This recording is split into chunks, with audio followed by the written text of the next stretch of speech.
Welcome in, everybody, officially back to the Super Reliable Studios as we bring you the first of two pay-per-views this weekend as we witness TNA have a rebellion. Welcome into the show. Hello, everybody, and welcome back in here once again to the Super Reliable Studios as this is TNA Rebellion. Thank you all for tuning in. Please like, subscribe, comment, and tell a friend. And again, you want to dictate the conversation, super chat or PayPal the passions. It is truly as simple as that. Speaking of which, it looks like we're going to kick things off immediately with the system interfering with things here. This was not on my itinerary tonight.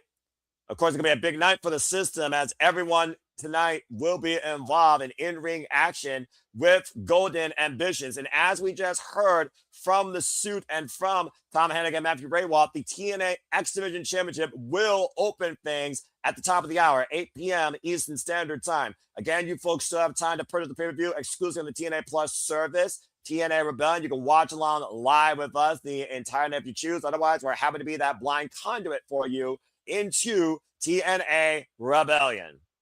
And it looks like the system has a microphone. So instead of listening to them, we'll just go ahead and talk. First and foremost, it's Super Reliable, Noah Foster, Walter Cruz. Happy to be here on the call tonight for you.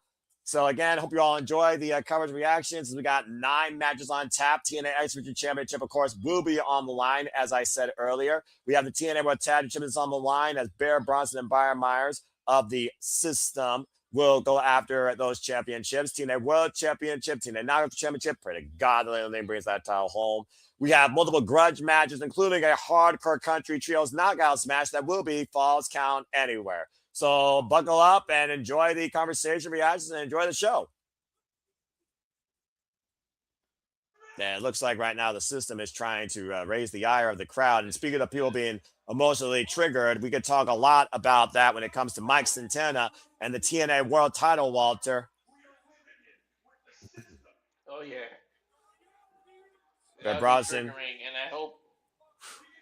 I hope they don't treat him the same way, like as his first reign. Like, can he keep this title, please? I mean, he's had the title for a little while now, but to your point, it is his third defense after his other defense was stopped inadvertently due to injury concussion protocol by the great Alice Lane. Yeah, it looks like, Cleveland giving Bear Bronson a piece of their mind. Bear said there's going to be nothing left of the GOATs, talking about the Hardys. Well, to be fair, the Hardys have been around as long as Leon Slater's run has, as both teams won last year, might I add, at Slammiversary, and have held on to their respective goals ever since. And Leon Slater, of course, the youngest in charge, the youngest ever X Division champion. Lest we grace over that factor here, Walter. Young OG Cedric saying you can't be the longest X Division. I guess if he survives tonight, he'll be the longest reigning X Division champion. So Cedric's trying to stop that? Correct, because if Leon Slater survives tonight, he will surpass Austin Aries as the longest ever X Division champion in a single run. Which is ironic because Austin Aries was also the guy to introduce Option C, which Leon Slater does have at his disposal, despite the fact he's gone to bat for the TNA World Champion, Mike Santana. Every chance there's been with a system or Nic Nemeth have tried to take advantage of him. Talking about this is where the power lies. Well, Eddie Edwards, I mean, as we know, he is the original creator, builder, designer, foundation of the system and says the power lies with us. But without gold, there is no power. And every one of the members of the system tonight could literally take control of TNA Wrestling with a win and a championship to come with it. They're talking about power. Go fitting, no offense, but it is Ohio, and they're experiencing a lot of power outages, so they might not have all the power today. To be fair, you're right, but I did not need to be reminded about being without power for 54 hours. But thank you, Walter, you freaking idiot.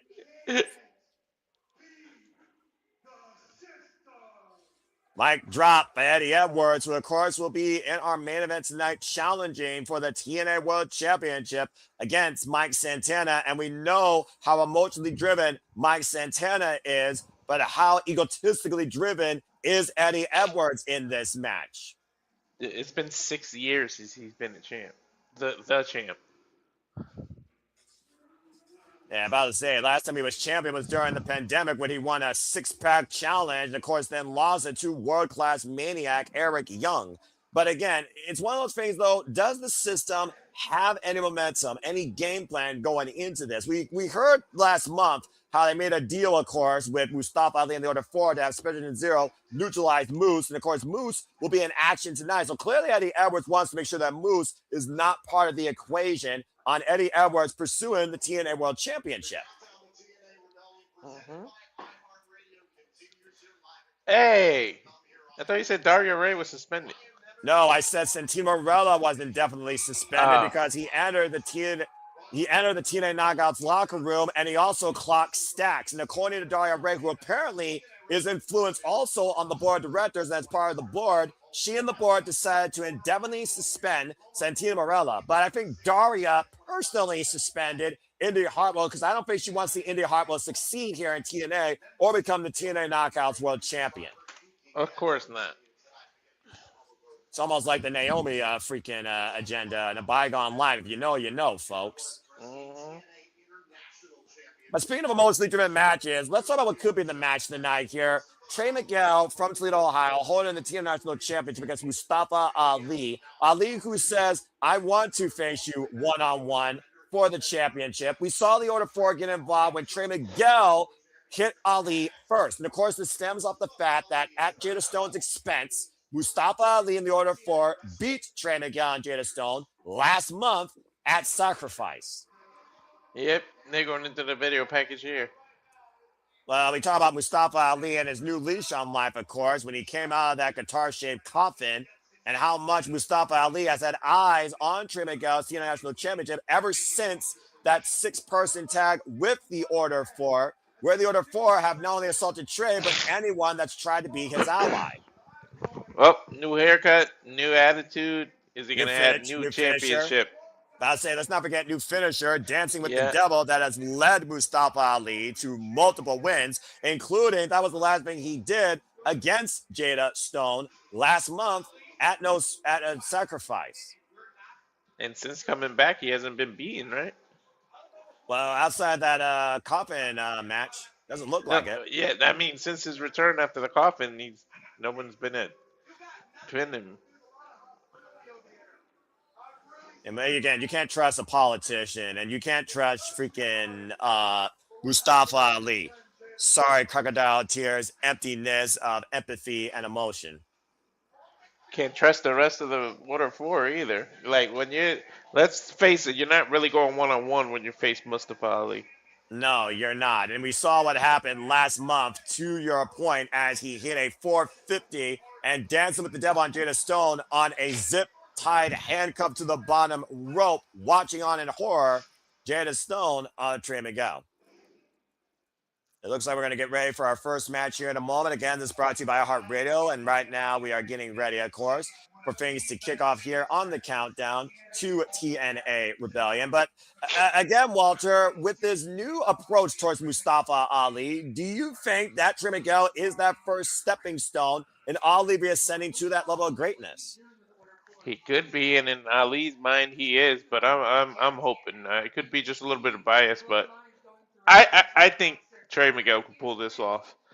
However, Again, if this is Ali's first stepping stone to get back to the world title, have mercy, because this man, we seen how it is when he's got focus. When he first came back to TNA after being released from WWE, and he had that new lease on life, and he made everybody in Ali we trust. He shot up quickly that time, and he went undefeated for how long? Like when he came back, so we've seen him be the pinnacle of TNA. He could reach that again, and Trey Miguel might be the first step to that.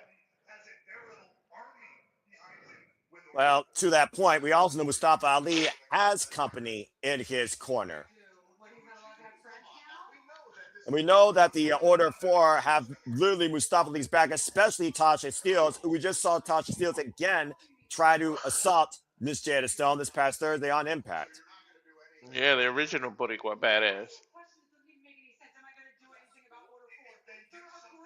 And of course, Daria Ray apparently it's letting the inmates run the asylum, as it looks like she has no problem with the Order 4 being alongside their leader in a non-managerial role. I guess the jury is out though when it comes to Tasha Steeles, but again, They literally just asked her if she was going to do anything.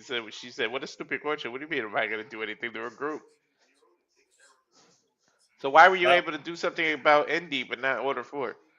now, again, like I said, there's bias even in the highest levels of authority. What power does to corrupt the soul. Exhibit A, Daria Ray. And I'm the Superman in a suit that's supposed to be unbiased, and you're not going to get that tonight. But speaking of trying to neutralize somebody, what about Moose for Special Agent Zero? What about this agenda to neutralize the Moose problem when it comes to Eddie Edwards and making sure that the system works? Ever since Moose was communicated by the system, we of course saw last month at Sacrifice when Eddie Edwards was literally out of the gate being assaulted by Moose. Agent Zero came out like a bat out of hell and dropped the big man where he stood, to the point the match got thrown out via DQ. But Eddie Edwards got the last laugh and last statement, even keeping his wife back from assisting Moose in trying to stop this assault.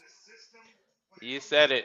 She's still his wife, and I feel like she may be the X factor. Moose is completely trusting her. He may not trust the system, but he's got all this trust in her. Been having her by her side. What if he's trusting the wrong person? What if she's still part of the system, still on her husband's side? He's trusting her, and then she could change and turn on him and rejoin her husband.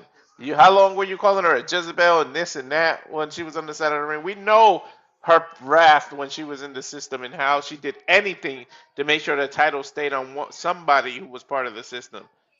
How can we fully trust her?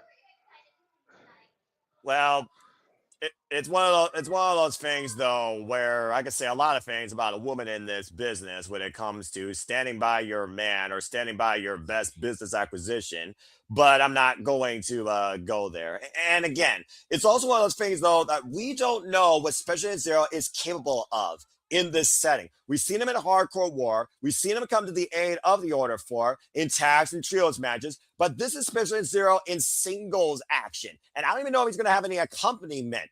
Can Special Agent Zero hang with the former TNA World Champion?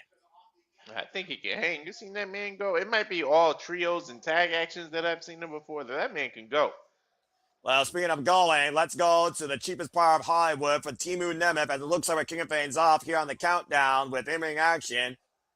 As we take things now to Mackenzie Mitchell and get ready for our warm-up match. The definition of warm-up is definitely Ryan Nemeth. And of course, we The know, little brother.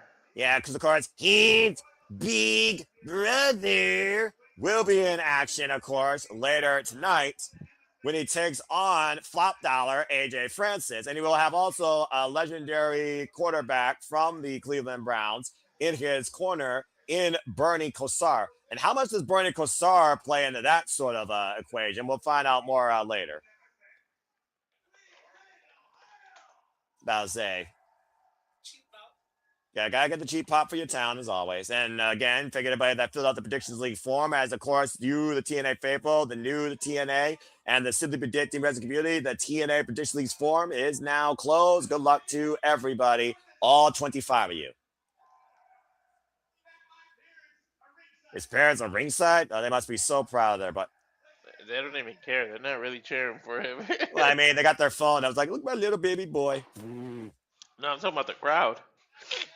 I mean, to be fair, does anyone cheer for Ryan Nemeth, Walter? Let's just call it what it is here. I don't even think the reflection in the mirror cheers for him. Damn! Mirror, mirror on the wall. Shatter. Bury him softly, why don't you, bruv? That was harsh. I approve, though. Anyway, it looks like he's just, of course, talking here as we got just a promo. I'm going to guess the promo is going to go longer than the match. I'm just going to put that out there. Who is he? Is he facing Sade again? Or no? No, he's facing. No, remember Sade super kicked the freaking orange spray paint off his damn chin. Not once, but twice. And I think they also had like a street fight. He's going one-on-one against BDE. Oh, yeah. BDE is probably going to wipe the floor with him, too, and make a YouTube video out of it. Well, I mean, that'd be a viral moment. And also, BDE is looking for his first singles match. And by the way, Ryan Nemeth Victory. just beat him last month at Sacrifice. So also, much like Myers today was looking for, he was looking for a receipt. Yep. Oh my gosh. Why does he have the Pittsburgh Steelers as a trunk? I'm guessing the Steelers were the last ones to beat the Cleveland Browns. And Buns apparently it's a of big steel. rivalry, according to my friend off camera. Yeah, it's a big rivalry. Again, if you want to learn more about sports, go to Stats Boy Sports Bar anytime it's open, again, for all your sports knowledge.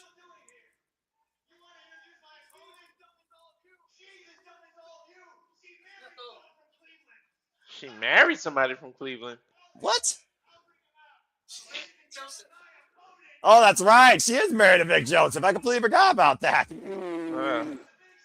Small world after all. He literally introduced his own opponent. How often do you see Well, that? I mean, to be fair, he just embarrassed poor Mackenzie Mitchell, like literally in front of her hometown. So, I mean, I would say I'm surprised, but I'm not. Anyway, BDE's been a standout here. Young, bright up and comer, recently signed, of course, to TNA. Friends with Rich Swann, supporter of Trey Miguel. And BDE is also looking, as I said, folks, his first singles win here. Of course, breaking on to TNA and crossing the line in the Bound for Glory, Call Your Shot gauntlet. It has a heavy social media influence. Go figure he's wearing Spider-Man pants because that man be flying all over that ring. Well, I mean, from Dayton, Ohio, of course. And if he hits that... Oh!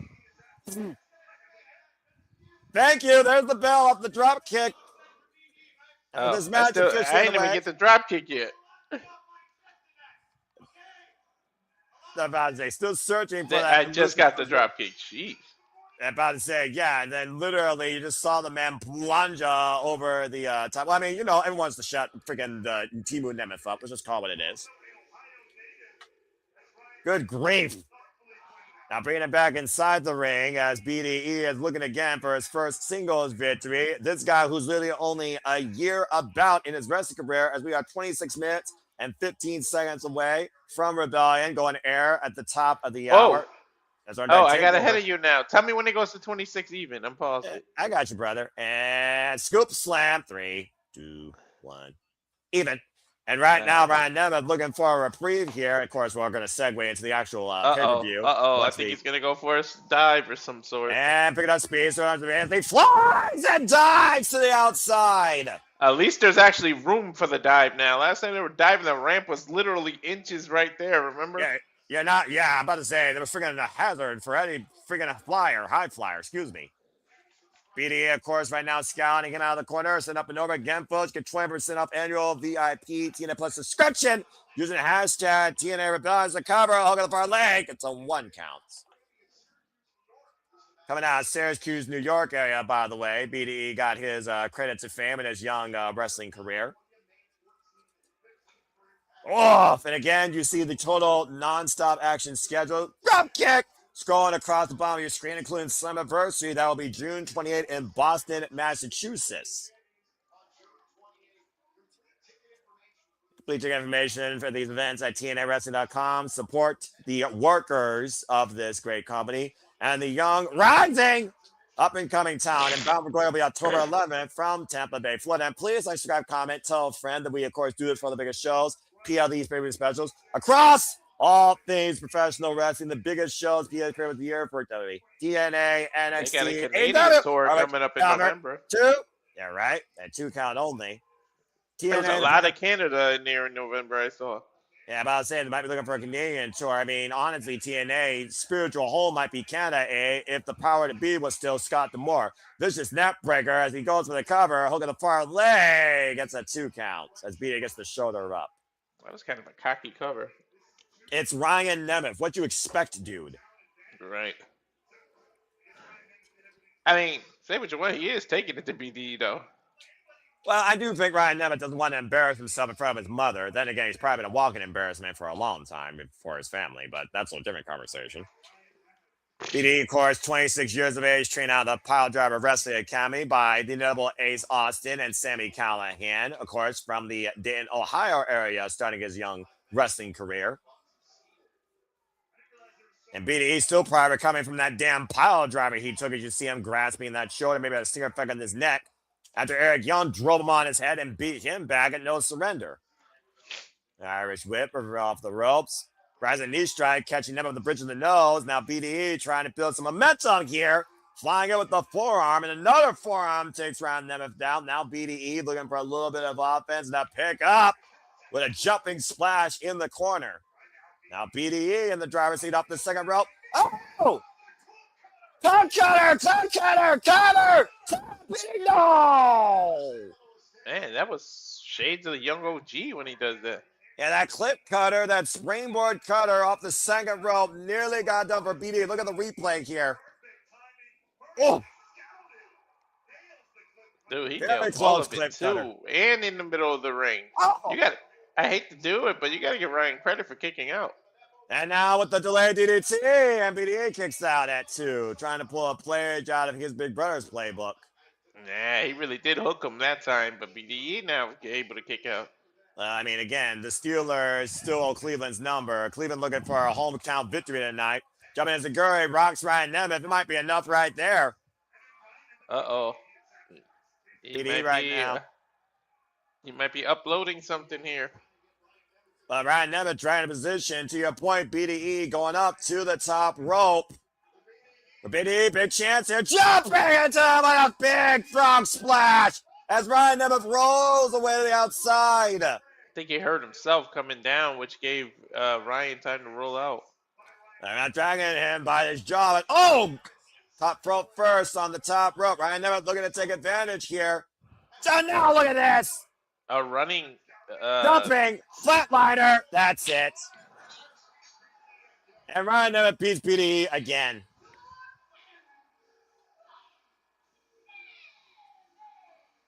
Well, unfortunately, the Steelers have Cleveland's number. Still. Take a look back here at the action, though, Walter. Hitting his own Hollywood ending. His own Hollywood ending. And don't think Ryan Nemeth made any friends coming back home to Cleveland representing the Steelers. But hey, mom, be proud of your boy, or slap him in the face, whatever you want to do. You know, it's pretty much the reverse of his brother's danger zone, right? He just does it frontward. Exactly. And again, this guy believes he's Hollywood quality, but I don't think he's even blockbuster freaking retail bin worthy. Right? He doesn't even belong in that $5 bin at Walmart. Those bins that have all the DVDs.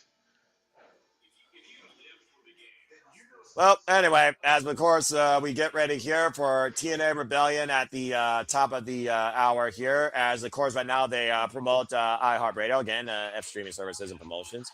Again, for everybody that's tuning in so far as we get ready to cover TNA Rebellion at the top of the hour. Good to see you, fan in the chat. Again, folks, please like, subscribe, comment, and tell a friend. Let's go ahead and run down the card real quick, as of course what we know we have in store tonight for TNA Rebellion, for those that are just now tuning in. We know the X Division Championship will kick things off here as Leon Slater will defend the gold against Alexander. The last person to beat him in singles action all the way back last year in August. This match was supposed to happen at Genesis, but it didn't due to visa issues. And now Cedric is getting officially his earned one-on-one chance for the TNA Championship against the near longest reigning X Division champion in TNA wrestling history. Can the youngest in charge stop the system from taking over TNA in our opener tonight? Stay tuned shortly, folks.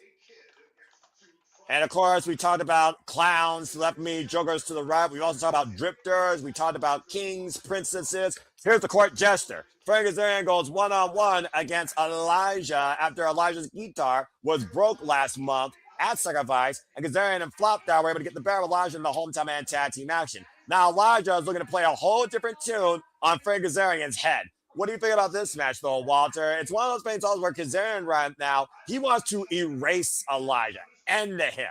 How many times has the drifter, though, drifted away and come back again? I'm just saying. I don't know how many times we got to see that, but I don't know where we're going with this match. Does he pull out the horse and drag Frankie too? Like, I mean, it's going to be a repeat of how he treated Mustafa Ali. But I don't know. I got a feeling Frankie's going to take that one. What? Yeah. Hometown man? Well, we are in Cleveland. Jesus, how many times can you be born? How many hometowns does this guy have? Well, if it's a home, I mean, if it's a town, he's home in it, dude. That's as simple as that. And I was just saying the hometown man earlier, considering he was in action on the countdown to sacrifice, as I said last month. Say his name and he appears. Their hometown man's in Cleveland, apparently giving shirts out.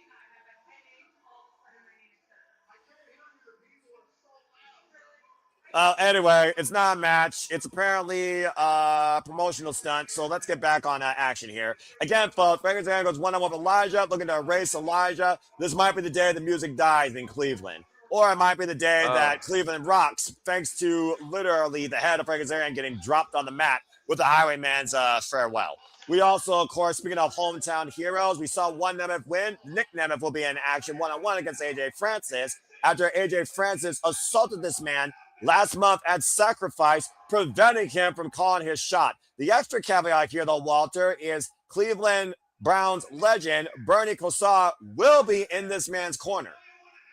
Mm-hmm.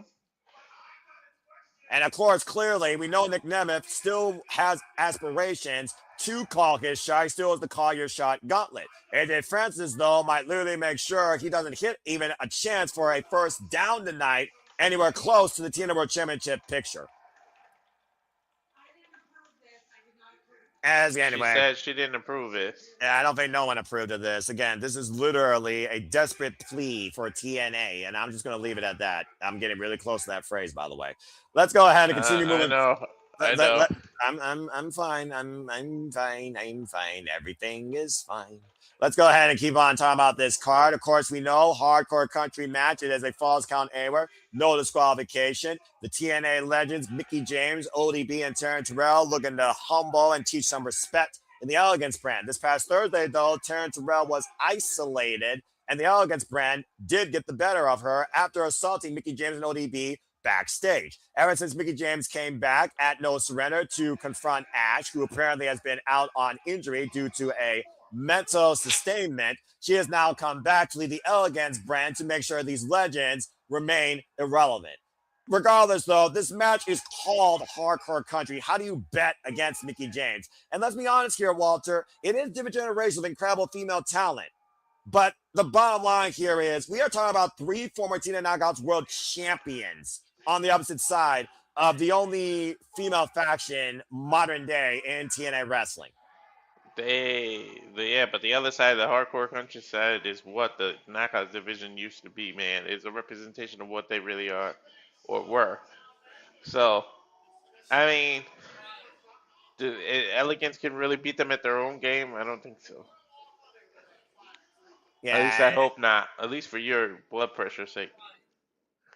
I mean, it's just one of those things where you disrespect the greatest of the greatest, Mickie James, TNA Hall of Famer. You disrespect ODB and her hardworking independent business arrangements. You disrespect homecoming from New Orleans, former TNA Knockouts World Champion Terrell that hang with Gail Kim during her genesis as a knockout in TNA wrestling. And then you got these 3 right here that haven't been involved in TNA for nearly 1/3 iota of those 3. Only one's a former TNA Knockouts World Champion for a cup of coffee. And you only have the only tag team it feels like here in TNA. It feels like to me they're isolated on their own. Hey, look, it's skinnier. It's skinnier Tony Khan. That man said, yeah, I'm not going against the legendary regime here tonight. And the movie producer that leads TNA. I mean, the president of TNA Wrestling. Sorry, I say that out loud. I know what I said. Anyway, let's go ahead and move on from there. As we talked about earlier, emotions at an all-time high. Trey Miguel will defend the TNA Champion against Mustafa Ali, who looks to get it done one-on-one, but never were out the order for being in his corner, and how instrumental Tasha Steelz and the Great Hands especially can be. Can Mustafa Ali be trusted? Can Trey Miguel overcome these numbers? Will Jada Stone show up to Trey Miguel's assistance and to snatch Tasha Steelz by the weave? We'll find out soon enough. Moose goes one-on-one with Special Agent Zero, despite the fact he's in that graphic. Agent Zero might be neutralized before that match. Agent Zero looks to neutralize the Moose problem on behalf of the system and the negotiation with the Order 4, where if Eddie Edwards wins, Mustafa Ali will get the first chance at the TNA World Championship. And the Hardys will defend the TNA World Tag Team Championships, of course, against the Systems, Brian Myers and Bear Bronson. Again, the System in full force, in full action tonight, all with championship ambitions, where we literally might see the TNA take the System take control of TNA Wrestling. And of course, Arianna Grace, who has been disgracing the cornerstone of the TNA Knockouts division, she will defend the TNA Knockouts Champion against the last savior of the division, ironically enough, Ling Lee, who's got it done before against an outsider. All that again is ahead here in 12 minutes and 55 seconds as we get ready for TNA Rebellion. And of course, we talked about earlier how you all continue to tune in along with us. If you haven't already, please subscribe to all the YouTube channels you are watching this on. Rage of Wrestling, Superman's Brand, and of course, you can follow us at SR Studios 2024 for further watch-along rearrangements, sleep editing, interviews, shenanigans, and so much more. Please stay tuned later tonight, by the way, when we will have at San Antonio, Ever Laredo, the leading promoter for Portamania, discussing the final outlook of that incredible all-female professional wrestling card coming up this Wednesday during WrestleMania week. And what's going on here? Is this EC3? Huh? I don't know. What the heck?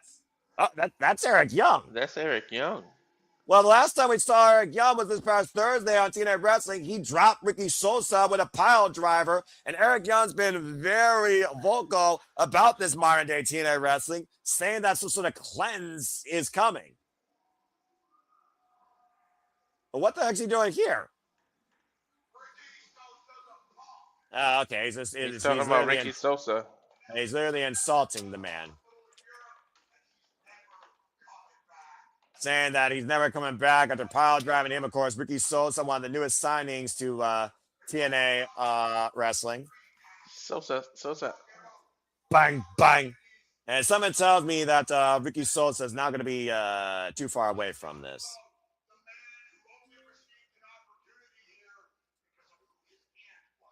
Oh, calling out EC3, saying that he only got those opportunities because of who his aunt was. I don't know how wise this is.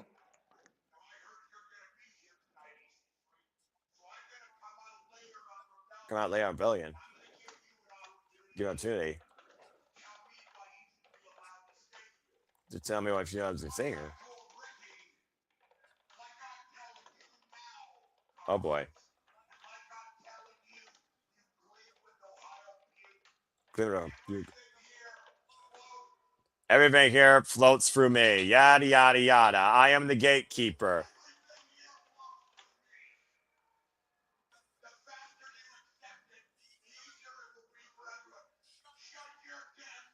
What an angry, grumpy old man Eric Young's become. Jeez. Well, this countdown has been off the rails since the get-go, as we are 10 minutes away from TNA Rebellion going live. That was a random moment. Wait, it's the same girl from the...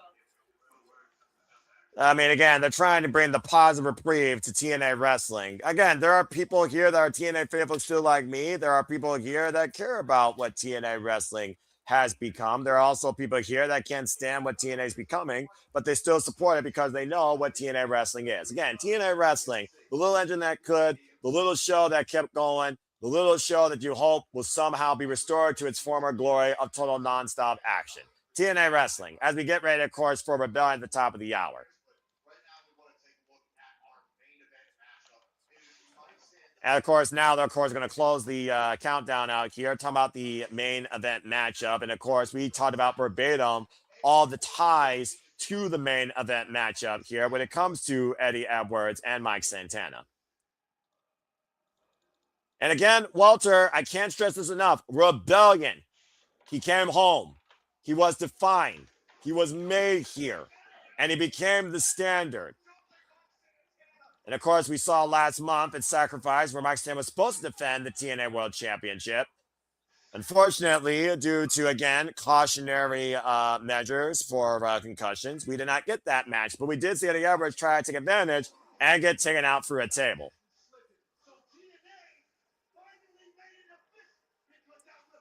Of course, after that, I'm sure TNA made it official, as we heard. They made it official that Edwards called his shot and will challenge now for the TNA World Championship. And again, you relate a lot to the story of Mike Santana, the man he becomes, the father he represents. Here, Walter. Oh yeah. But again, Mike Santana left. Eddie Edwards never did. But he also has not held this championship now for damn near 5 years. That's gotta wear away at you at some point. You would think so, right? At some point. I mean, he's literally got to carry the company on his back. He even went to NXT to represent several times. Including most recently alongside OTM of all teams against Dark States. But Oh Eddie yeah. Edwards, he's been tag. He's been every title you can think of here. He is a long-standing original of the TNA locker room. What was that? In Madison Square Garden that he did that? That's right. Ago?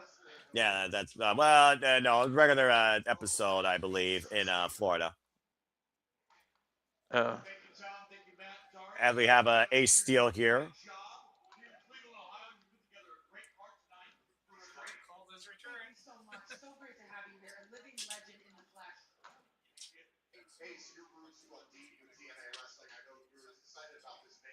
I wouldn't surprise me if Ace Steel's part of the board of directors at this point. I mean, good grief. Who would have thought to see Ace Steel on your screen again? Right. But I also got to consider this. If Eddie Edwards loses, where does he go from here?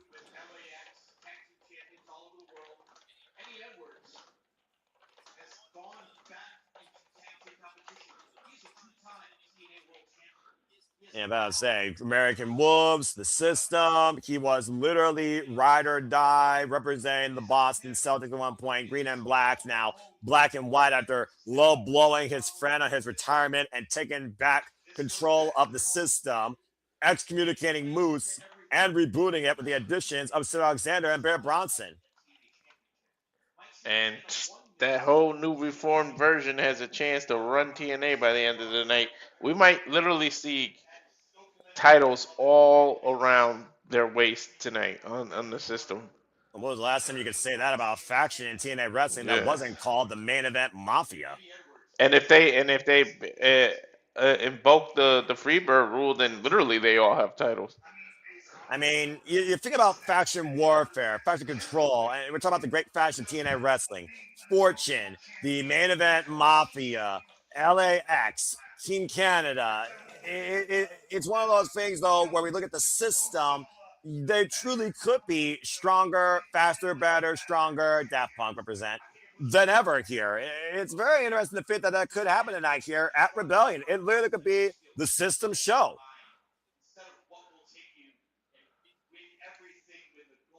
I mean, what's more of a drive here? The drive for power, the drive for accomplishment, the drive for maybe your own self-closure to prove why you represent or should represent TNA the most? Because at the end of the day, this match is the most TNA on this card, if we're being perfectly honest here.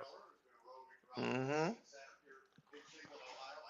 Good to see Dwayne Agason in the chat, and hopefully my producer bear this pay-per-view tanked on the last one. Again, good luck to you, as of course we try and get some excitement out of the audience here in TNA Wrestling at TNA Rebellion. I think I recognize some of those people that used to. Yeah, I recognize that young lady in the jacket, different shirt though. I think I actually sat in that section. Yeah, did you? Probably. I recognize those banners. I mean, again, I've been to Wolstein Center 4 different times on special AEW Dynamites, Beach Break, Fright Night Dynamite. Trying to figure out the other one I went to, and then the other one. I've never been to a TNA, but they're coming to Sacramento in May. I'm gonna try. I think you should at least try it once, just to see what the atmosphere is like and the audience. But overall, TNA is definitely a one-of-a-kind experience. Even if it may not be the experience you hope it's going to be initially, you still should at least get some sort of appreciation out of TNA wrestling.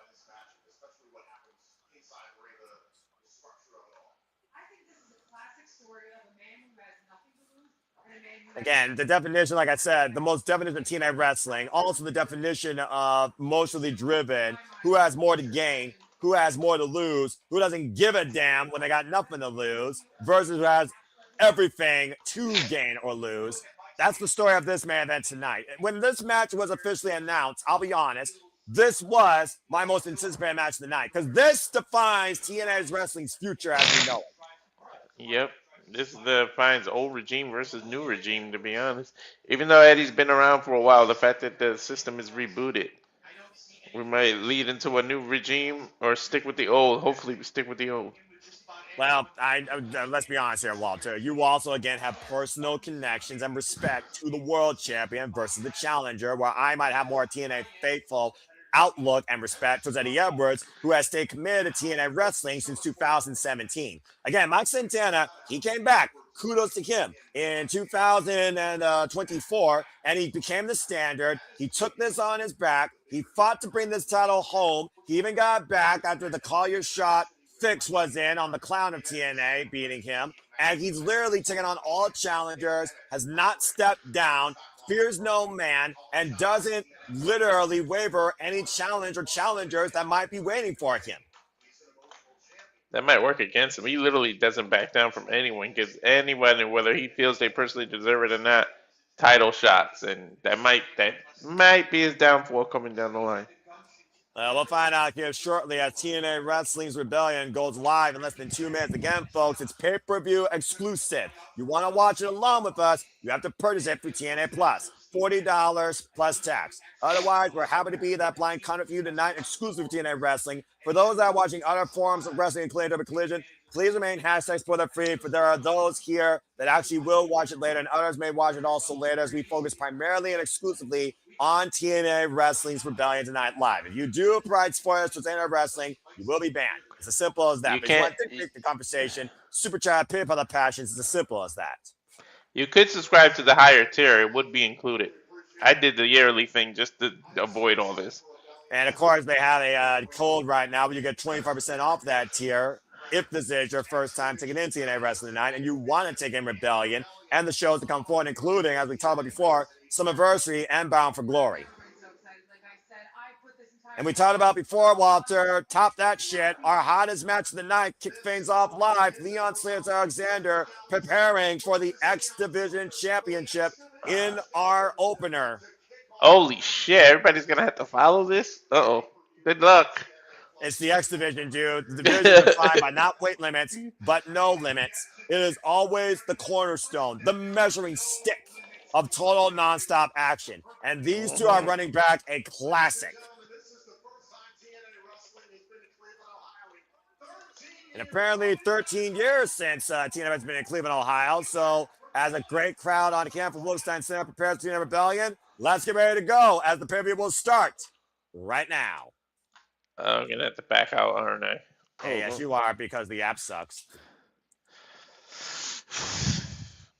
Let's have some fun, everybody.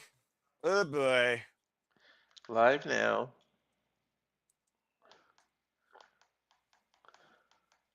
And, of course, they probably will start, I hope, on pay-per-view as usual with the Star Spangled Banner, but we'll find out here soon enough. Live event starting soon. Come on! What the hell? Don't worry, Walter. We got a moment, so. It's my remote acting stupid. Hold on. Yeah, that's fair. We'll see you all, folks, literally in a few seconds when TNA Rebellion goes live.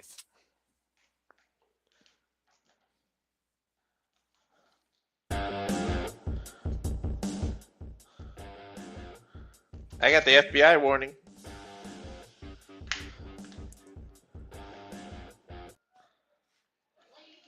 Yes, I do Ladies and as well. gentlemen, National Anthem. Yeah, you're a little ahead of me. Cherry Ivana. All right. When she puts the mic to her, I'll pause. Let me see. Hold on here. R&B singer, songwriter. I can hear it. I can hear your feet, so I'll know. Jerry the Vaughn. Okay, here we go. Everyone, show your respect.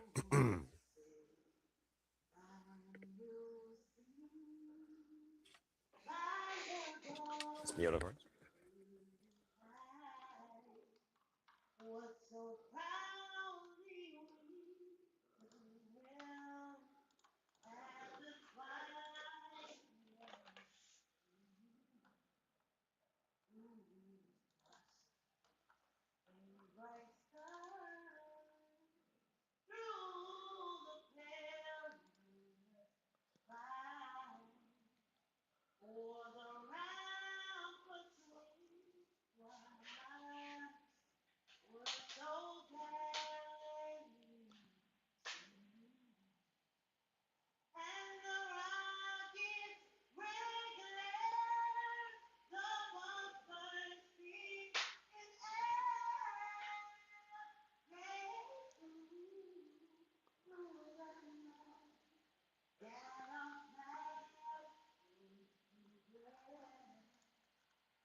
Beautiful rendition of our national anthem as we go into our cold open, as we bring you all officially into TNA Rebellion.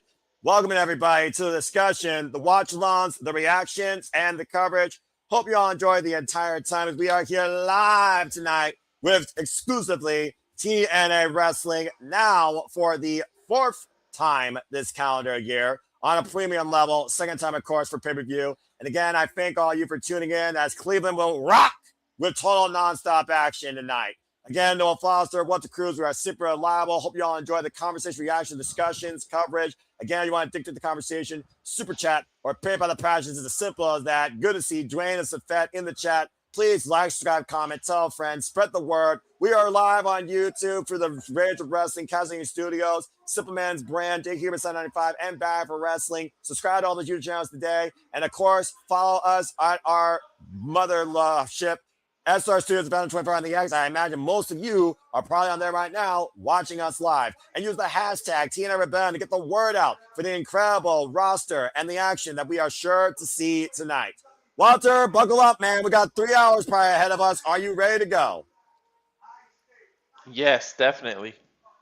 Because, of course, we got our cold opener going on here. And again, we have multiple championships on the line, multiple grudges. We got homecomings to see if the home team beats the away team more than the Steelers trying to beat the Cleveland Browns. We got the TNA World, International, X Division, Knockouts, and Tag Team Champions on the line. And we got Legend Showcase with Hardcore Country, Hardcore War of sorts, Knockouts Trios match with the Elegance brand, and so much more. You might even get a guitar, and apparently someone might control their narrative. We heard during the countdown that Eric Young will confront EC3, who will be back in TNA Wrestling, at least tonight in the building. So again, folks, stay tuned for all of that and see what comes out here tonight. That might be very newsworthy. Care about your feet, Walter. There's a foggy day over the Cleveland, Ohio skyline here. What'd you say about the feed? Never mind. I hear you, so we should be good. Oh. Again, 13 years since we've been in Cleveland, Ohio, as the Wolstein Center capacity crowd on hand tonight to take in TNA Wrestling. Looks about pretty packed as an AEW show that's been there multiple times. But the TNA faithful, both new and old, are out proud tonight. So let's go ahead and freaking go. Kicking things off with stage one of what could be a system taking control. Ooh, here we go. Buckle up, folks. It's just step one. It's just the blueprint. Well, it's formerly the Heart and Soul, might literally be the man that takes control of the X Division. From 205 Live to TNA Wrestling Tonight, Cedric Alexander, the Prime. And as I said before, Walter, Cedric Alexander, he is the last man to pin Leon Slater, who has not been pinned or submitted since last year, August. This match was supposed to take place at Genesis earlier this year, but due to visa issues, we did not get that X Division Championship defense. And why Leon Slater has been back, he's been to bat for Mike Santana as the real champions of TNA hold down the line. But Cedric Alexander is looking to take control tonight and is finally getting his one-on-one opportunity. Yeah, it's long overdue for him, though. I can't lie. Just like JJ said earlier. Yeah, well, Cedric Alexander, to your point, has not held a singles championship since the W Cruiserweight Championship back in 2018. And Leon Slater is on the precipice of making history. If he gets through Saturday tonight, he will go down as the longest reigning TNA X Division champion in a single run, outlasting Austin Aries as the youngest in charge has settled down in Cleveland. Interesting feat, by the way. The youngest OG from the UK, Leon Slater, who took the title from Moose last year at Slammiversary, has now been the TNA X Division champion now for 266 days. Tonight will mark his 12th defense, outlasting Eric Young, Nic Nemeth, Flop Dower, Rich Swann, Stacks from NXT, Myron Reed, who is now all elite, Manlight Reese, Marcus Mathers, Dante Leon, and of course, Cedric Alexander. But that was last year at Emergence in June. And that was not this Cedric that has been upgraded to be part of the system. Nope. This is a whole different outlook.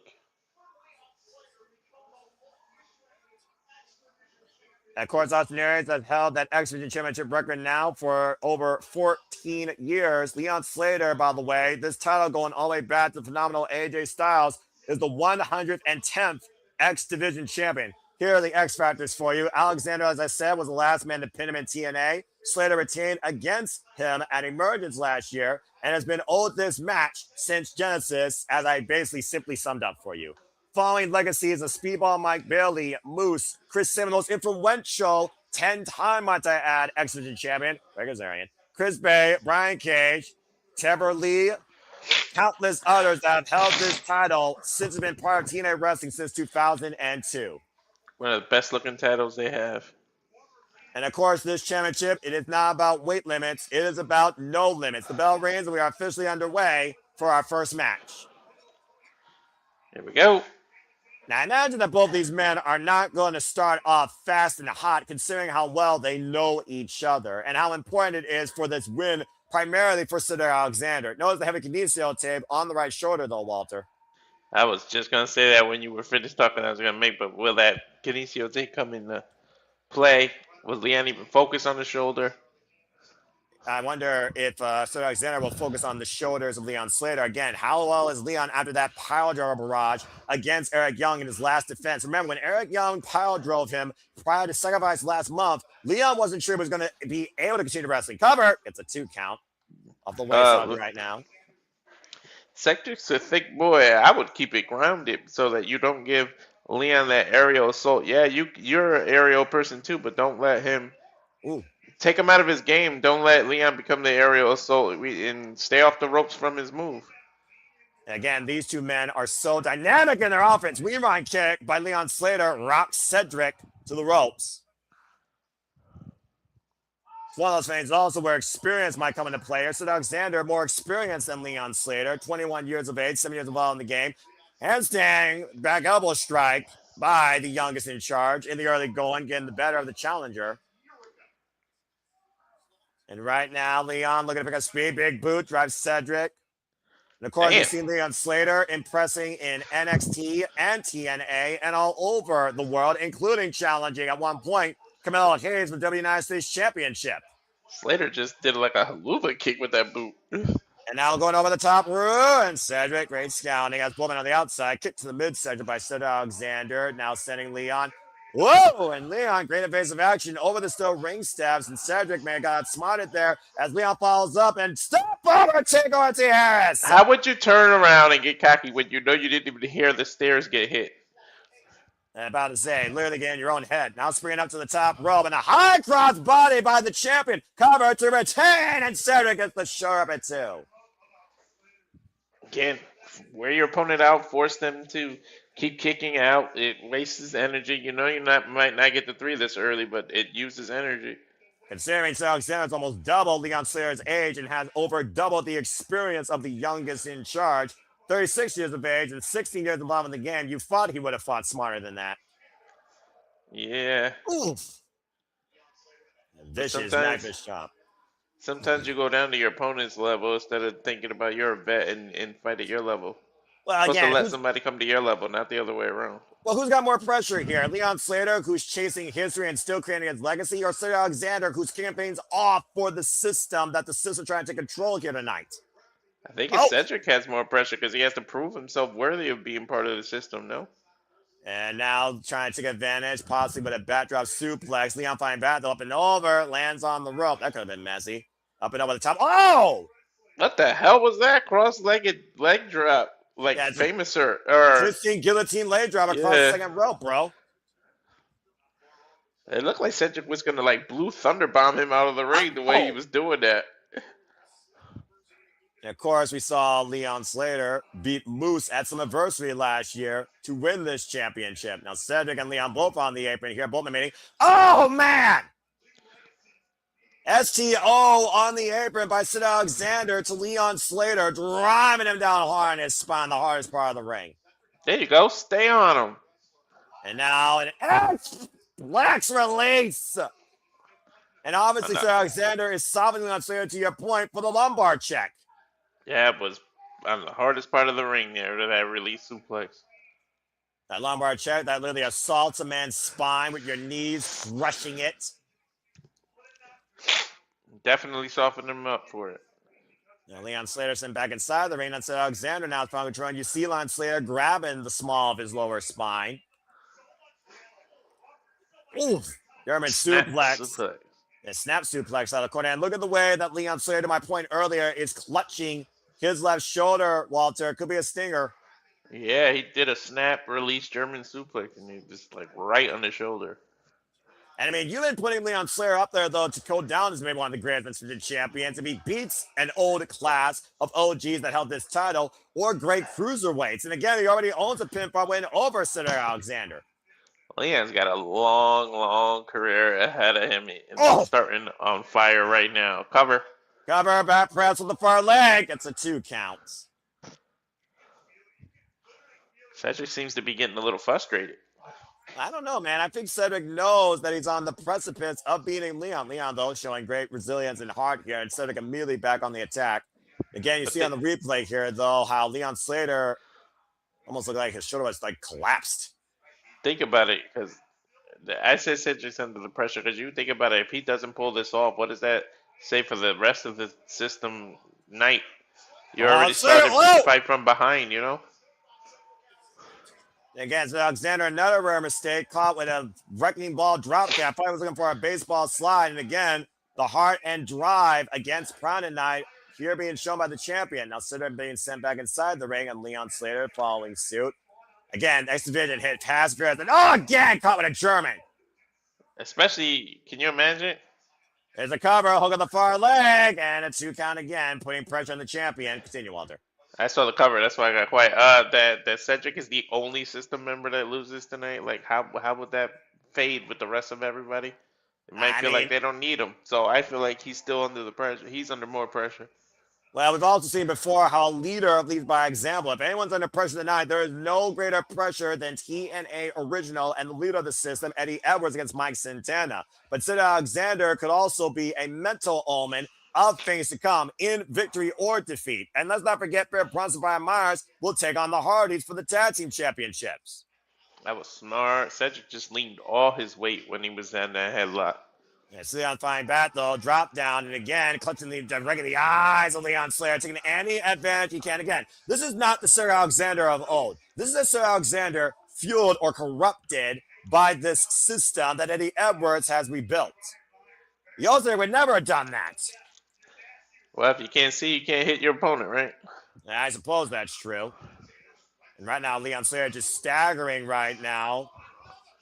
Oh, and again, another cheap shot right to the eye. Slapping him around. Seeing where he is right now and holding his balance based on those German suplex and damage done to his back. He might be seeing double at this point with a finger in his eye. A vertical or equilibrium rod. Oh! What? He saw the mark on that. Yeah, bullseye with that leg lariat. Damn. Lights out Cedric. Yeah, too bad he couldn't capitalize. Just when you thought that Leon Slater was literally fighting from underneath, he explodes with that offense and turns the match in his favor for the moment. Yep. Slater trying to get his wits about him right now, getting back to his feet and gathering his bearings. Whether his vision is impaired or not, he senses where Cedric is, and right now beating Cedric to the punch. Now both men trapped in the wrist lock here, and Leon Slater again lining up the challenger here, just wailing away against Cedric, swinging a miss, and again, now looking for the waist lock, but Cedric, though, again, driving his elbow into the already worked over neck and shoulders. Now rebounding off the ropes, and another Great leg lift by the champion. It's a cover, hooking the far lane to retain a kick out at 2 by Cedric. Cedric still got some life in him. Woof. You know, this is a little bit surprising. It's not. It hasn't. It's been down and gritty. It really hasn't been that high flying, don't blink kind of can do match that we were expecting. Well, again, it goes back to the evolution of both Leon Slater and Cedric Alexander. He just turned his face sideways, what looked like pretty much a haluva kick at full velocity. Jeez. I think we've seen a different style of Leon today. Well, I also think Leon realizes that sometimes taking it to the air isn't the only way to lead the X division. Now out of the top rope, and again, Cedric able to get out of the way. And Cedric knows he has to change the game plan, knowing that Leon Slater Take it to the air, you were saying? flies over the rainbows and hits a freaking field goal level on Cedric Alexander. Unbelievable. He completely cleared. Take a look at the replay. He completely cleared the turnbuckle. I meant the pole. You gotta be freaking kidding me. And the rotation.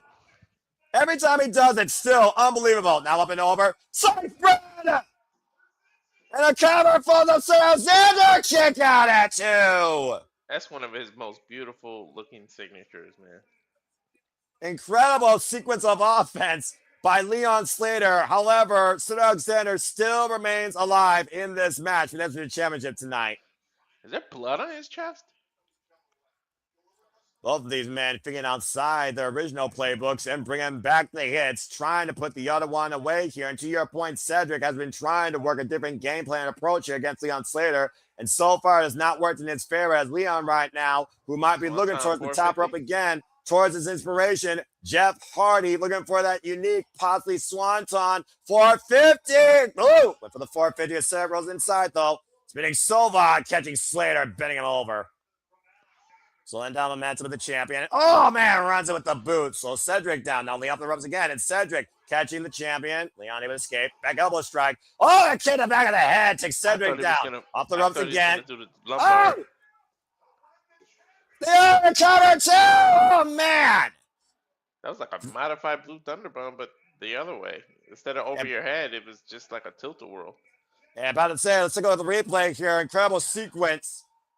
Just driving him down with that Michinoku driver. That was a Michinoku driver takeover, bro. It was a tilt, yeah, I guess. Tilt-a-whirl Michinoku driver. I think he's going for the lumbar check. Crowd firmly behind Leon Slater, though, as the TNA faithful are loud and proud tonight in Cleveland, Ohio. Might be looking for that lumbar check, and Leon Slater, great leverage, swing and a miss, now up and around. Hook and Cedric possibly for the roll-up, deep roll-up cover. You gotta be kidding me. Turning it over to Styles. Oh! Alexander able to escape, though. Oh, and catch with a big kick. Rocked off the ropes. Now Cedric put up Leon Slater, possibly for the lumbar. Again, Leon able to scout it. Push Cedric to the corner. Great awareness by the champion. Now caught up on the top rope, though. It's a bad place for Leon Slater to be, and Cedric knows this is opportunity.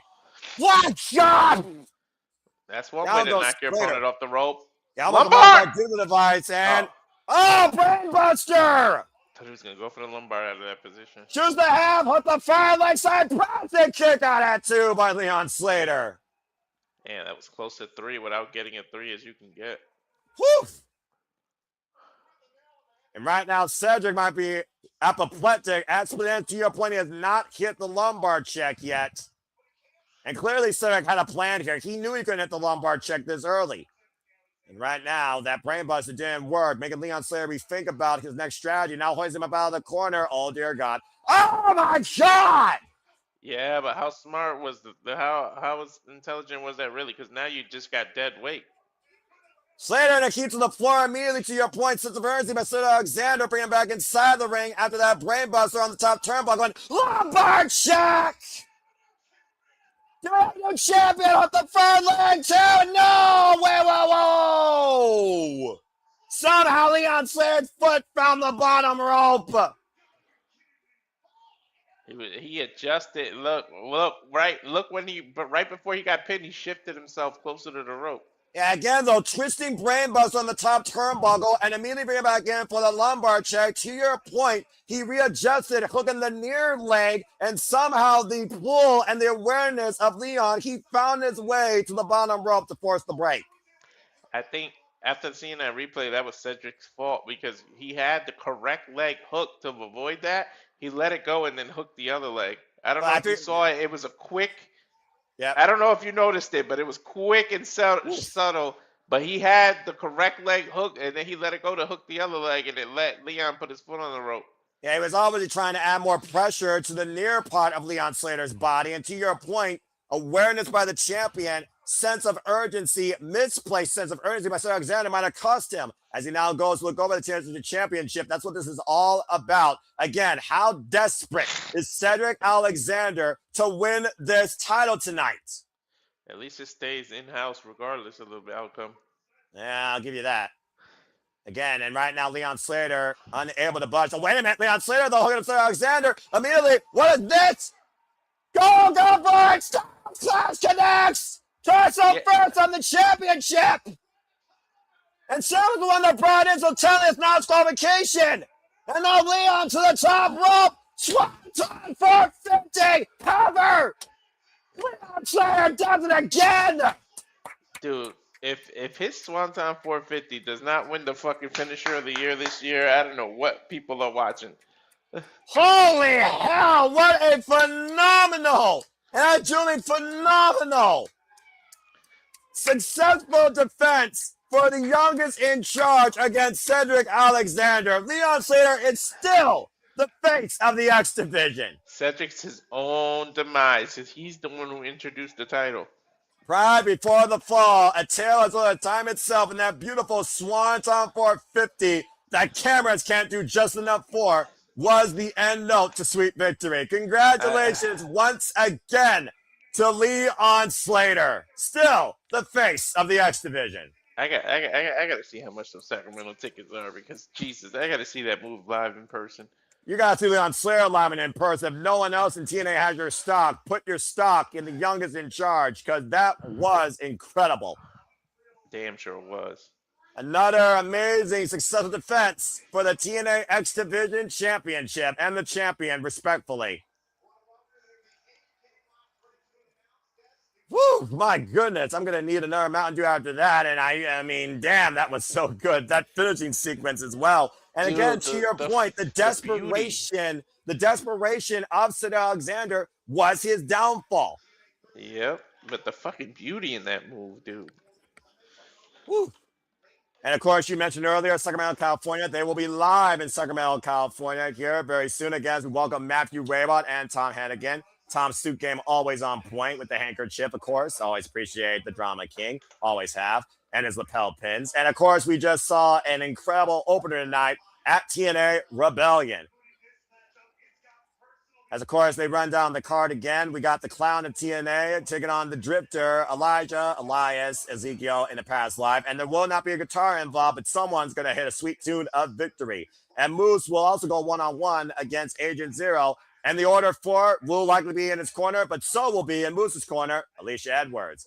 Hardcore country match. It is a no disqualification falls count anywhere. The Elegance brand taking on Mickie James, ODB, and Taryn Terrell later on tonight. Something far less elegant. Let's see if the Steelers can lose to the homecoming team as Nic Nemeth goes one-on-one with Flop Dollar, AJ Francis, and the legendary quarterback for the Cleveland Browns, Cleveland Browns legend, of course, Bernie Kosar, will be in his corner. The TNA knockouts need to be restored to greatness again. Without grace, can Leiling Lee bring the championship back home? TNA knockouts world championship on the line. TNA National Championship on the line as Trey Miguel goes one-on-one with Mustafa Ali. The Order 4 will likely be in the corner. The system so far 0-1, but has two more chances as Bear, Bronson, and Brian Myers will take on the Hardys for the World Tag Team Championships. And of course, after all that culminates in our main event where Eddie Edwards looks to find former glory and take full control of TNA again. Mike Santana and Eddie Edwards for the TNA World Championship tonight at Rebellion. As we go backstage to the lovely Mean Jayla Miller backstage. Oof. Your boy, Walter, your boy. Let's see what he's got. Ooh, he looked fired up too. He's got that war paint on. He's ready for war tonight. We saw that last time when he had to defend the championship and when he got it back. Oof. That's how he's approaching this man. Again, what's the mindset of a champion? How emotionally driven is Mike Santana? Cheap pop. Chat talking about here. Good to see Dave Scheffler in the chat, and of course Dwayne Atkinson and Safet. Thank you so much for tuning in, and thank you to everybody that is tuning in currently right now on the X. Holy hell, that was freaking amazing. He's talking about how he ushered in a new era. Through that, let's not forget the face of TNA on AMC is your boy. Oh, damn. I just see your smile, like you're very happy. Make sure you're comfortable that way too, dude. Don't give me your next step. Oh, I thought you meant me. I was like, oh, yeah, I smile every time I see Santana. Bro, TNA, a front row ticket is only $98, like right at the ring. I say go for it, bro. Oh, hold on, Alicia Edwards. I'm about to say you're his wife. Alicia Edwards saying, let's talk. Whoa. I think Mike Santana might have his own little assistants ahead of facing Eddie Edwards tonight. I'm not sure what that means, but we'll see more about that towards our main event as we get ready one-on-one. It's the clown of TNA, Kazarian, taking on the drifter of TNA, Elijah. Do you want with Elijah or do you go with the court jester? Let's get ready for the singles grudge match. We'll find out. Here comes Carlos Silva's ass clown. Oh, brother, this dude. I mean, again, the tale of the tape talking about TNA originals. This guy, once deemed the future, the OG, former 6-time X Division champion, former TNA world champion. Your boy, Mike Santana, beat the shit out of him, though, to get that championship back. Looking to get back to that former glory at the expense of Elijah, where tonight he looks to erase Elijah once and for all as we know it. Of course, Kazarian's got to do something to make sure he's part of the conversation or the equation. So, of course, he just has to make a freaking enemy out of everybody. You know it. He wouldn't be himself.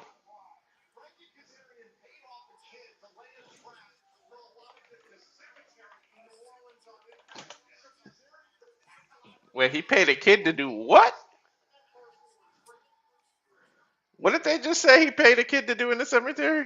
Apparently hit him smack dab in the head so that when he drives, he freaking hits a damn tree. So how bad does Frankie Kazarian want to get rid of Elijah? I think you just got your answer. I remember last time I saw Elijah or Elias in a press live was Fastlane 2019, and he insulted the Cleveland Browns. And of course, he has his own roadie, his own introduction, which I find absolutely. I'm going to say this right now. This is not worthy of pay-per-view. This should be on TNA television. It's obviously him, but it doesn't sound like it. Yeah, I'm about to say, he's talking to himself, apparently. Who's talking to himself? Elias. By the way, you notice the cross shape on the top of the cap, a little nod back to, of course, the guitar-shaped coffin match he had with Mustafa Ali, of course, a man of spirit as well. Mm-hmm.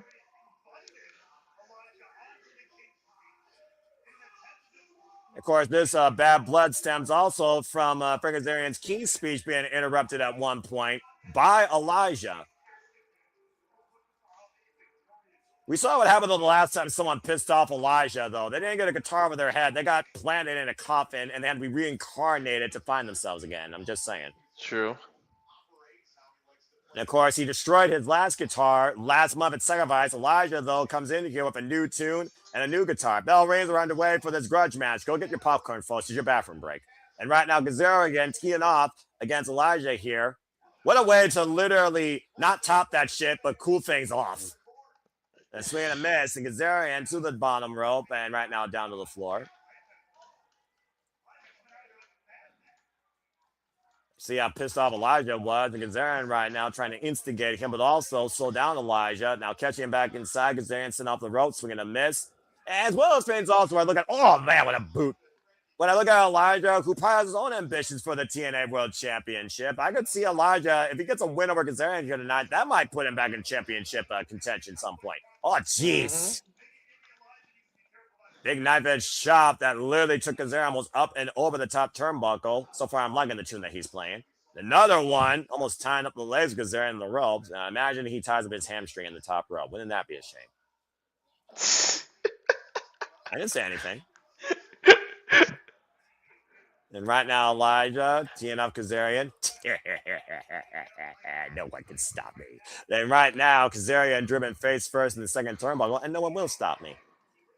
Average whip reversal. Elijah off the ropes here, swinging a miss, picking up speed again and again. Kazarian unable to beat him. What man? Just flying off with that lariat. Again, a lariat comes at you. The clothesline, you just go into it. Thank you, Samoa Joe. Oh! And face first. I mean, how would you feel, Walter, if someone destroyed one of your most prized possessions? Would you not want revenge on them? I don't know how many guitars Elijah owns, but I'm just saying. Yeah, it don't matter how many he owns. He's got one less now. You destroy my property, I'm gonna be pissed. Yeah, you know how much that is? Probably worth more than that scarf. And right now, TNA Rebellion is trying to use the hashtag TNA Rebellion. Now, Elijah might be looking for a drive-by as we walk this way and clocks Kazarian on the side of the head with a knee. Might be a little bit of field day. How fitting for a drifter to win in the city that rocks. Kazarian right now in the grips of Elijah, as Elijah might be looking to go old school. I mean, to be fair, Elijah and Kazarian have had bad blood going all the way back to last year when Elijah teamed with the former TNA World Champion at freaking Under Siege against Kazarian and oh man, and driving down his arm. Shout out to Mark Calloway. Almost got as slow as a style as him, honestly, sometimes. Yeah. It's like the Ulafala, you know, you just leave it there and don't worry about it. Paul, shout out to my brother, Paul, fellow TNA faithful member off camera, by the way. And right now, Elijah just taking his time with Kazarian. And Kazarian has not been able to really get out of the gates since trying to outsmart Elijah in the early part of this match. Up and over, though, as I say that. Swing and a miss, waist lock, and oh, jeez, high angle German, back head first in the top turnbuckle. As he proclaims, that's why I'm your king. King of what? Not the king of rock. Baseball slide right now against Elijah, including the boots towards Elijah in the corner. Again, Kazarian just driving away. Driving him out of the ring and looking to drive him out of TNA. I mean, when you're literally trying to end somebody just because you have a tiff with them, that's a little bit extreme. Now using the ring as an advantage, bracing the throat of Elijah across the turnbuckle. Yep. What he needs to do is stop fueling his own ego like Oliver Page and actually go for the juggler. Obviously, I know he's trying to summon for that crossface chicken wing, but again, when the king gets in his own head, that's when foolishness happens and when his challenger can take advantage. Baseball slide. And Kazarian now with the top rope. Whoa, like man. Take it with T. Harris. That's like asking a kid not to eat chocolate. You can't ask Kazarian not to be fooling himself. Oh, and right now, Elijah clutching his right elbow and shoulder. Okay, really, Kazarian? Was that necessary? Again, I mean, I thought you're supposed to be for TNA. You're Carl Silva's boy. Why are you insulting the sponsor? Elijah tossed back inside the ring. Of course, it's a standard match, and I do mean standard match, TV quality, not pay-per-view quality, but it is what it is. Thanks, Daria Ray. Slingshot, leg drop across the throat of Elijah by Frankie Kazarian. Cover. And again, right now, not a cover, just literally googling Elijah. Referee calling for the break. Bazay, potential 5 count here. Kazarian looking for a statement or for a victory here. Again, let's look at the replay here, Walter. To your point, over the top, slingshot to Harris. Elijah, awkward landing, and his elbow bumped into that podium. A savvy veteran, Frankie Kazarian is, of course. Former, like I said, multiple-time champion here in TNA. Inside Russian leg sweep. Former 6-time TNA X Division champion. TNA Tag Team Champion, and of course, TNA World Champion. Coming back home to TNA when TNA was brought back to life. Wrong enough at Hard to Kill. Yeah. I still remember that stage to this day. Big right hand to Elijah. And Elijah fighting on the apron. Kazarian meeting him in kind. A swing and a miss. Again, trying to be under the punch. Great outsmarting by Elijah. Outsmarting that guillotine leg drop. Elijah, though, spent and worn out. Hell yeah, he is. Again, right now, though, a moment of reprieve for Elijah here. Spring up the top rope. And oh, wait, what the hell? That's a strap from the damn guitar. Why isn't he disqualified? Kazarian is daring the referee to disqualify him, and I don't think Elijah wants that. I didn't think this was a no disqualification match, though. I mean, telling the referee, though, he has full granted advantage to disqualify Kazarian if Elijah deems it not, though. I guess Elijah, though, again, I don't think Elijah doesn't give a damn how he kicks Kazarian's ass. He's not looking to show any weakness towards this guy. And again, he's paying for it being whipped like a government mule with a guitar strap. And the referee's letting it go. But again, Elijah's told the referee he wants to continue. Referee's discretion, I guess. Well, also opponent's discretion. Oh, wait a minute. Elijah catching Kazarian, though, with the strap in again. Swing and a miss. Spinning Sobot. Rising knee. Combination offense with the lariat takes Elijah down. So this is the damnedest thing I've seen so far tonight, and we're just starting. Yeah. From something at peak to something that's not even low in a freaking slow cooker. Right. Ugh. All right, knife edge chop by Kazarian, though. This match apparently is continuing. What are the rules? What are the rules? What are the rules? Hey, you tell me, folks. Pointing the elbow at the back of the head and neck. I still can't believe the fact of the matter that Elijah took that punishment and really decided to let the match continue. Since when does the competitor decide the outcome of a match, let alone the stipulation for it, during the fact? Don't ask me. Yeah, right now, Kazarian was looking to walk by himself and gets overhead built to the other side of the ring, back to California with that distance. Damn. You're right, I can't hear you. And right now, Oh, Elijah trying to tune up the crowd. Again, TNA Rebellion coming here from Cleveland, Ohio. And right now, Elijah not looking to walk like Kazarian, but rock Kazarian's world like a Casbah. And Elijah mounting some offense here. Irish whip off the ropes. And again, up and over. Lance Kazarian, though, looking for the backstabber. Jesus. Great awareness. On the move again. So you do give him credit. I told you, he's got athleticism. He's just an ass clown. And right now, up the second rope, and again, up in the shoulders, electric chair position. Oh, wait a minute, what is this? Turn him around and, oh! Electric chair, sit out, powerbomb, turn, kick out by Kazarian. No pressure on the shoulders. I think the referee was a little late to count. That slight hesitation might have cost it. Yeah, possibly. Very powerful offensive move, though, that has definitely turned this match around in favor of Elijah, going to the knife edge chops and the high and lows in the corner. Again, referee only has a 5 count here. And Elijah, again, just teeing off against Kazarian. And again, he's had this long overdue. But he's got to be careful not to disqualify himself.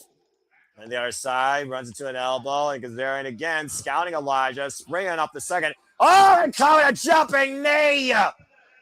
Cover 2. No. Shit. I thought it was over with that knee. He hit that knee square on the jaw. That flush funny knocked him the F out. Good grief. I got knocked out, and I'm way in California. I almost in Connecticut. Wow. About to say, you're formerly in Connecticut. Yeah. And right now, Elijah, stakes are high here on this match to get a big marquee win on pay-per-view against a former TNA World and X Division champion. Elijah was not held going at TNA. Now with the guitar drum in hand himself. Oh, man! Cracks that whip! Take his damn hide! And again, the referee's going to allow it because, remember, Elijah allowed Kazarian to use it. I mean, turn on fair play, right? Whip him all night. Oh, that over the head. Just branding the clown of TNA. Elijah's beating the hell out of Kazarian. I love it. Ugh. I love it when the devil gets their due. And right now, hoisting him up. Oh! Side choke, slam, counter, 2, kick out at 2.5 by Kazarian. Gets the right shoulder up. Now Kazarian going to the corner and grabbing the guitar of Elijah. Again, we saw what happened the last time the Drifter's instrument was in Kazarian's hand. Another weapon. I mean, at this point, the referee's going to allow one weapon. Why not allow another, right? Just throw the rules out the window. If this is a personal grudge that much, then settle it like men in the ring and let the best man win, I guess, by any means necessary. Prime bottle on the ground? They don't do prime here. They don't drink that crap. And right now, look at that slingshot. Oh, my God! Slingshot cutter! And Elijah went face first in that guitar. The cover by Kazarian. No, kick out at 2.5 by Elijah. That was that hesitation. He didn't cover him immediately. The shotgun on the Reed's face. What about the shotgun Elijah's face? And literally, it's almost like second life for Elijah here. Look at the eyes. The eyes tell the story. Now looking for Fade to Black and Elijah holding on to the top rope for everything he's worth. And again, a mule kicked off. Fended off by Elijah, and Elijah taking the destroyed remains of that guitar. Yeah, he's got the neck down. That's the guitar strum. Oh my gosh, he was looking to spike him. The referee goes, the mule kick. The referee didn't see it. This fucking ass clown steals it at Rebellion. 2 for 2. Bow down to the king of TNA, Noah. Desperate means by the court gesture, TNA Wrestling playing a tone that board. Desperate means. Get the fuck out of here, you freaking over psycho. How dare you try to mute me? As I was saying before I was so rudely show interrupted. some decorum for your king of total nonstop action wrestling. Oh, be quiet, you court jester. Let's go back to the replay here of this freaking conspiracy. Again, referee didn't see it. Straight in the upright, better than a Cleveland Brown receiver. Cheap roll-up victory for Frank Kazarian. Turnabout's fair play, though, as both men pulled all the dirty deeds out tonight. I mean, again, Elijah, he wrestled the proper way. He allowed Kazarian to walk this way. At the end of the day, Elijah, a victory of his own undoing, a victory of his own pride. And Walter, I'll give this to you as you usually do it. Let's talk about the TNA injury report. Presented by BioFlex. I know you're on the phone, so I'll go ahead and do it. Of course, we know that Jeff Hardy is not coming in here at 100%. He went through a table. Of course, the Hardys surviving that brutal tables match this past Thursday against the Righteous. Jeff Hardy, though, and both Matt and Jeff, they are clear despite the Righteous' onslaught and beatdown during and post-match. They still are the TNA Tag Team Champions. Mickie James and ODB were found taken out this past Thursday in TNA Wrestling by the Elegance brand, but they are clear to compete, and they will be involved tonight in a match that is now Hardcore Country. And, of course, Stacks apparently suffered a busted eye as Indy Hartwell allows Team Morel to go into the TNA Knockouts locker room and retrieve her Cobra. But Stacks apparently is cleared, which he wasn't. And, of course, Santana Morel and Indy Hartwell are indefinitely suspended. Eddie Edwards and Mike Santana, despite their the scuffle this past Thursday on TNA Wrestling, are also clear to compete. And this has been your injury report by BioFlex.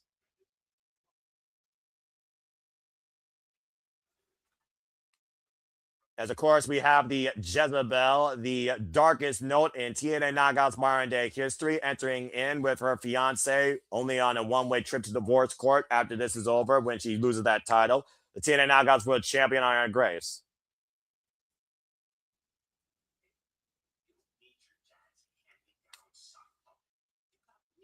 Oh, my gosh. This is the darkest, ugliest picture I've seen in TNA Wrestling in a long damn time.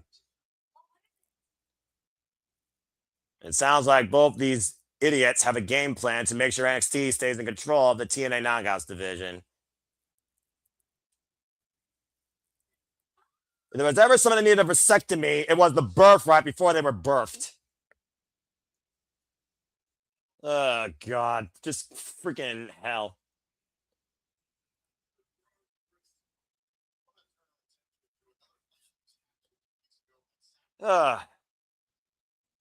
Anyway, as Walter's on a call, folks, again, he works 24/7, 365 all the time, day and night, and wears multiple hats.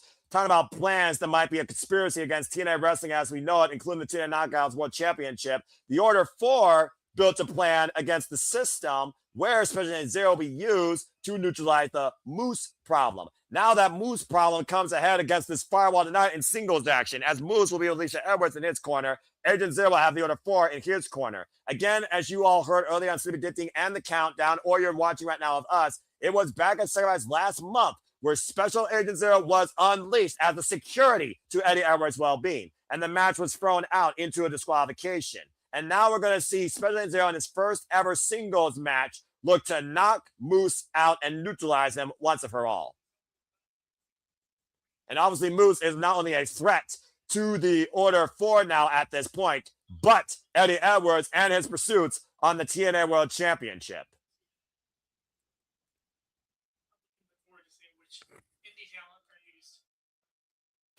And we are in Cleveland, Ohio, and we all know that there's always Secret Service in every city for Mustafa Ali and the Order 4 as Special Agent Zero comes out by himself.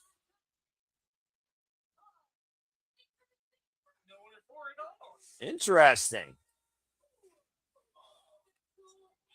I almost wonder with the fact that Special Agent Zero is out here by himself on marching orders clearly.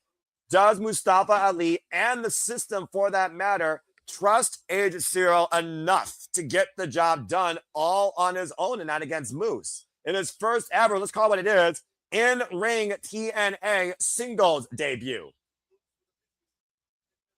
Remember, the first time Moose and Agent Zero engaged, it was a freaking headbutt that damn near concussed Moose. We are literally looking at the two biggest men in TNA wrestling going for the first time ever. This is your Haas 5 of the night, folks. Now things might actually pick up. Oh, boy. And I forgot what this theme sounded like, honestly.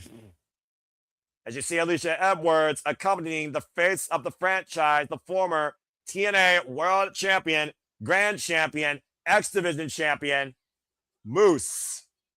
A man that came from a football background and left it all together to become a professional wrestler. Brought in by the Miracle, Mike Bennett and Maria Kanellis in a bygone era of Impact Wrestling, and has been nothing but the 5-tool star of this company since. And right now, Agent Zero, oh my God! I told you gotta watch out for this dude. What the fuck? Special Agent Zero flew over the top rope and wiped Moose out. Yeah, he cleared the top rope like completely. What the hell? Moose Oh my isn't even out of gosh. his jacket yet. I've noticed that. Thank you. Or robe, I should say. I'm about to say, dude, it's a robe. That was a nasty freaking landing. Again, you literally saw the fear in Eddie Edwards' eyes before Moose neutralized him. Or excuse me, Agent Zero neutralized Moose. Alicia Edwards also out here needs to be very careful. She knows what Agent Zero is capable of. Agent Zero delivered her into a bed of attacks at Hardcore War. Yeah, I got the feeling she might show her true self. Oh! And again, right now, it's officially underway here. And Moose, look at the size of these two. There's a marginal height difference with these two men at this point, it feels like. Oh, my gosh! I wouldn't want to see neither one of them in the dark alley. A lit alley, let alone the dark Oh, alley. it's up! And again, Moose wiping out Agent Zero on the floor. For those that don't know, Moose is 6'5", 290 pounds. And should not be moving the way he does. And now what Moose is thinking here, someone tells me this match is not going to stay just one of the elements. Up. He's looking at wood.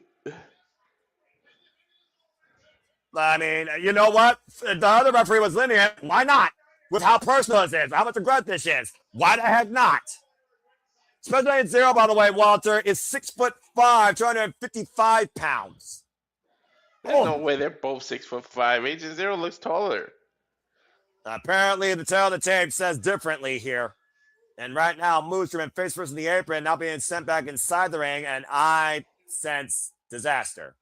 Woody! Again, dangerous territory here. Both men on the apron. Now Moose in Special Agent Zero's clutches. He is not thinking about, oh dear God. Now trying to possibly powerbomb Moose for that table or punch him in the apron. And Moose, though, with the back body drop to Special Agent Zero. Good Lord. This is one of the biggest heavyweight hot fights I've seen in a long damn time from this company especially. Mm-hmm. And right now, the referee's here, of course, to make sure both men can continue. Hopefully we'll get a definitive win here tonight, by the way. And right now, Moose on the road, Special Agent Zero, though, meeting him in kind with a big forearm. And Moose, though, drop kick and sends Agent Zero over to the floor. I don't know, just something. I don't fully trust Alicia Edwards, man. I feel like she's the night's still young, but I do see what you mean. What's more important, your own integrity or showing that freaking pride to your husband? Now Scotty is 0 and pop up. Oh my gosh. Oh God. Oh man. Oh my God. First into the steel ring post. He launched him to the pole, dude. The back of that head hit that. And there's not an answer here on his head to protect him at all. I think the ring moved a couple of inches, actually. I think you're right. Freaking 260+ pound torso thrown, to your point, into a steel ring post. Yeah, that's probably going to move. Mm-hmm. These two behemoths, these two giants, duking it out for the first time ever, 1-on-1. And this is Special Zero's first singles match since he's been in TNA. Yep. Crowd chanting for Moose, though. Alicia Edwards trying to wheel Moose back into this equation. Remember, we saw Moose, this man, fight in a triple threat with a compromised back. I don't think I ever seen Moose manhandled like this, though. He's pretty much being ragdolled. And now being popped up, and again, bringing the grip. And right now, big elbow, rocks Agent Zero. Zero in kind of an elbow of his own as these two heavyweights duke it out in the middle of the ring. And we know Moose is reserved. We know how deep Moose can go. We don't know how deep Special Agent Zero can go. True. Oof. Two powerhouses here looking for a cheek in each other's armor. Another forearm doesn't even level Agent Zero as he answers in kind, and both these men refuse to leave their vertical base and collide in the middle of the ring. Oh, the pump kick by Moose. Staggers him in the corner. Short range spear, shoulder tackle by the face of the franchise. Now perching Agent Zero on the top rope, and this is going to be like a 10-foot fall for somebody. Now, what's going for the head of Moose? What the hell is this? Superplex? A standing superplex? Oh, my gosh. To your point, Moose hoisting up Agent Zero from 12 feet up. Superplex! He hurt himself, though. I think he hurt himself. That's like a 12-foot fall for Zero and a freaking 10-foot fall for Moose. Look at this. Look at the replay. Good God. How the ring took that impact. How did he kick out? I mean, This is Moose we're talking about. Oh! What the hell? That's Slater, Madison, Moose, and Agent Zero. Both men picking up speed off the ropes, and both men collide. And Agent Zero driven to the outside, holds on to the second rope. The table's still there, Noah. And to your point, and Moose the follow up, and it's oh my God! Spin through the damn table off the apron, and both men crash and burn through the floor. Good Lord! Wait. And his foot kind of tripped on the rope. I hope he didn't really land on his neck there. The definition of a human Watch his foot, wrap. Noah. Watch his foot. It got tripped up on the rope.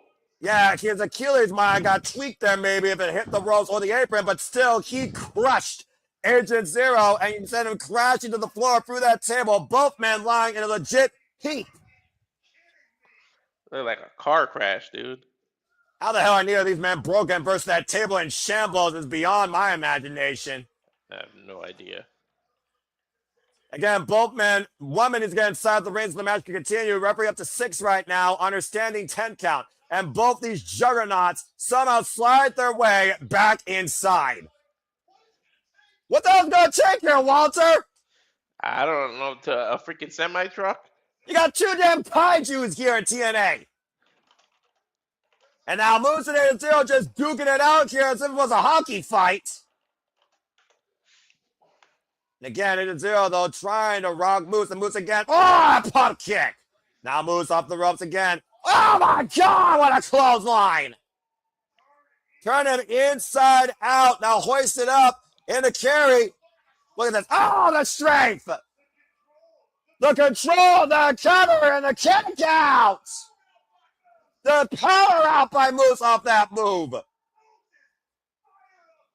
It's almost like a freaking modified sidewalk slam. Again, literally, I talked about on City Predicting, the last obstacle to Eddie Edwards for Moose is Special Agent Zero. Now Moose channeling the TNA faithful and that energy being lent to him and the confidence that drives him to stand up against Agent Zero. And Moose right now might literally be hulking up in its own way here, asking Zero to bring it. Oh, the headbutt! Payback for last year. Runs in with the uppercut. Now moves on the ropes again. Agent Zero looks at the clothesline. Got hooked. And, oh, man, what a choke slam. And a senton drop follow-up. And a kip up by Moose. How fired up is Moose here tonight? Super fired up. Fired up. I'm fired up. I knew this was going to be one of my matches of the night. And right now, Moose literally looking to cut through Agent Zero. Sit up and over. Sidestep. Lands on his feet, though. Agent Zero, though, over the top. And Moose catching him off the dive. Now hoisting up. Special Agent. Oh, dear God. Oh, my God. Power bomb on the steel ring steps. That hurt.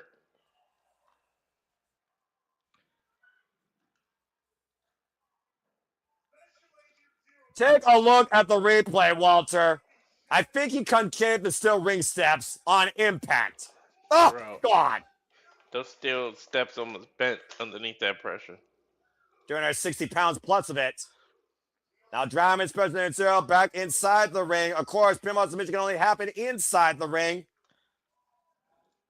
And Moose has gained full control of this match and has neutralized Agent Zero's stance. So far.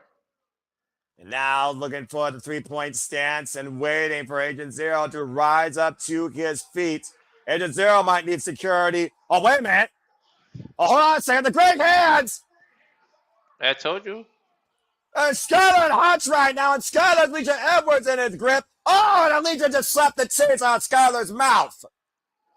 Oh, wait a minute. Oh, the pump kick. And oh, Alicia Edwards lands awkwardly and might have tweaked her ankle on the way down. Uh-oh. Alicia Edwards caught in the crossfire of this war, and Moose checking on Alicia Edwards here. Inadvertently, with Skylar holding on to Alicia Edwards, Alicia might have literally, I don't know if she twisted her ankle or what, but right now we got, at the end, we still have a match here. Referee checking on Alicia. That was nasty, by the way. Again, why are you not wearing There's just shoes? something I don't. I feel you, dude. I do think the fix is in, but right now Alicia Edwards might be injured.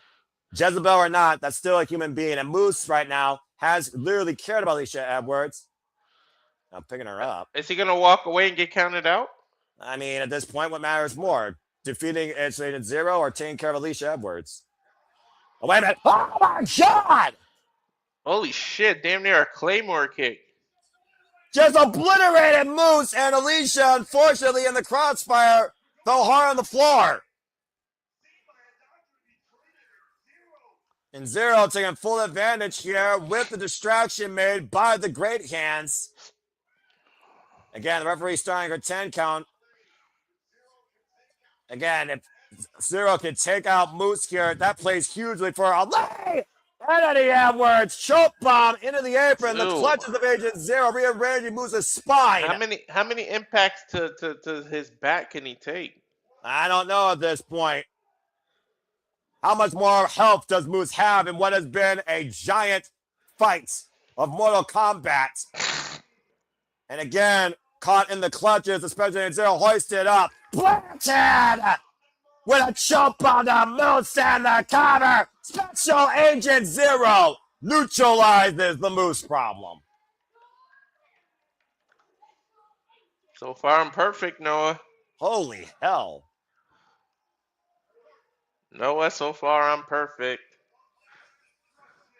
The weapon of mass destruction has obliterated Moose tonight on behalf of the Order Force Accord. Take a look at the replay here.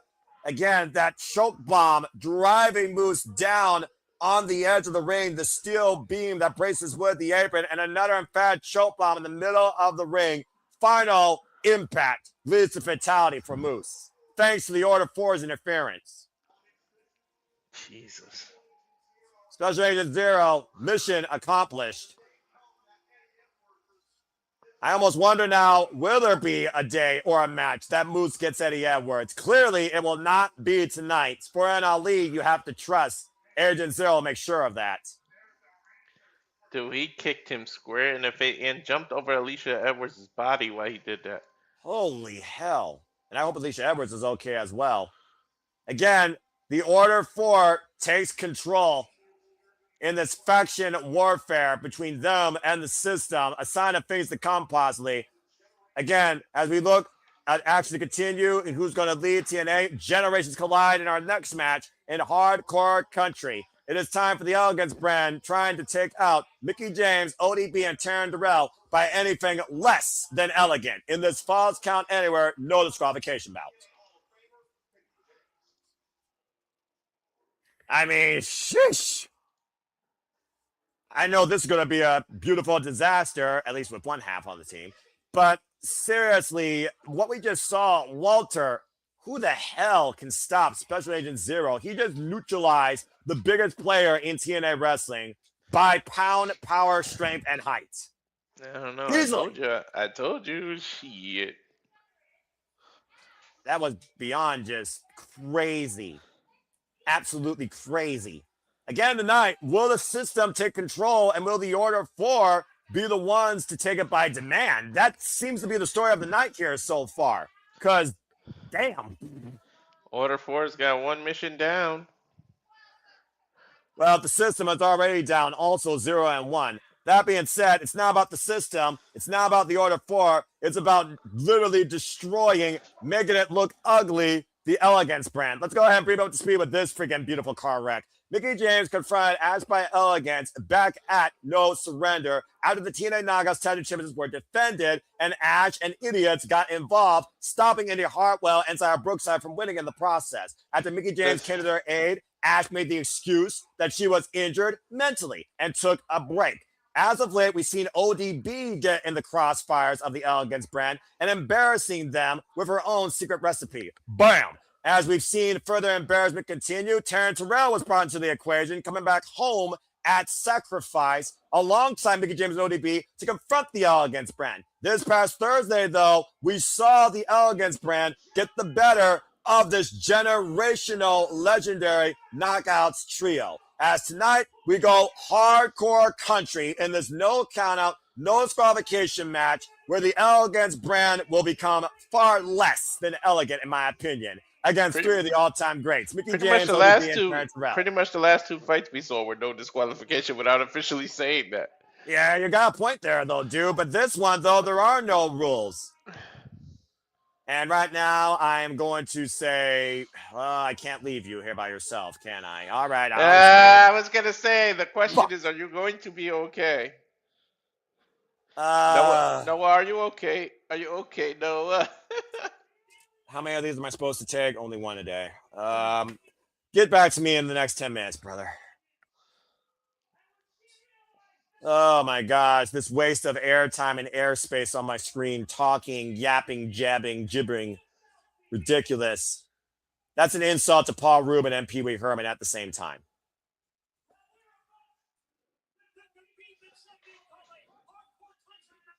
All right, I suggest you folks go get your popcorn, go watch TNA Collision to see the Brawling Birds take on Fekla and Maria Shafir if it hasn't happened yet, because it's far more better than what this shit's going to be. If I could change the channel and call that right now, knowing it's on, maybe I would. I'm almost tempted to get my phone on here and look at AEW, but nope, not going to do that. Not going to do that. Oh, God. How the hell does Tom Hannigan endure this every freaking week? He gets paid a lot of money. Yeah, well, sometimes you wonder how much something really is worth.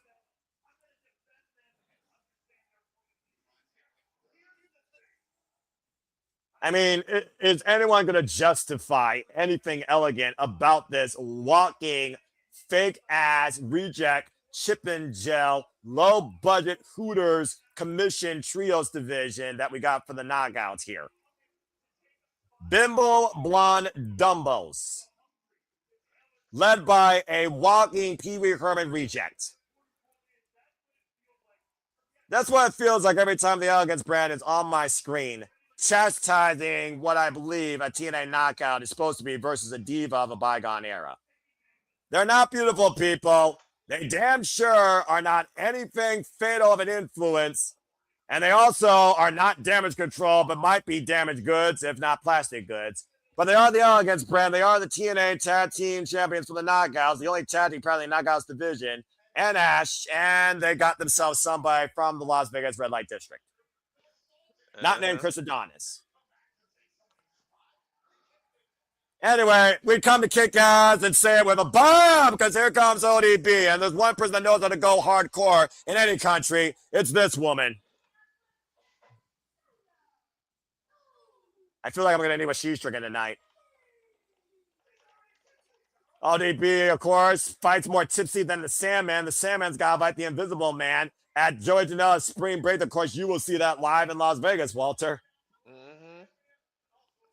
A former TNA Knockouts World Champion, and Monte had a former TNA Knockouts Tag Team Champion. And here comes a hot mess herself, not named Chelsea Green or Laura Van Ness in the bygone era, but the former TNA Knockouts World Champion, leader of the Dollhouse, Taryn Terrell, who held it for 238 days alongside assistants with, of course, one half of the Hex, and the former Jade, now known as Timu Batty, Meacham. And of course, has shared the ring with the likes of Gail Kim, and of course, they are a team with the greatest of the greatest, not named Gail Kim, hardcore country herself, Mickie James, who redefined that TNA Knockouts World Championship 3 different times and win the TNA Hall of Fame last year. Where's she going? What's she grabbing? Oh, here we go. Mark Bucket? Mark Bucket? What the? What's in the bucket? Bucket of fun. That's what that is. I mean, again, it's hardcore country, right? It's defined by Mickie James. If you're going to rearrange something to be far less elegant, you need a Mark Bucket, I guess. Something tells me there's not going to be a cosmetic day for the Elegance brand.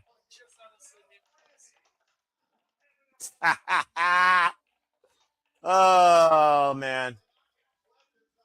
The Knockout Legends have a lot of plunder here, looking to clean up this trash in the TNA Knockouts division, known as the Elegance brand here.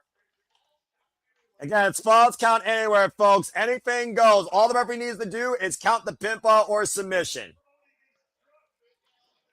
I feel like that stuff came from ODB's truck, because let's not forget, she owns her own food truck, folks. I've heard that's got pretty good food, by the way. Country food? I mean, you know, I'm one of those connoisseurs of all sorts of cuisine. I'd be interested to see what ODP is serving. And Mickie James, of course, like I said, a former, 5-time TNA Knockouts World Champion. Oh my gosh. God. Vicky Guerrero makes, I'm about to say, she makes Vicky Guerrero sound like an angel. No one gives a fuck. All right.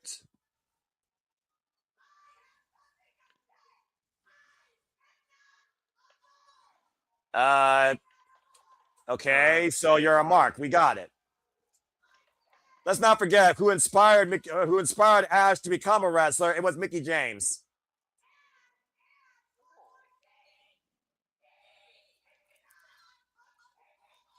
Yes, he is. He is shorter than a pickle, and not even Viagra will help with that. Never mind. Anyway, let's go ahead and talk about this match. I'm sorry, did I say it out loud? Anyway, ODB right now, and Taryn Terrell. Sorry, folks, you're getting on a Hinge commentary from this guy here tonight during this match. Not sorry. All right, well, there we go. Let's go ahead and break away these pointless signs that don't even belong on a picket line here. I mean, you know, at least we know the Elegance brand knows how to use crayons or color pencils and can actually color in between the lines. So, you know, maybe not completely stupid. Guess not. Well, I mean, you know, the jury. All right. Whoa, what the hell? Was that a barbed wire bat? I don't know, but there's 100 chairs getting thrown in there. Yeah, I mean, again, they're just throwing everything inside the ring. Is that hairspray? What are they doing?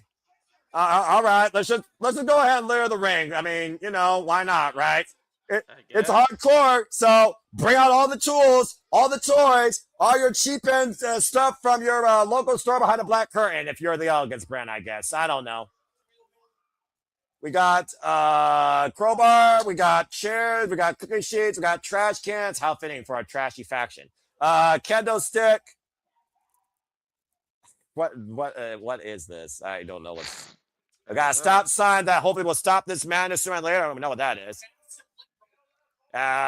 Lip roller? Is that what it is, Paul? Lip roller? Okay, fair enough. Well, anyway, right now we got the Elegance brand trying to take advantage here of this melee barrage brawl. Well, if there's ever a time for you to bring any sort of innuendo commentary or puns, now's the time. Because I don't know what we're witnessing here right now. Trios, Irish whip, and all three with a little fast press on the Elegance brand, collapsing the Botox on their chests. One of those those derbies, those off the road derbies where they just crash the cars. That's basically what this is. Drag queens make the Elegance brand look a little bit elegant, and even they might outweigh them. Oh my gosh! And that dome by Terrell driven into the chest, and I'm guessing belly button of I don't know who that was. I think that's Heather. Yeah, that's Heather because she's the shortest. And Ash right now getting waylaid by a kendo stick by Mickie James.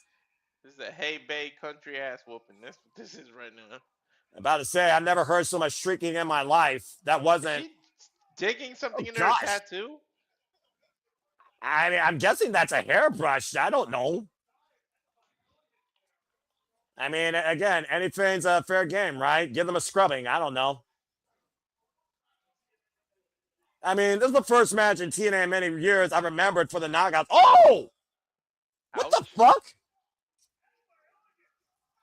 Why is she throwing water at fans? Oh, those must be plants. Those are VIP fans. So yeah, they're plants.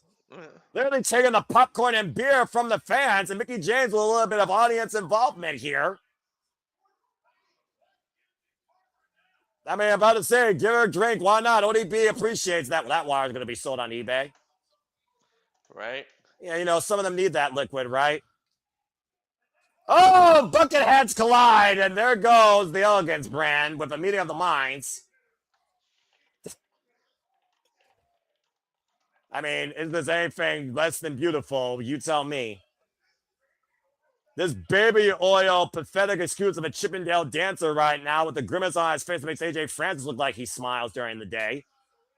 And now inside the ring, Terrell with a lollipop bucket of dum-dums for the dum-dums being spread across the ring.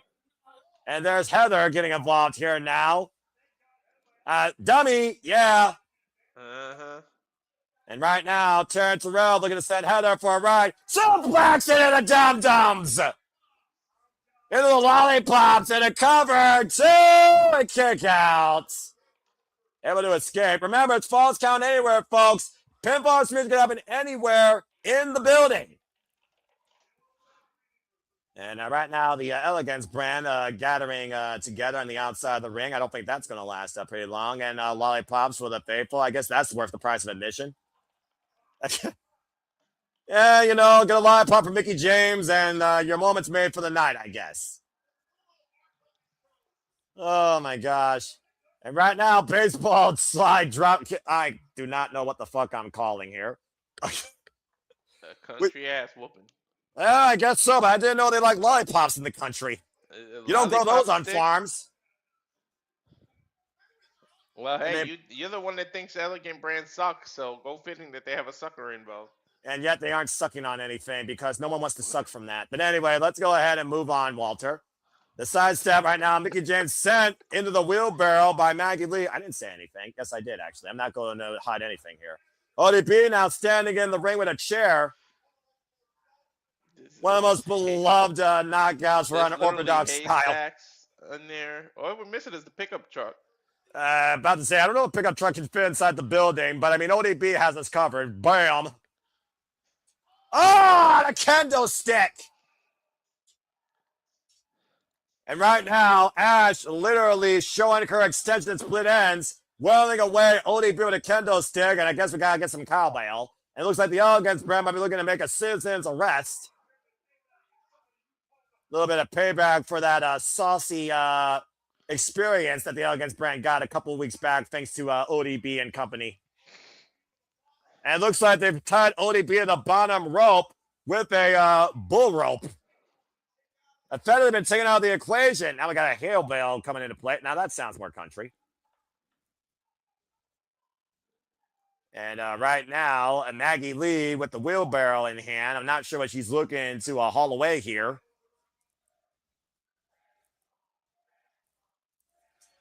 And Mickie James. Oh! Big kick! Dropping Maggie Lee up and over the wheelbarrow and sending Heather through the hay bales. Terrell, I think, caught with a takeover tiaras. This has just been an absolute beautiful catastrophe. And right, John Lollipop. Meanwhile, Ash by Elegance with a stop sign. Oh, gets whacked out of the air with a lollipop shattered over her spine. And disarming her of the stop sign. I didn't know candy could break metal. Stop it. What? I didn't say anything.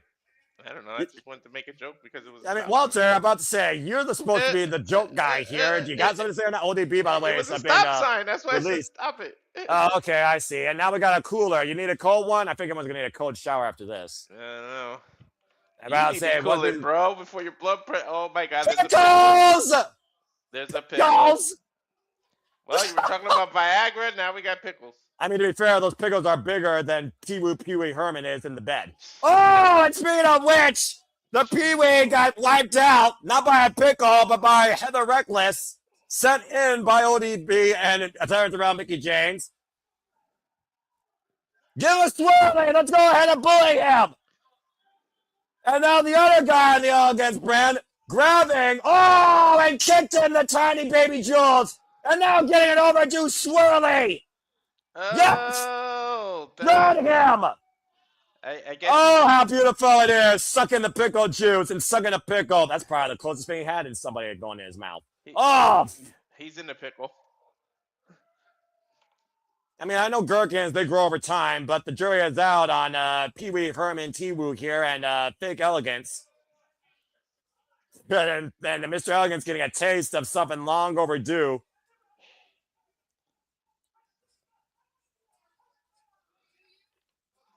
Look at this now. The personal concierge pleading for his life right now while the Elegance brand's been neutralized. And ODB just literally chest bumped him down to the mat.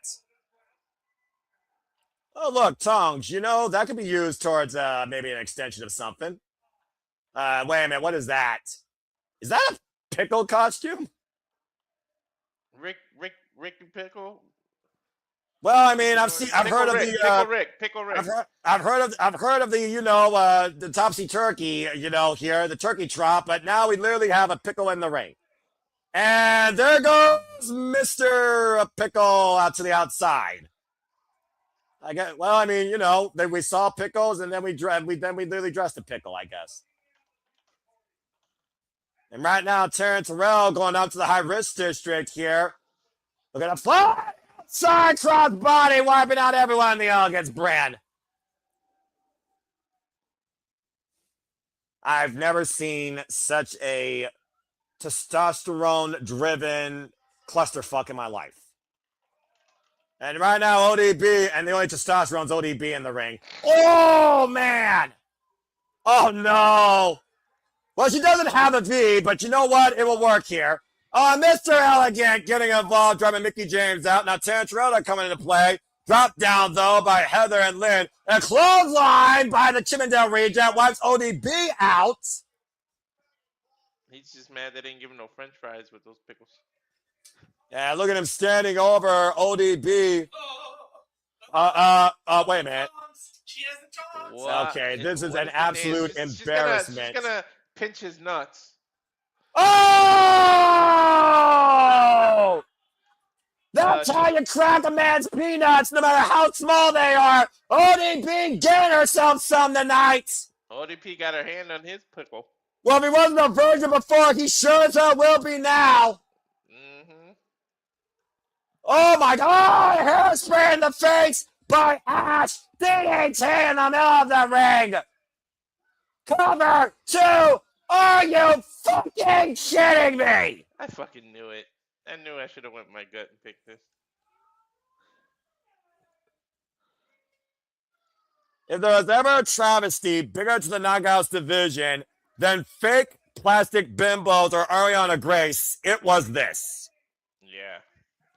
Walter, yeah, you and I will take a rain check next month on Call and TNA after tonight. The Barbie doll bimbo battle royal. That's what they would be involved with next. Well, considering they only got 3 knockouts on their payroll that are willing to take this shit, congratulations, and I mean that from the deepest recesses of the darkness of my heart, to Ash, Heather, and M by Elegance winning this, I don't even know what to call this friggin' car wreck. That was beyond pathetic. That's going to go down as one of the biggest car wrecks of all time in TNA wrestling, and that's saying something. Oh, wait a minute. Tommy Dreamer here. Cut the music. Guys are cleaning up. Why is Tommy Dreamer and Carl Silva out here? He said weird plexi guy. What did he just say? Well, let's see what Tommy Dreamer, who knows how to eat shit because he's done that his whole life, has to say here. Marky March and the Funky Bunch. Pee Wee Dick. Pickle Pee Wee. Come on, nigga, please get out of the ring. Tommy Pickle. Mickie, stop being crazy. I mean, she didn't do the V thing. All right, I guess we got an intermission here. Again, this is pay-per-view, right? Man, I regret paying $40 for that. All right. Ugh. Life's hard, life's harder.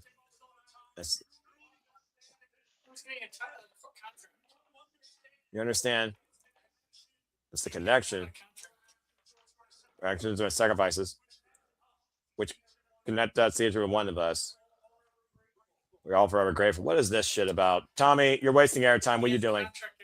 He's giving them time to clean up. Different spontaneous is natural reactions.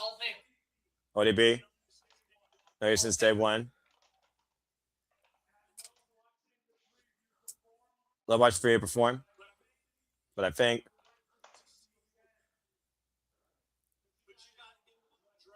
all right, let's see you again, but you gotta get dressed up. Wait, what? No way. Huh? For all the fans and everything they've done for the TNA team and our company, we had to announce tonight that October, we're Let's See It Bound for Glory, because you're going to be in the 2026 TNA Hall of Fame!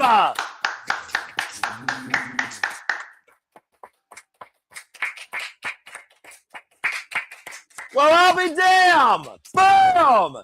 Congratulations to ODB, you one dirty babe, taking your place in the TNA Hall of Fame! Nice. Wow! I'll say, ODB emotional?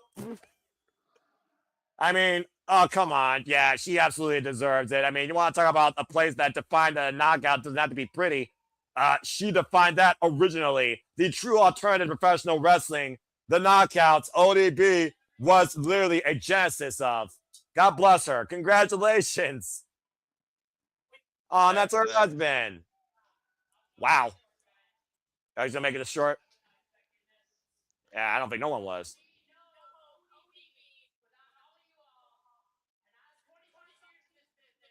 25 years in the 25 business. years. Ooh. Yeah, I'll let you transcript. That's beautiful. I'm about to say food truck to run. Let's not forget. What do you say, Big Al? Yeah, feed everyone bound for glory. Why don't you? I love everyone in the back. Let's keep on doing this. Yeah, I'm watching everyone. Well, I'll be damned. Again, long overdue for this TNA Knockout Original. ODB will be taking her rightful place this year in the TNA Hall of Fame class of 2026 in October at Bound for Glory. From something that was a beautiful travesty to a humble, long overdue induction. Congratulations to ODB. Well, that definitely helped my mood a little bit. Still, though, the future of the knockouts, question. So this match was done just to give us a Hall of Fame announcement, pretty much. Yeah, I'm about to say. I mean, if it was for that, it gives the match an F+. But anyway, congratulations, ODB, the newest inductee into the TNA Hall of Fame. As we go backstage to, I believe that is Elena Black. Elena Black. Who might be getting more clicks on her Instagram or other website that she works with.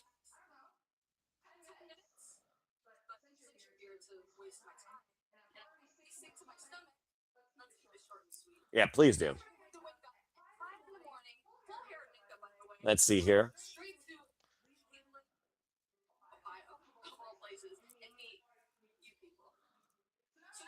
I was unhinged. I get unhinged sometimes, folks. Sorry, not sorry. So apparently, Elena Black, who is not on the card here tonight, apparently going to sit back and watch the TNA Knockouts World Title match. Let's not forget, Laylee Lee was champion at the time when Daria Ray the Suit arrived, and her first order of business was to hire Elena Black as a knockout to TNA Wrestling.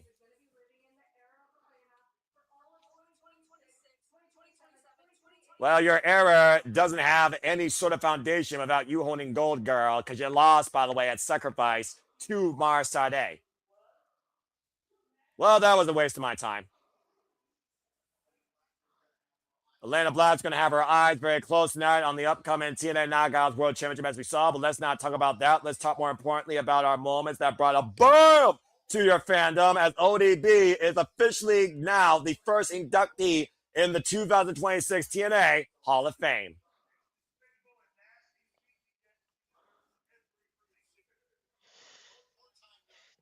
She definitely deserves it.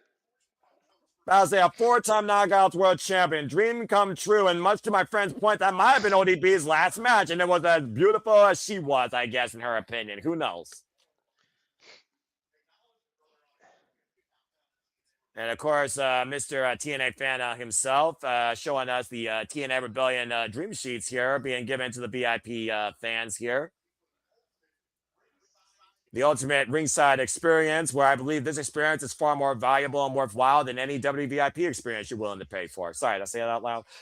Anyway, well, then again, won't cost you a kidney. Walter, ODB, Hall of Fame, congratulations to her. Any thoughts you have regarding that, or, of course, her career or the moments that she's given to TNA? She definitely deserves it. And, man, I remember when she was first out. She was the anti-knockout, quote-unquote diva. They never called them divas, but she was the anti that. Damn right. She always been that. Mm-hmm. Well, speaking of moments going down here in Cleveland that have given more victories than Cleveland Browns in recent memory, a Cleveland Brown legend, Bernie Kosar, tags alongside and homecoming boy. Nic Nemeth goes one-on-one with Flopdar, AJ Francis, next here at Rebellion.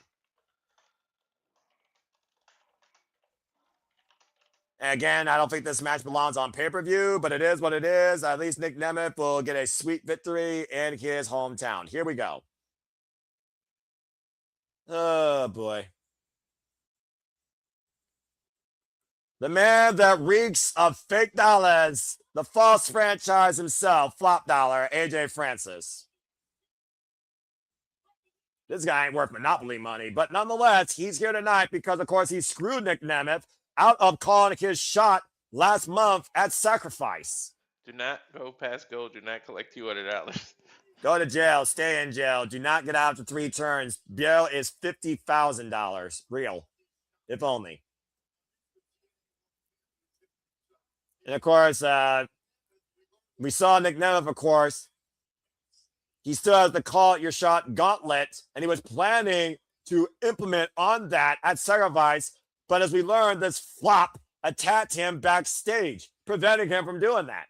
And that's literally the reason why we have this match tonight. Not just the fact that Nic Nemeth is from Cleveland, where he could have gone a promo or even called his shot, but because he wants revenge. And I'll give Flopdower credit where credit's due. He's shown us that he can go in the ring. He can bring something forward in a match. He just can't bring a profit. But he wants to be part of the conversation where he could possibly be a future TNA World Champion. Highly unlikely in all likelihood. Always looks like an angry baby. Well, he's got a mic. No one gives a fuck. That's an ugly green and gold ensemble.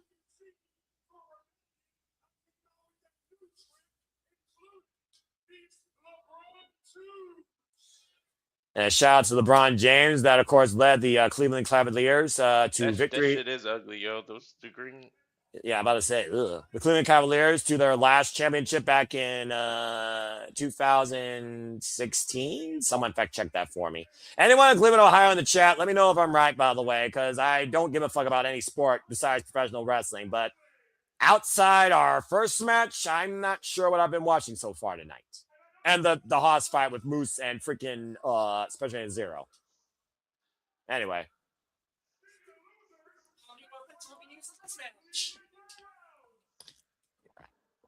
That is such low-hanging fruit to do. And I feel sorry for those Cleveland Browns fans in the front row spoiling the jersey.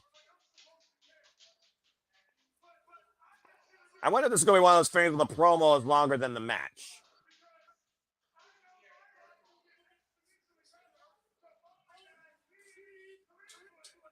I mean, Cleveland's not that bad. I mean, you know, the home of the Rock and Roll Hall of Fame. My friend Cleaver Con Andrew is there. Of course, No DQ moderator Virtue. In fact, I believe the No DQ review might have been going on while we've been doing this. And if it has, shout out to Papa Gino. I hope that he had a great review. And again, stay tuned. Me and him do produce postmortem Monday evening, 6 p.m. Eastern Standard Time for AEW Dynasty before we kick off the festivities for WrestleMania week with predicting WrestleMania Night 1, 11 p.m. Eastern Standard Time on Monday night. And here comes the wanted man, Nic Nemeth, alongside Cleveland Browns legend, Bernie Kosar. Bernie Joseph Kosar Jr., might I add, born in 1963, is a former professional football player who, of course, was a quarterback.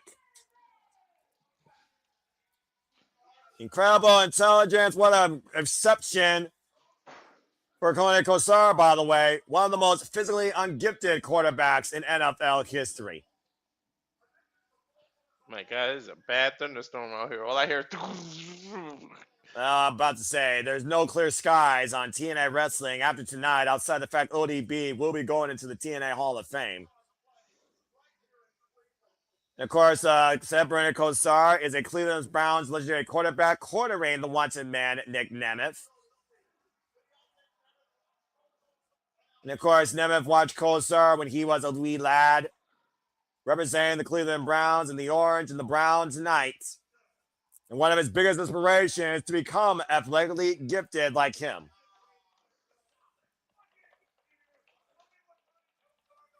Oh, boy. It's another game of home versus away. Can the Cleveland Browns get the touchdown? Let's find out. First and blank. So here we go with this one-on-one affair that might as well be TV, but again, it's Nic Nemeth. Let's be honest here.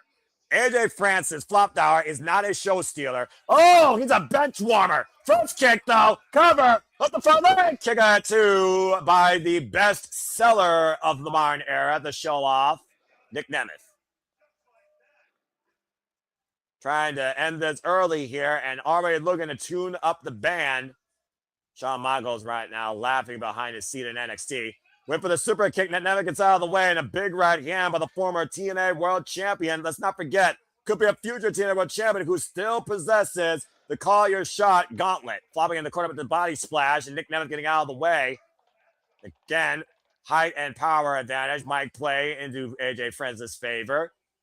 But of course, experience and accomplishment plays in favor of the one-man Nic Nemeth trying to hoist up the 300-pounder. Not a wise move. That swing and a miss. And again, just teeing off against AJ, trying to wear him down. Francis, of course, going to take a tremendous amount of power to take down. And, oh, man! Just flopped and dropped to the outside. Yeah, we're all waiting for that, Charles. I'm waiting to see what's going on in the undead realm and if more sins have been found and if Mila Moore and Victoria Crawford have been permanently sacrificed to bring the bunny back to life and leave them for dead. Wow. I said what I said. I'm telling you, I'm going to be unbiased. Irish whip. And AJ Francis prevents Nic Nemeth from going stepping steps. Body shot, though. Of course, every man's the same size but on the mat. Big headbutt, though. And AJ, though, again, hooking up Nic Nemeth. Uh-oh, looking for a choke bomb. Nemeth able to scout it. Land on the apron. And Nemeth right now. Oh, man! Caught with a vicious forearm by AJ Francis jumping off the apron. Francis getting back inside the ring, perching himself on the top rope like a gargoyle. Or a pigeon. Pigeon might be more appropriate. And right now looking for a cheap win and a quick way to the pay window. Looking for a count-out victory here. Up to 6. Referee Michael right now. Up to 7. Nic Nemeth back inside the ring, though. AJ immediately back on the attack and literally goozling him on the throat with those LeBron 2s. Probably not as much as Air Jordans, but again, it doesn't like he has a WWE paycheck. I mean, if you want to prove you're a show stealer, then actually beat somebody of recognition of value, not name the hometown man. And a big win over Nic Nemeth would definitely do that, Walter. Hell yeah, it'll put him up there. That's a former world champion. In multiple companies. Let's not forget NXT, World Heavyweight, Money in the Bank, and of course, as we talked about, former TNA World Champion. Oh, of course, the wanted man came to TNA to completely start over as Nic Nemeth, while most people only know him in a bygone life as Dolph Ziggler. The Kent State Hall of Famer, by the way, who went undefeated during his amateur wrestling background. Proving that he is just that damn good to himself. Hell, this guy's a former champion of New Japan, let's not forget. Global Heavyweight Champion. Driven right now into the turnbuckles and in position now for AJ Francis to flop over the top rope. And running through with a running knee up and over. Flip flop to the floor, lands on his feet and clocks Nemeth. And Bernie Kosora just watching on from ringside here. Well, and Bernie right now face to face with AJ Francis. About the same height here. And right now, AJ looking to send a painful message in front of Bernie here and all of Cleveland, rearranging Nic Nemeth's shoulder blade against the ring pole. And let's not forget, much like the cheaper Nemeth, we saw the family at ringside. They are still there as well. Now Francis is slow on the attack here, looking to follow up, bringing them back inside the ring.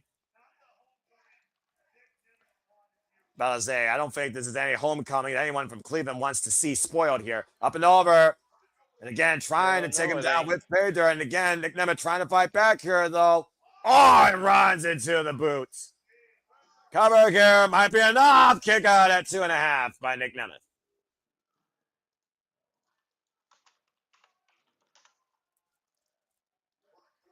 I didn't think AJ would come out of the gates like this. Dude, Nick hasn't done anything pretty much offensively.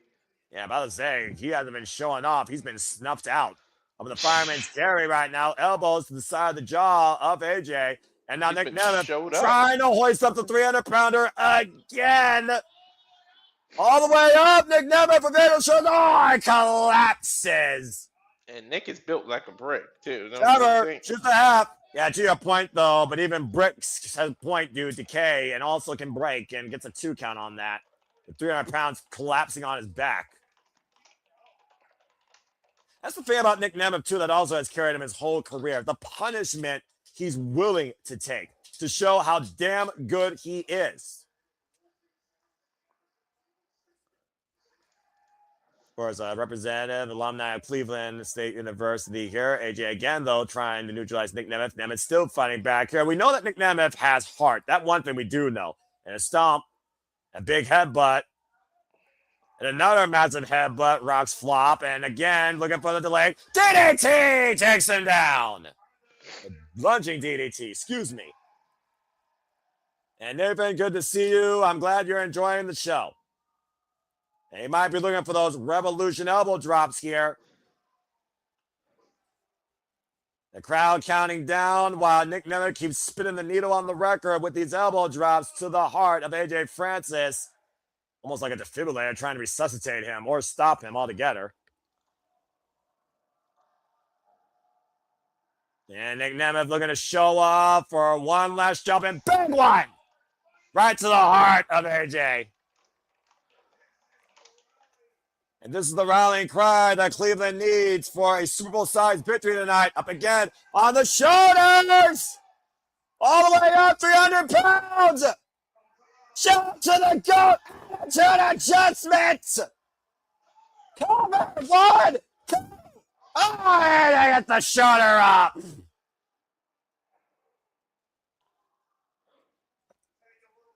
Well, you can't see victory, apparently, unless you're John Cena hitting that. I guess not. And of course, that will be our host this year for WrestleMania. Bernie Kosar from ringside here, taking a gander at TNA Rebellion tonight.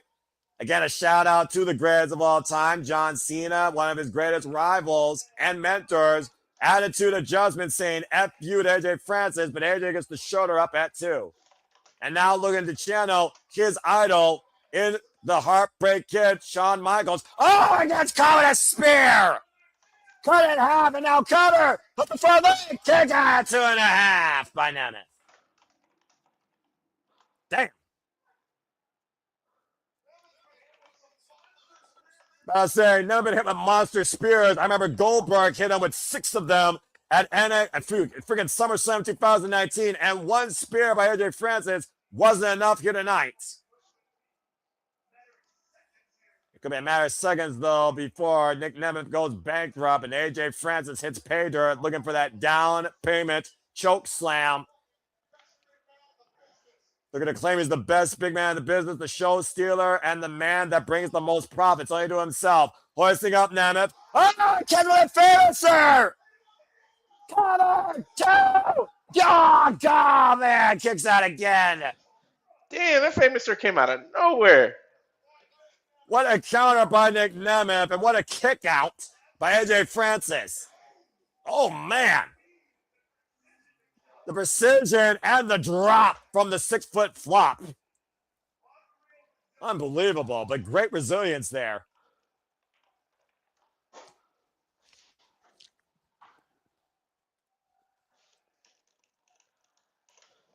And about to say, you hear the fans rallying behind the hometown man, and I do mean the literal hometown man here, Nic Nemeth.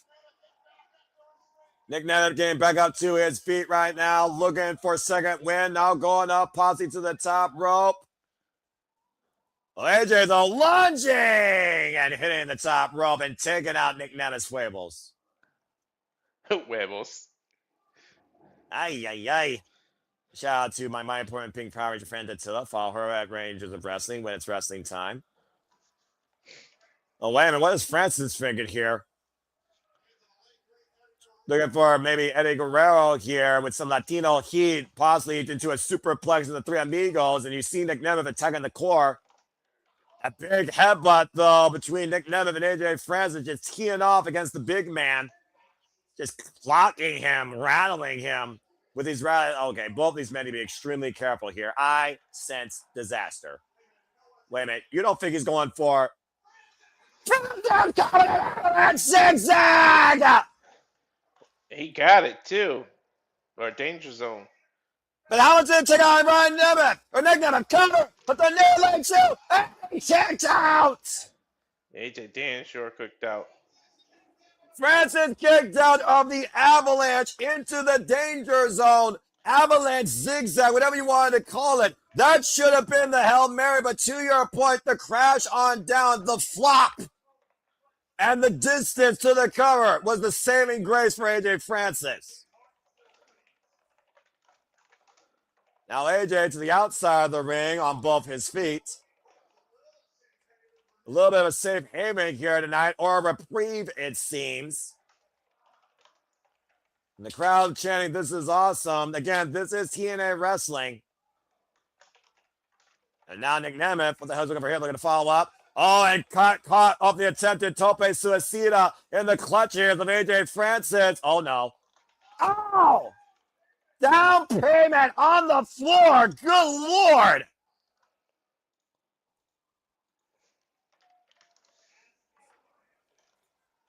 And of course, those mats are there for the building, not for the competitors. Right.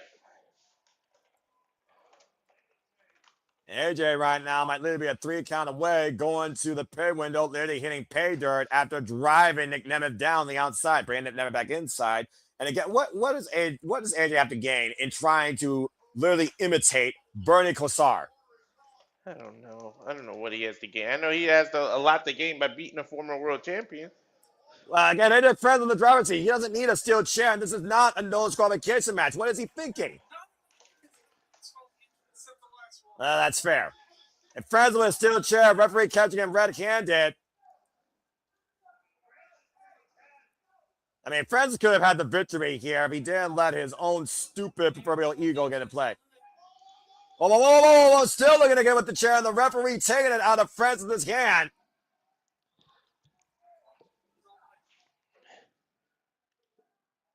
Oh, what the hell? AJ Francis literally bumped the ref in the back of their head and drove to the outside of the ring. That's a fine and a half. Bernie Kosar? But what the hell, Bernie Kosar's inside the ring? Now, this is not wise for a 70-year-old man. Right. Putting himself between Nic Nemeth and AJ Francis. Oh, boy. Oh, wait a minute. Oh, wait a minute. You are not looking to square up against a former legendary quarterback. Whoa, whoa, whoa, whoa, whoa, whoa, whoa. AJ with the three-point stance. And what? Oh. Whose music is that? I don't know. What? Who is that? Is that EC3? Oh, Casey Navarro! What? Casey Navarro! He's back from what? He had a knee injury? Yeah, exactly. The former running mate alongside AJ Francis. We told him to fuck off. Francis left Navarro for dead last time we saw him. And now Brandon comes off the chair in hand. AJ, you might want to turn around. This isn't baseball here, but... Oh, right in the tailbone with the steel chair. Super kick to AJ Francis.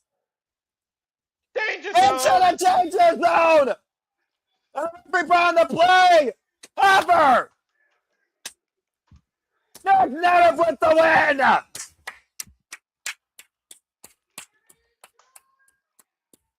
What the hell did we just see? Casey Navarro gained long overdue revenge against the flop that left him for dead and a victory for Cleveland. That's what you just saw. All he did was distract him. Come out and beat his ass with a chair or something. Sometimes that's all you need to do to get a little bit of revenge, Walter. Ask Rich Swann about that. The sins of AJ Francis' past come back to bite him in the ass tonight in Cleveland. From first class to trash. I mean, Bernie Kosar just swung a steel chair against AJ Francis' tailbone. I just want to say that for the record. And then into the danger zone, Nic Nemeth took AJ Francis. Casey Navarro threw the ref back in the ring, Call it a buzzer beater. Nic Nemeth touchdown and a winner in Cleveland.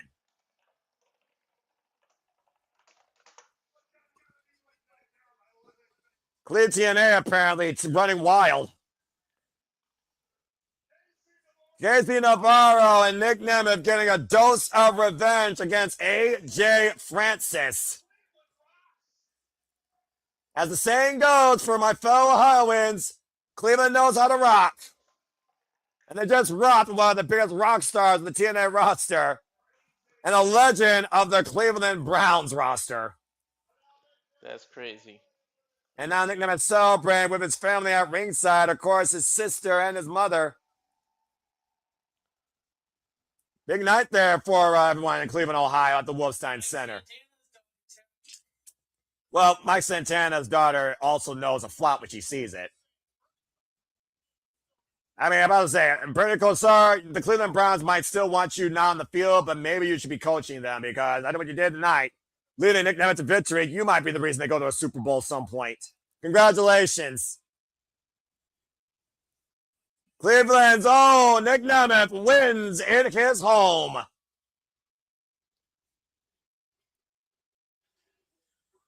All right, well, I've got a moment to breathe. Again, let me thank you all for tuning into our coverage of TNA Wrestling Night for TNA Rebellion. Hope you're all enjoying. Hello to everyone in the chat, by the way, as I acknowledge you. Charles, Lily, Raheem Han, Safet, Nathan Banks, thank you all so much for tuning in. Hope you're enjoying. Please like, subscribe, comment, tell a friend. Follow us, of course, at SR Studios 2024 for all the latest continued coverage, updates for everything we do here, especially ahead of WrestleMania week. And, of course, stay tuned at the top of the hour where we will go live simulcasting with Edward Laredo at Ed San Antonio, follow the X, as we hype up Poda Mania. As you see, Edward's hyping himself up for the biggest task of his career, and your boy Mike Santana in the biggest chance of his career, proving why he deserves to be the standard of TNA wrestling. Pressure is at an all-time high in our main event tonight when it comes to who will lead TNA into the future on AMC. Wait, so he took all the face painting? But right now, it is time to witness, hopefully, the return of a dynasty back home where it belongs as Layling Lee looks to correct the wrongs of the past against NXT's Arianna Grace with stacks for the TNA Knockouts World Championship. Thanks to her father, thanks to manipulation, thanks to stealing his Pride Cobra, Arianna Grace stole this not given by birthright TNA Knockouts World Championship against Layling Lee at No Surrender, and has driven us into a dark travesty on the TNA Knockouts roster, thanks to Stacks at the company. And Layling Lee has been waiting for this one-on-one rematch since, at the expense of her own Angel Warriors partner in Zaya Brookside, at the expense of Jody Frett. Arianna Grace has done everything possible to hold on to the cornerstone of the TNA Knockouts roster. And hopefully, like last time, this title was held hostage by another company. Layling Lee, the Warrior, can be our savior, bringing this title back home tonight at Rebellion. It's all title matches from here, except for EC3 here. Yeah, well, I don't care about control your narrative. I care about restoring the Knockouts to prominence. You know how you do that? You bring the TNA Knockouts World Championship back home on someone who deserves to wear it. Let's go ahead and look at the tail of the tape here. Minimal height difference. Grace with 5'7", Layling Lee 5'3". Her finisher being the Graceland. And of course, Layling Lee is the Warrior's Way. As she is our reigning, unfortunate TNA Knockouts World Champion, making this division even less than it already is. Layling Lee is a former one-time TNA Knockouts World Champion, will become a two-time TNA Knockouts Champion at the expense of NXT talent. The warrior spirit must rise tonight. You are not an assassin, but you know what your mission is. Restore the honor of the TNA. I don't have to ask Noah who he going for this. What gives you that sort of inclination? That being said, again, stay tuned. We'll be simulcasting shortly with Edward Laredo at Ed San Antonio on the X. Here's to our studios as we hype up Poda Mania, the all-women's professional wrestling showcase that will be available on Triller TV live And we will be coming here next week, Wednesday, from Las Vegas, of course. Get your tickets today or become a member of Triller TV to watch this all-women's professional wrestling showcase. More on that after this match. And, of course, you see Angel Warrior partner accompanying Layling Lee to ringside, Zaya Brookside, who was unfortunately the last victim of Arianna Grace and that Cobra. Of course, the Cobra is now back home with Santimarella, but due to Daria Ray's manipulative influence and freaking board of director calls, quote unquote, Indy Hartwell and Santimarella have been suspended indefinitely. We saw how instrumental that foil Stacks was in that triple threat match when Layling Lee and Danny Luna were fighting tooth and nail for the cornerstone of the TNA Knockouts title. You know, the original storyline that was in-house where Danny Luna had every chance to become the face of TNA and rightfully deserved to be, but NXT had to take over and ruin the Knockouts division. Just saying. They abandoned storyline. We still don't even know if Frankie was working with NXT, that invasion thing. None of that shit ever got concluded. Well, unfortunately, what should have got concluded for a vasectomy wasn't, as his birthright now holds the cornerstone of TNA Wrestling, and I pray to God that ends tonight. We'll see. I'm fearing, though, what Stacks was talking about earlier. Oh, get a fucking room at a coach-written Motel 6.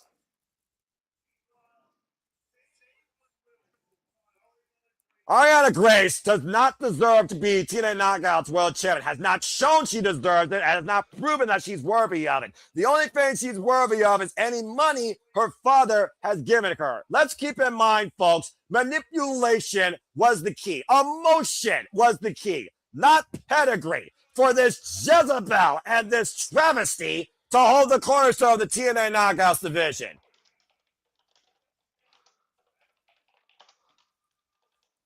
Only thing you got is Stacks, no stats. Let's go down to Mackenzie Mitchell for introductions. Oh, God, every time I see this, it makes me wonder, it makes me question myself about this friggin' wrestling business. Business my ass. Layling Lee, 37 years of age, 8 years involved in the game. Of course, as I said, a former TNA Knockouts World Champion. She won that title against Kalani Jordan and Jordan Grace at Gold Rush last year in the theater on NXT. And the Jezebel that holds the gold, that is the biggest travesty in modern day TNA Knockouts World Championship history, with someone waiting to be on divorce court near you. Arianna Grace, who's held this title since stealing it, and I do mean stealing it, at No Surrender.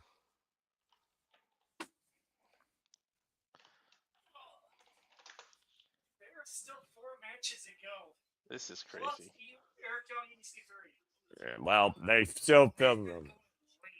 What do you expect? Arianna Grace, 30 years of age, 7 years involved in the game. Of course, trained out of the WWE Performance Center. Calls herself Mixed NXT.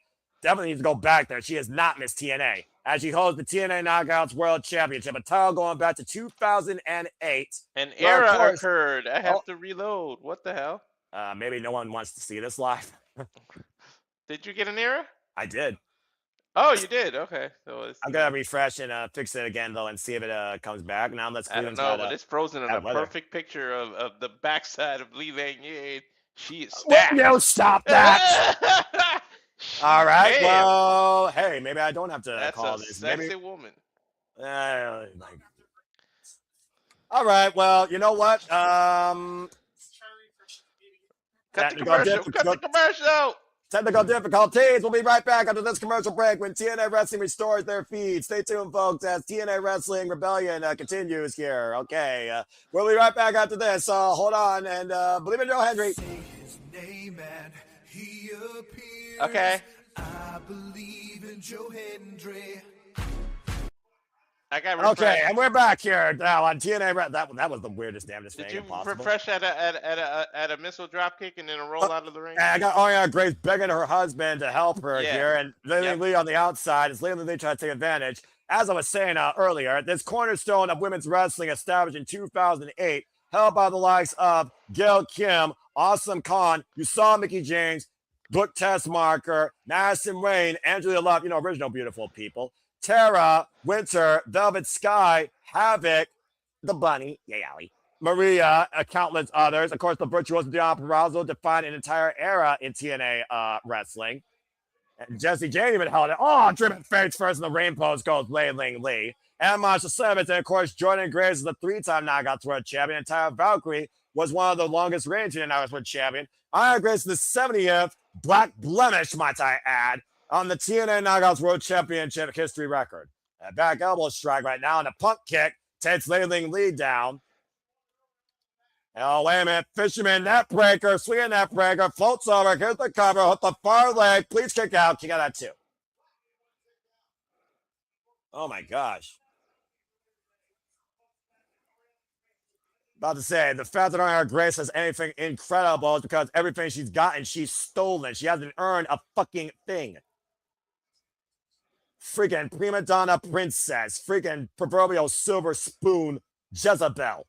And there you see Elena Black, who was very vocal earlier. Also another TNA knockout, who also should have been involved originally in the title hunt. Now look at this. Stacks trying to get involved, grabbing his wife's arms. And Sarah Brookside taking Stacks down. Figuring out the sunglasses off his face, Zaya, all right?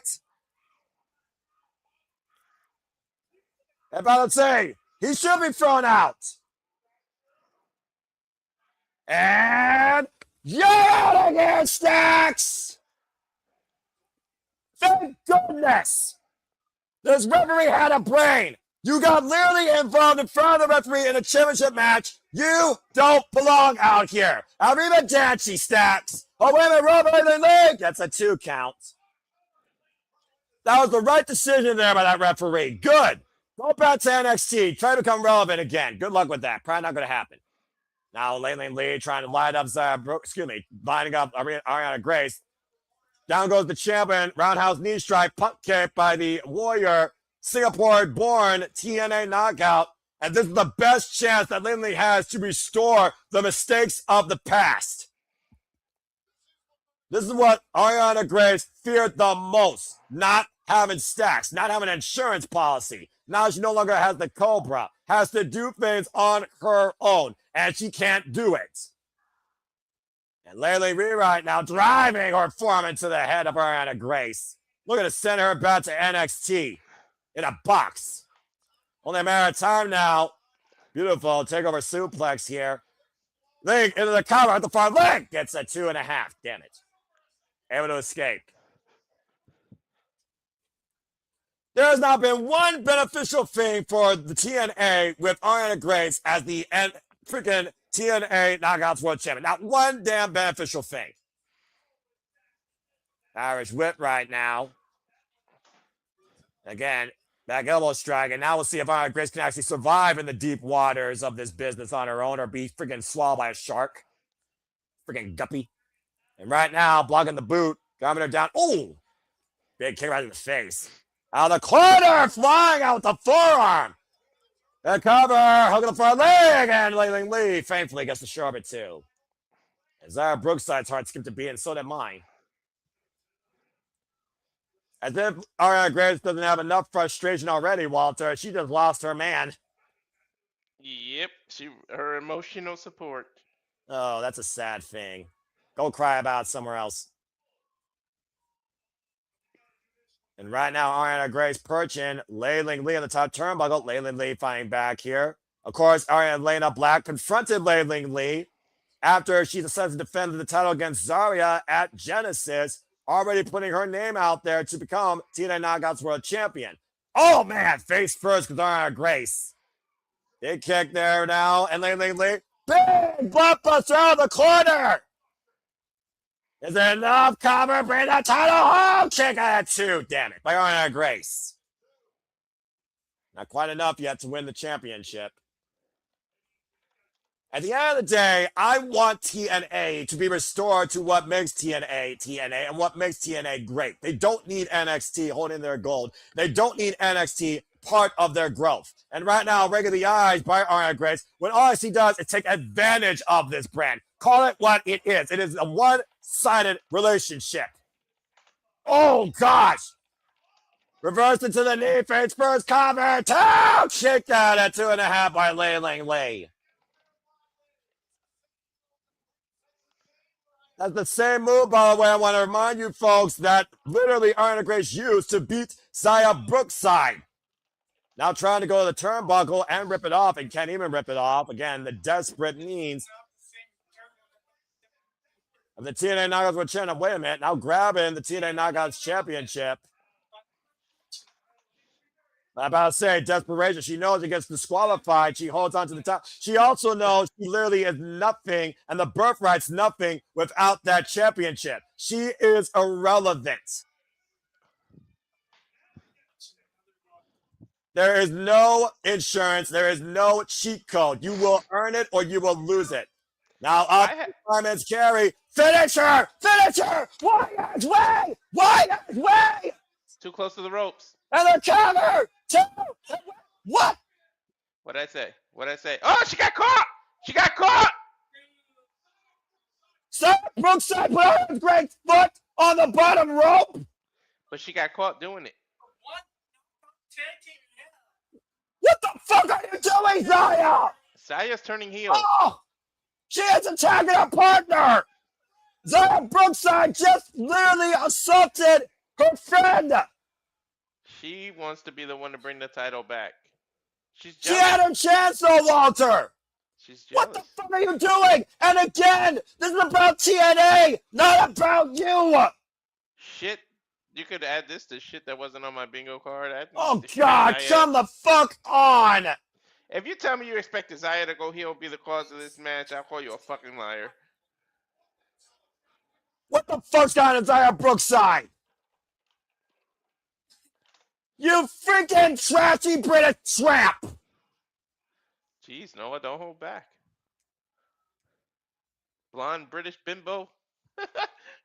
And now Lane Lee in a brawl with Smidgen. Oh, the knee in the back of the head. Shoots the fucking half cover. Arianna Grace fucking retains.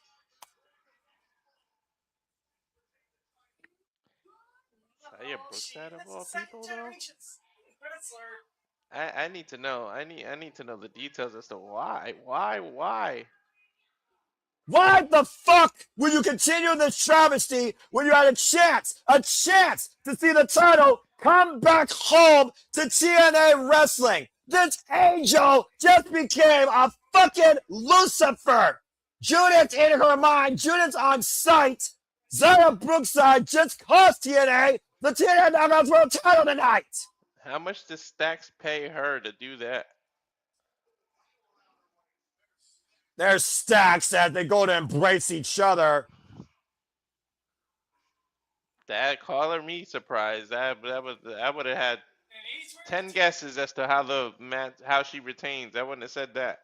That is the biggest fucking bullshit victory I've seen yet. I'm shocked. But how did the referee completely stare at Zaya putting her foot in the ropes and not kick her out? Well, regardless, referee stupid or not, Zaya Brookside just cost Lei Lee everything. And to your point, Walter, the Angel Warriors are no more. Zaya just cost TNA the Knockouts World Championship at the expense of her best friend. Not only did she not win the title, but she's got to be completely heartbroken, Noah. Why, Zaya? Why? I don't know what to freaking say. I think that's what Ying is thinking. Why, Zaya? Why? Well, like I said, you and I will talk later behind closed doors, the future of calling TNA Wrestling, especially if it's worth $40 because the jury is out. Anyway, folks. I didn't pay, so. You did. You got a year-long thing. So, again, you paid in advance. So, again, I hope the money's worth it. I'm still flabbergasted what the fuck just happened of all the possible outcomes to that point. Betrayed her best friend, cost her the championship, broke up their tag team chemistry, and literally made sure the title stayed with NXT. My best guess is some kind of jealousy. What the hell? Why are the lights out? Oh, well, we'll talk more later. Eric Young coming back out here. He said he's been waiting for EC3. Eric Young, of course, who told us on the, countdown show to Rebellion, how he knew EC3 would be in the building tonight and says he does not belong here in this ring. Anything that goes through TNA has to go through me. And he said he would be coming back out here later to confront EC3 as action continues. I keep forgetting that the lights go out when Eric Young comes out because I'm like, why the lights go out? That's twice they got me with that shit today. I got nothing to say right now. I really don't. Svet, it's not worth it at this point. TNA Knockouts Championship is a lost cause, and so is the tag team division, or lack thereof. We just saw Sarah Brookside cost Layling Lee everything. With no explanation. Well, let's see. About to say, I'm tired of sitting here, to be fair.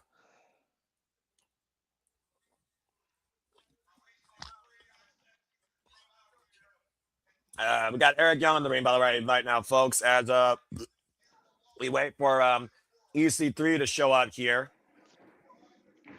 Oh, my Condiment- God. Damn, nipple baby. All right, a little bit. No, I'm sorry. I was reacting to the crazy-ass thunder I just heard. I heard that thunder, dude. Are you going to be You okay? did? Yeah, your feet going to hold up? You all right, bro? Yeah. I have backup powers, but jeez. You know this is the WWE product when they start the what chants. And the mic isn't that well. I think ever since that freezing, something happened. Well, again, hopefully you're okay for the shenanigans to ensue with our annual wrestling karaoke and my timeless spectacle for those who didn't watch it during Sleepy Ditting, as the family always asks for. And Lights went out. Okay. EC3. Are they going to play its actual theme? Yep. EC3. Trouble. Ladies and gentlemen, Ethan Carr III is back in TNA wrestling. For the first time in 9 years, we welcome back home EC3 to TNA.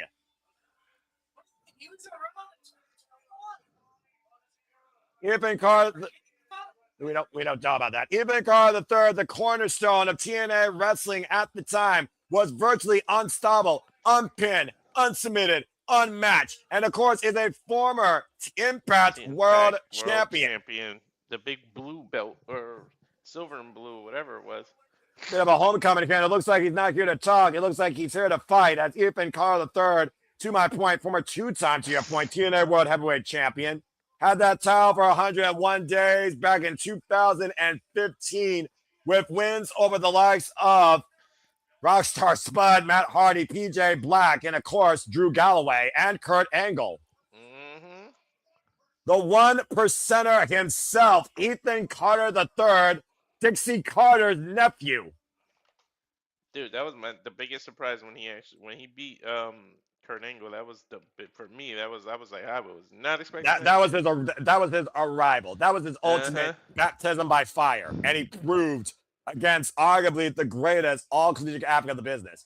Oh, wait a minute, Eric Young going on the attack first and coming over the clothesline.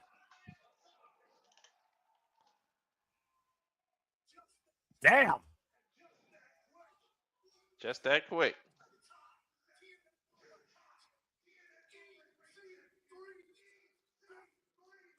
Wow. EC3, former two-time champion, is back.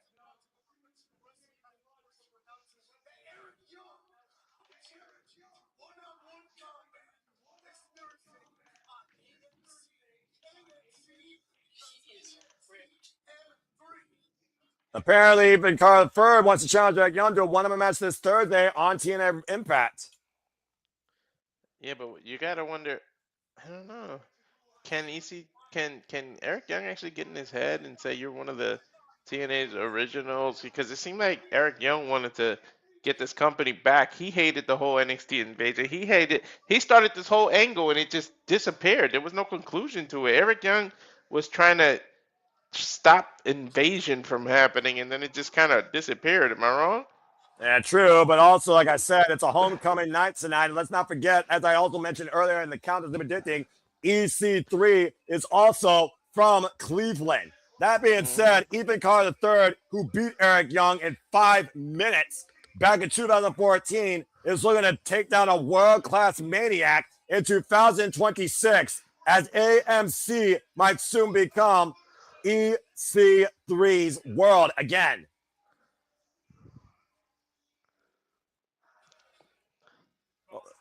Boston. Fenway Shout out to Park. the 74 people watching, by the way. Yeah, about to say, thank you to everybody that is tuning into our coverage of TNA Wrestling tonight. Hope you have enjoyed, but hope you also question your future right now when it comes to TNA Wrestling, but still support the workers, not the brand, but wonder if TNA can be great again or at its greatest again. Please subscribe, comment, tell a friend. If you're watching, please subscribe and watch all of our channels. Again, as we know, Summerversary will be Sunday, June 28th in Boston, Massachusetts, live exclusively on pay-per-view, and we will be covering it here at the Simply Reliable Studios.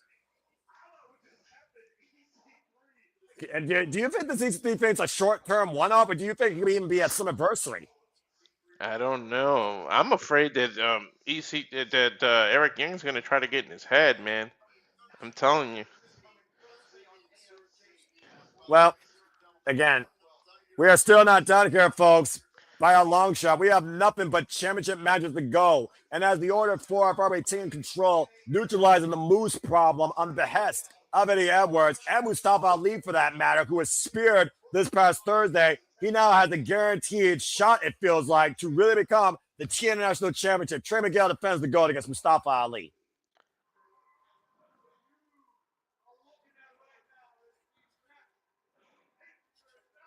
You said before, Walter, one step closer to ultimate power. Mustafa Ali has set his sights on Trey Miguel's glory and has literally made it personal at the expense of a close friend in Jada Stone, as we saw at Sacrifice.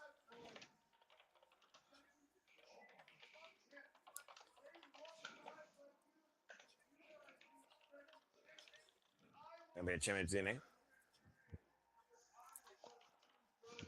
Mustafa Ali saying that they like people like Trey because they're all about people with second chances. I'm too good, though, for just a second chance. I am literally what is needed for TNA. Might have a point, though. And again, Mustafa Ali was talking about how he would face Trey Miguel one-on-one. But we saw the entire Order 4 literally there behind Mustafa Ali. And by Witch Swan, BDE, and Jada Stone may have Trey Miguel's back.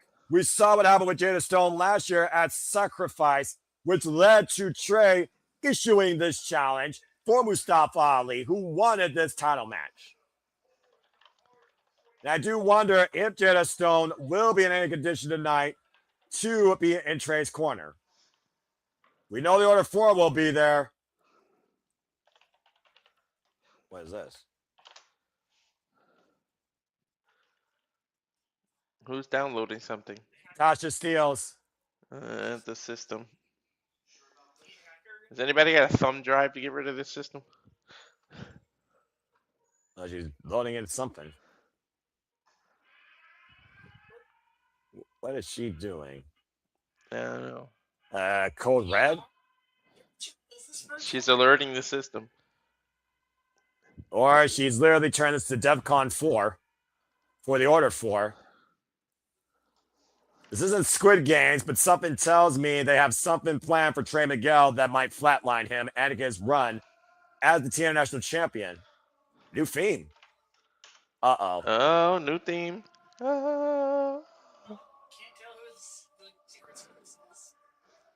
that's the Secret Service stuff. Yeah, but there's a lot of them. And Tasha Steeles has also been engaged. Did the Order 4 just get an upgrade? I guess. The Order 4 got a system upgrade. And apparently Mustafa Ali is the rising Terminator to terminate Trey Miguel as the TNA National Champion. The hell is this about? The future engaged. This is in the Order present. 4 becoming part of the system? What the?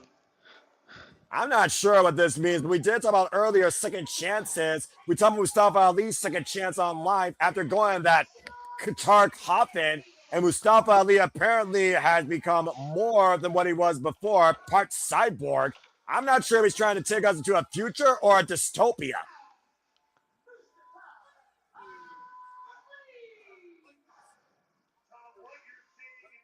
What the hell?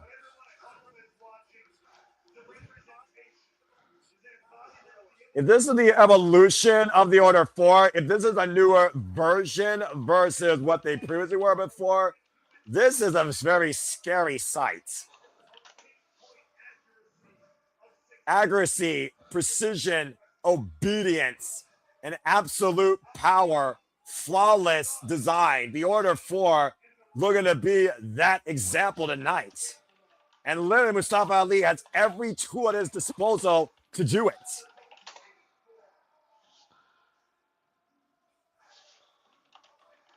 This is not the same Mustafa Ali that originally came into TNA wrestling. I'll tell you that fucking much.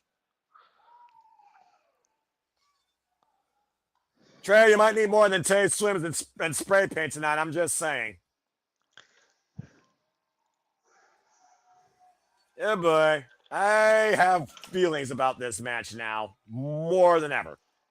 I did say earlier how much card order could literally affect the system and the Order 4. And Trey Miguel coming out here alone. Trey Miguel, who came back home to TNA Wrestling, as I talked about earlier, folks, won this title back at No Surrender. And this will be his second defense of the TNA National Championship, I believe. Spray paint his old shade of green, anything but with envy.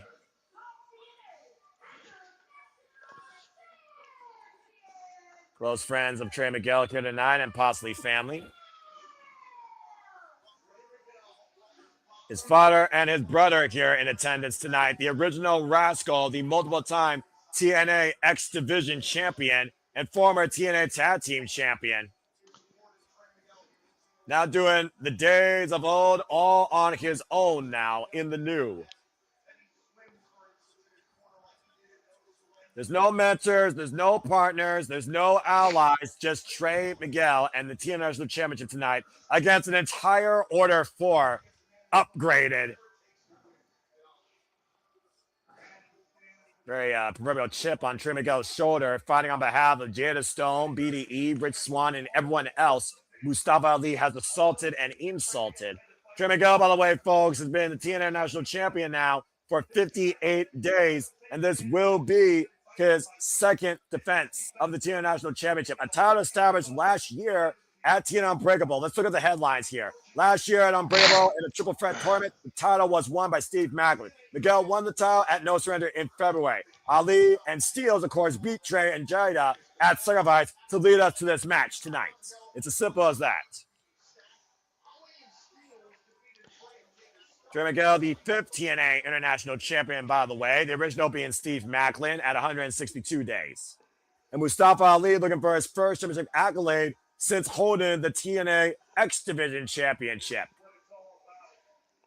I think that was back in 2024.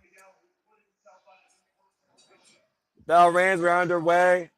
Trey Miguel just stay on his own. Mustafa Ali says he will do this on his own, but the Order 4 is looming at ringside. So you can't trust that word. A combo tie up here in the early going. These two, of course, very familiar with each other as well. Are they trying to control him?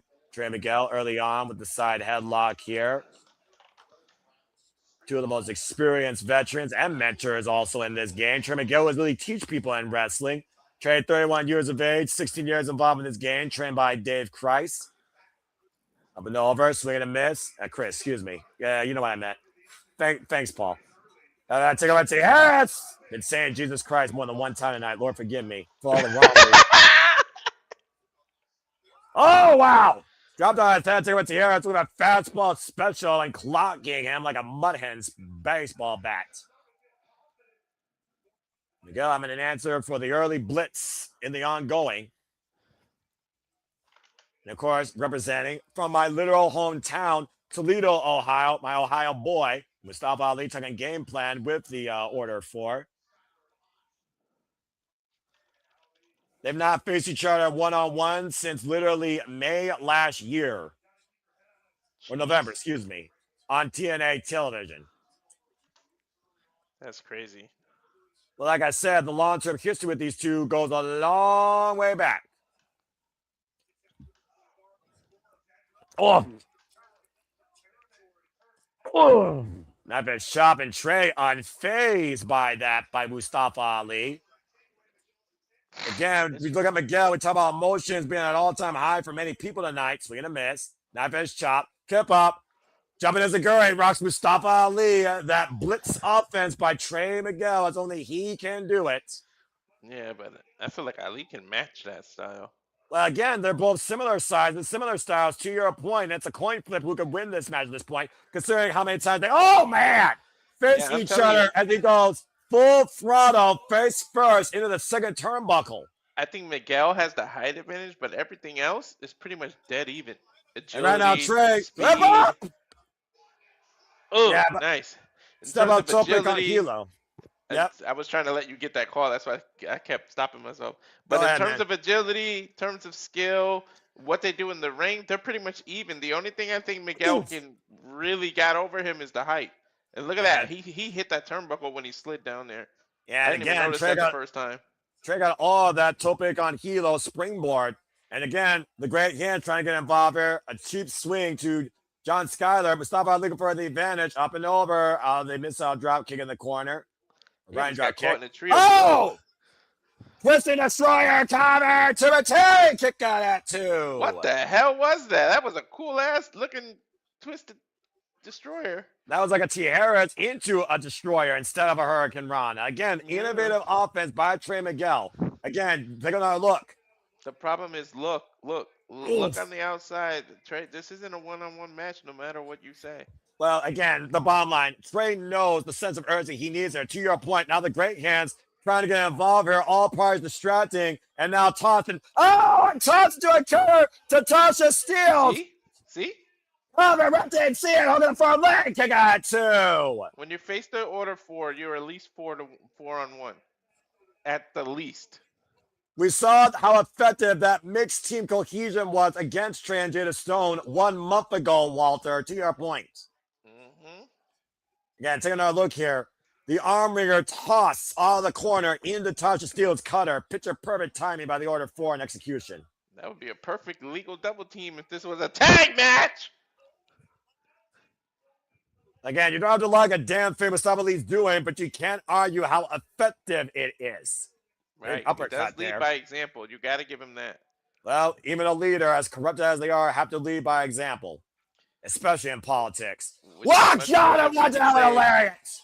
Which is much more than we can say from where we're from, but we won't. Inside out, upside down, cut on the far leg back press, and a 2 count. Not that I'm trying to be political here, but this propaganda campaign is as dirty as politics is. Yeah. Oh, jawbreaker. Let's remember, Miguel and Moose got the better of the order 4. And Moose has been neutralized. Rolling in with a vicious cutter, cover, hook the near leg back press, and a 2 count for Mustafa Ali.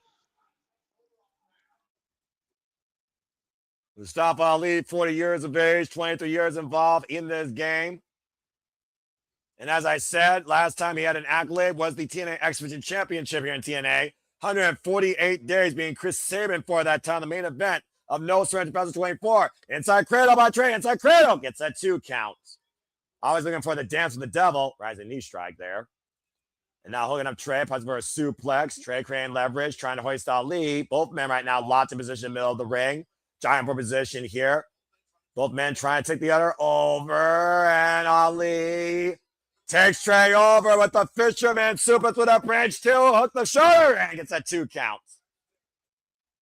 Beautiful execution there by Mustafa Ali with the arc. Oof. And right now, Trey sent to the outside. Again, the order 4 looming, and Ali calling a game plan here as the great hands move the steel ring steps.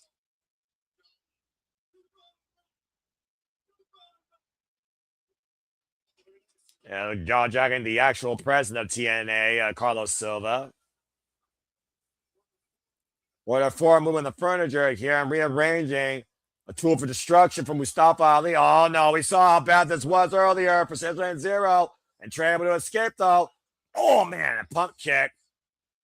And now Trey with the that steel ring steps. Oh, gosh. He fought up Ali like an accordion, but might have crushed his own knees in the process. Take a look at the replay of me, folks. You're watching. Come on. Jesus. That was crazy. Sorry, I had to go run and get water. Oh, you're fine, but Trey with a Pyrrhic move that might have literally blew out his own kneecap, too. I saw. Damn, dude, my house just shook. Holy shit. The crowd chanting holy ass after that move. It's the levels that these two are willing to take to win tonight at Rebellion. I'm going to turn off these lights and I'm going to see if I can see the lightning flash on my camera. Careful, brother. Don't That's scare crazy. yourselves, all I got to say. And right now, count of 6. Of course, the title cannot change hands via pinfall, or excuse me, via count out or disqualification. Weirdly, it looks beautiful. Got 9, and Miguel gets back inside just in the nick of time for this match to continue, favoring his right knee. Watch that through this match, folks. Now, Ali and Trey meeting in center. And right now, Trey trying to beat Ali to the punch. This is their 4th ever, by the way, singles encounter. Oh, nice slip out from underneath, and Ali. Slid under. Whoa! Miguel with the Hurricane Rana. The sidestep, low bridge, rebound, waistlock, German suplex! I think this is going to steal match of the night. I mean, again, Leon Slater, though, and Sir Alexander, barn burner of an opener. Yeah, it Swing was, and but miss. this might steal it. These two are Oof. just... Trey is just the speed, dude. I can't wait to Exactly. see Leon versus Trey. They got to do that one. Up and over, standing waistlock exchange here by both Trey and Ali, both men. Oh, and taking Trey down with a DDT. Tell me you wouldn't love to see... I mean, yeah, they each got a title. That's the problem. But I would love to see Trey versus Leon. I agree. And right now, Trey, look at this, up and around. Catch it Ali with a DDT. Great move by Miguel. Now crawls in the Puts it close covers to and the up to a 10. Kick out 2. Oh, Trey knew it. See how he started pulling up his leg? Exactly. His foot was under that rope. Great awareness by Trey Miguel, and it goes back to the familiarity, to your point, of these incredible two wrestlers here in TNA Wrestling. Take a look at this exchange, by the way, in the replay. Up and around into the tornado DDT for Trey Miguel on Mustafa Ali. He spiked his ass hard. Again, trying to fight back. Open palm strike, though, and Trey unfazed. Again, look at Miguel, though, the fire. And Mustafa Ali up and over, the flip. Ali. Oh, man. Low bridge drop kick. Oh, man. Rolling drop kick by Trey, followed by Ali. Almost on instinct here, these explosive moments of offense by both men, it seems. One gets down, the other one gets back up. Oh, high kick by Ali, rocks Trey Miguel. And now Ali might be looking to go in for... Oh, roll into a curb stop. Counter. How do you roll into a 2 count? How do you roll into a stop? That was a great sequence. Obviously, was looking for that rolling net breaker. Dude, this just woke me up. This match right here. And in fact, the first time these two met was Warrior Wrestling in 2024. Mustafa Ali won that night. I also want to point out to you, Walter, in their last 3 singles encounters in wrestling, Mustafa Ali won each time. Oh, so Trey is due for one is what you're saying. The last 2 times in TNA, Mustafa Ali has won both times against Trey Miguel. That's correct. Holy shit. Oof. Outside look Big crazy. chop. Big chop there right now by Mustafa Ali trying to fight back. First time these two men in TNA Wrestling, as I said, was May 2025. And a fall in November, Mustafa Ali got the better of Trey both nights. And now Trey and Ali, I sense disaster. Ali in position. It's been fly from the top rope. Nice. But he can't capitalize. Now calling in the cover. Hooked in their leg. Is there no kick out 2.5 by Trey Miguel?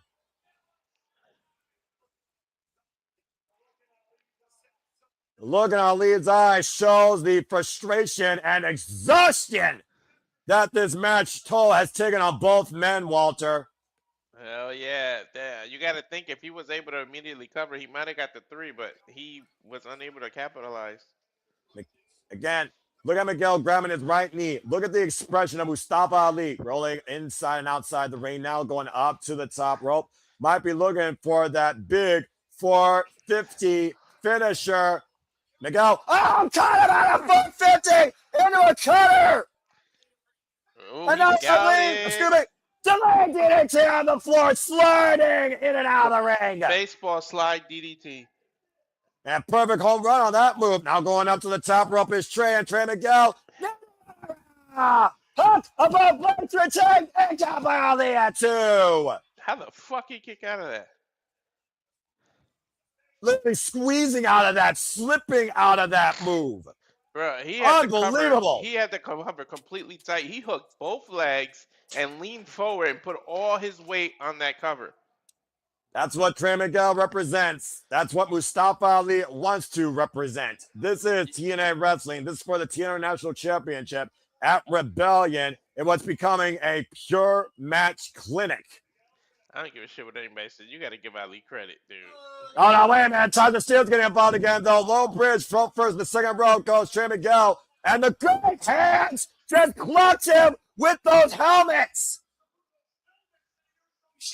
Now Mustafa Ali going up to the top row. Oh, just I say that. Don't let it end like this. Trey in the drop zone. The evolutionary for a 550 splash. And the cover 2.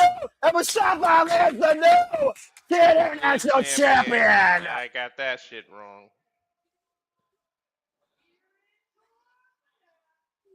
Doomsday and Armageddon falls on Trey Miguel with this upgrade of the Order 4, not only in confidence but control. Mustafa Ali is the new TNA International Champion. All because it's some futuristic helmets. Call whatever you want to. That match was too. Call whatever you want to. Call it a game plan. Call it what is going to define Mustafa Ali's rise here in TNA Wrestling at the expense of Trey Miguel tonight. Look at some of the highlights here. Yeah, about to say, let's take a look at this incredible match before that Saranova finish. Again, that incredible 450 into the cutter, and then Trey Miguel baseball slide to the outside into a beautiful tornado TDT. And it looked like he had him dead to rights. Again, how the hell do you time a 450 into a cutter is beyond me, Trey. Unbelievable. All the momentum was on the side of Miguel until the Order 4 came to the fearless, corrupted, evil leader's aid and willed him to victory tonight in TNA Wrestling Rebellion. I told you when you face you never it's never one-on-one. I told you. It's a dictatorship is what it is. Intercepting the president, Carlos Silva, Tasha Steeles, handing Mustafa Ali his new crown jewel of TNA, the TNA International title. Something tells me that's not going to stay green for long. It might become a corrupted black and red with Mustafa Ali at the helm of this division. The rise of a dictator tonight, ushering in a dark future at the expense of Trey Miguel and his TNA International title. Oh, she got to be heartbroken, man. Not just that she lost the match, but she lost her friend. Well, let's see if we get some words here with Gia Miller. Are there true friends in this business, though? No, it's a selfish business. Let's see if Laylan Lee has anything to say tonight regarding what just happened. She might be speechless, man. I mean, I know I was.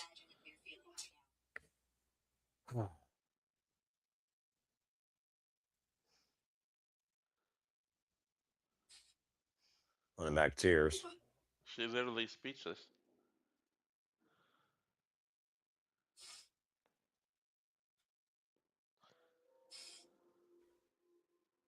Uh-oh. Man, I don't know. Again, poor Gia Miller. I also just got to feel for her. Well, the bunny nope. just came on my screen. What the hell is this? Follow the bunny.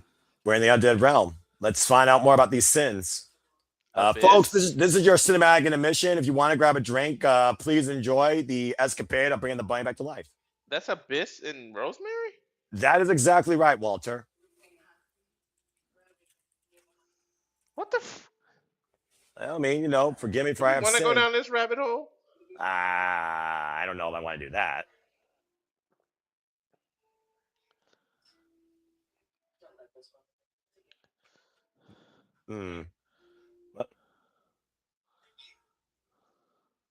What a loving embrace by Rosemary and Abyss.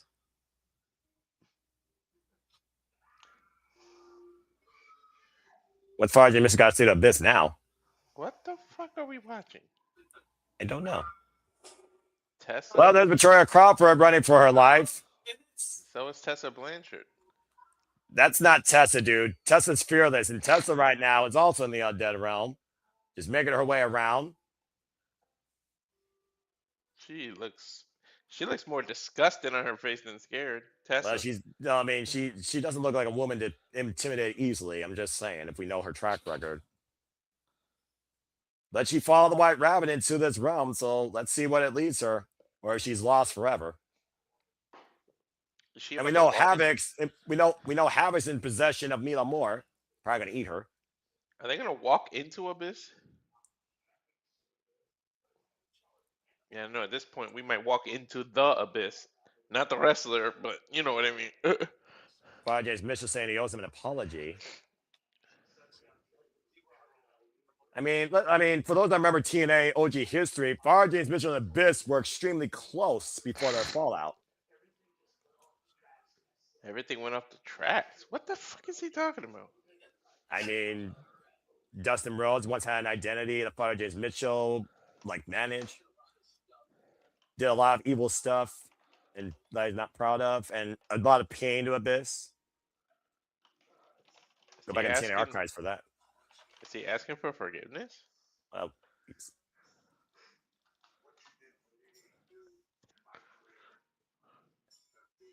a monster and a creator reunited.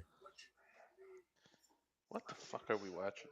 A recompense. Biz talking about providing me a family I have none and saying, Father, just miss you owe me no apology. Who knew that the devil could actually have emotion? Okay. Aside from manipulation? Well, yeah, I guess that's an emotion to be fair. And first world championships. Yeah, that's right. Biz, of course, former TNA world champion as well. Been through barbed wire massacres, been through 10,000 tags. He's been through mixed tags with Stevie Richards, Taylor Wilde, and Daphne. He's literally been through hell and back. Just put it like that. You know, that's a fair point, Walter. That's a fair point. Phenomenal AJ Styles being brought up here. There it is, Barbed Wire Massacre. Oh my gosh, those Barbed Wire Massacre matches. Whee!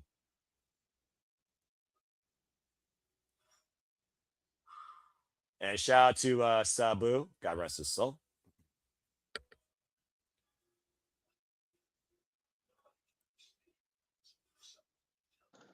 Wants to tell him something. Back in the day.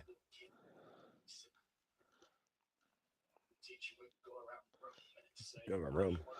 Where will be when you grow up? But I was like, what did he want to be? This is so weird. I want to be a mad scientist. You're not that.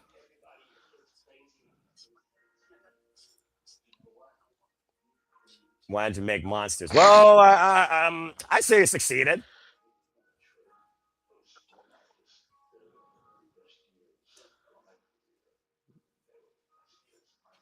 They were the best years of my life? What the? I mean, he and Abyss had a hell of a ride together, up and down and all around, if I'm being perfectly honest here. What does this have to do with the females following the White Rabbit? Well, we're talking about sins, right? If you want to try and recompense your sins, forgiveness is a way to do it. Confessions first? I guess. But, you know, when you right the wrongs of your past and you cleanse the darkness in your soul, I guess, I'm not sure. I mean, I feel like this was just a moment that Forrest just wanted to get back. And Rosemary allowed it to happen. They did dominate TNA wrestling together all the way when you became a TNA Hall of Famer. I still remember your Monsters Ball with the likes of Rhino. Oh, yeah. Hell, the Monsters Ball was created because of this guy.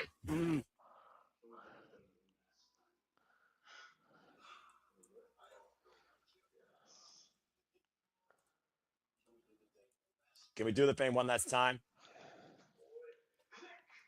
Oh, yeah, I remember this thing. Click. Doomsday. I remember that gimmick very well. He just literally And he's gone. disappeared. That's it. And that's probably the last time he will ever see Abyss. Meanwhile, Rosemary will continue to bring us through the Undead Realm to see if the White Rabbit brings the bunny back to life, or if Mila Moore and Victoria Crawford are lost forever. We can only pray and hope. Well, from the Undead Realm back to reality, it's time to get fully loaded and see if something gets deleted or broken. As we get ready for our semi-main event, time for the TNA World Tag Team Championships. The Hardys defend the gold against the System.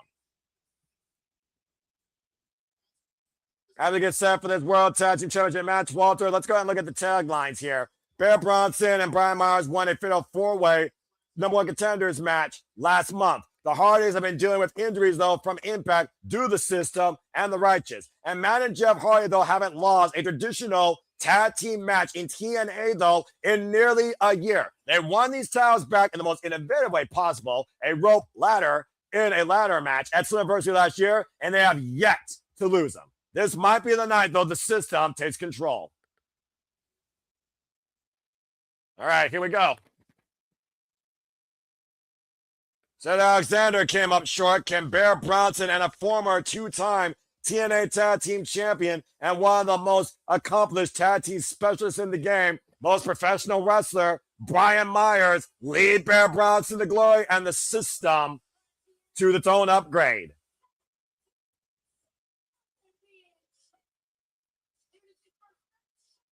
That's interesting, though, how much that segment only revolved around Fathers James Mitchell and Abyss basically relieving each other of their past guilt. Was that one of the sins that Rosemary was basically trying to, So are we going to get leverage? 7 of these for the Deadly Sins? I mean, I think we're on 5 right now. I lost count. But all I know is one step closer, I guess, to the bunny coming back to life. I think her and Mara Sodare are still looking for a sin, so hopefully they don't get lost. As far as Victoria Crawford and Mila Moore, I could care less if those two ever come back to life. Tessa probably represents pride because she's full of herself. You know what? That's a fair point, honestly, now that you mention that. Well, again, to be continued. Stay tuned, folks, on TNA Wrestling's YouTube channel and X for further highlights, if that's the only thing that matters in TNA to you, much like me. That being said, let's talk about the TNA World Tag Team Championships as the crowd gets fully loaded for the Hardys. And we know the Hardys are not coming in here at 100%.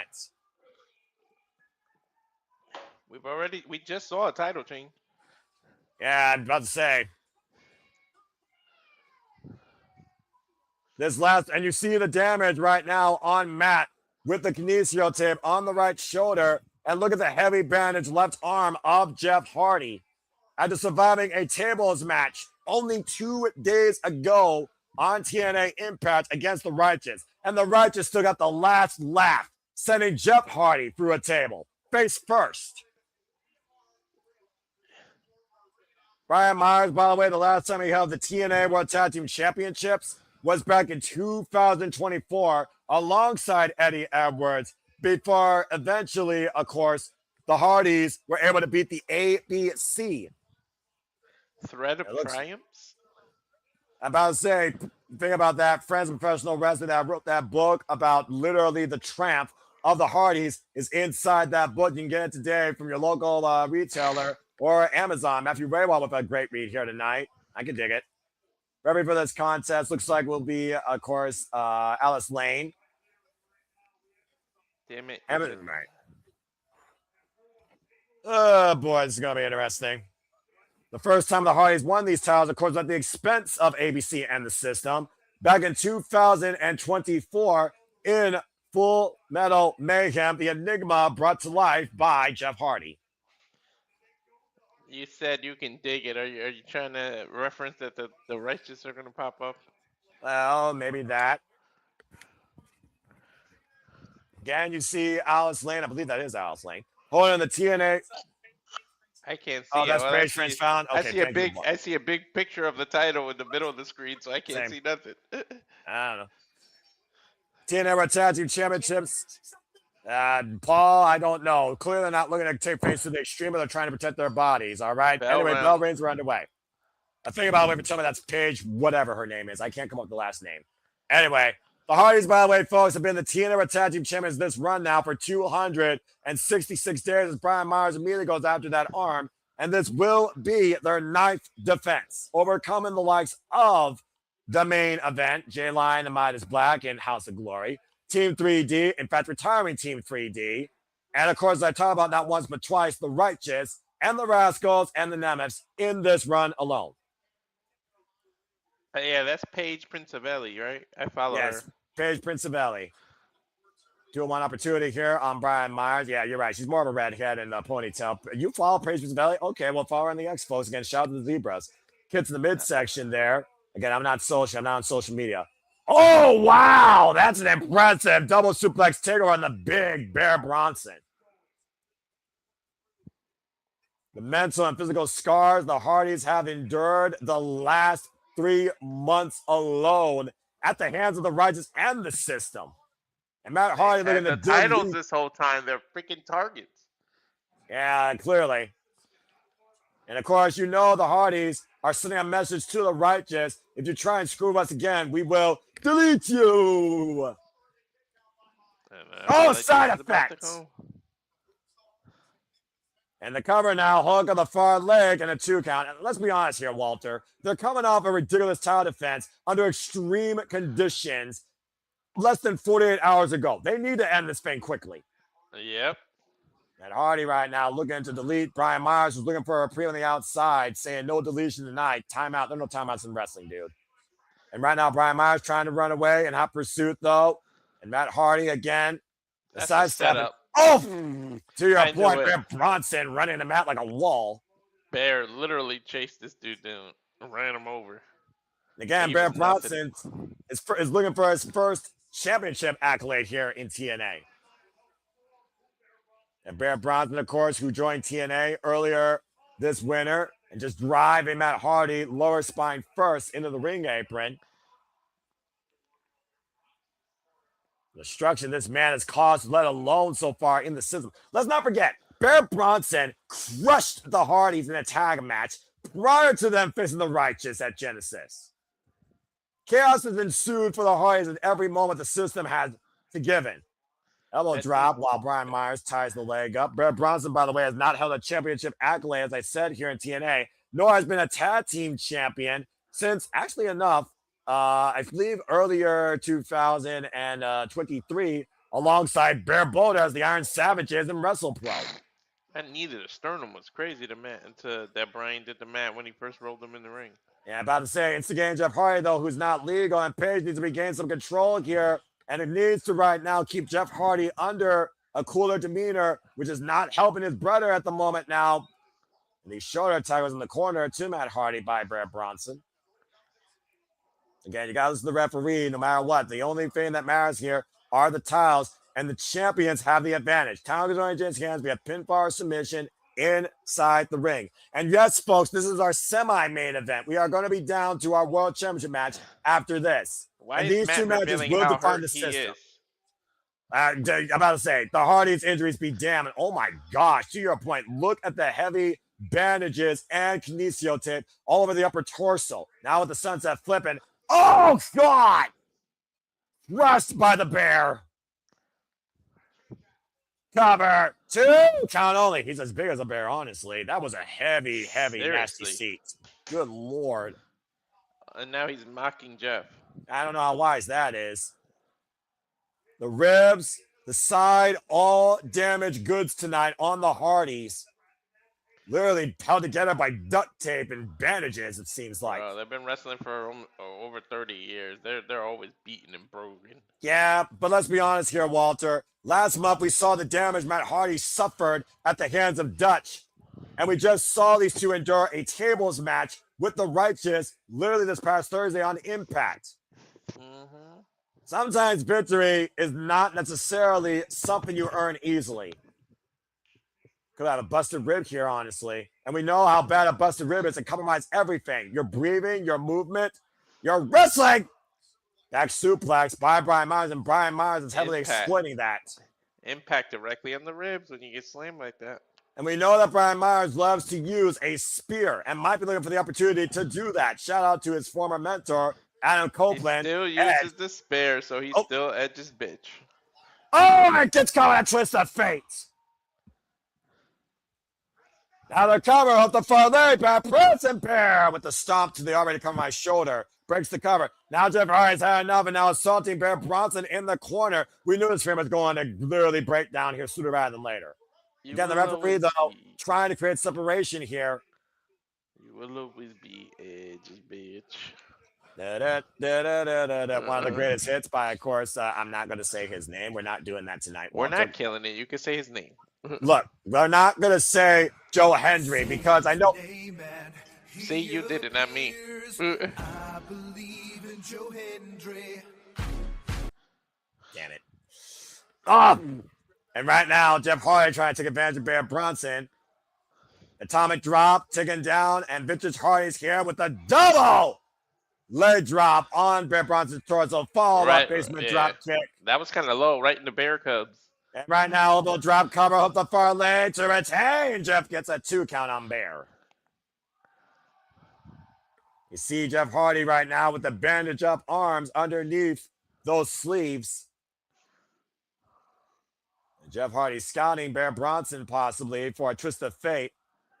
Get to midsection, twist of fate denied, pushed up to the ropes, Bear Bronson catching him. Watch out!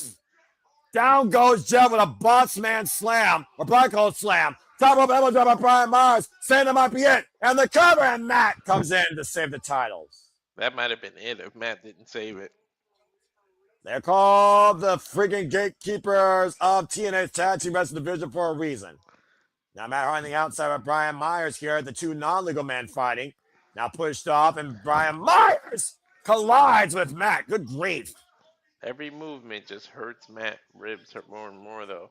Yeah, but to be fair, Brian Myers has also been neutralized for the equation, time being. Yeah, but he's not legal. Bear and Jeff are.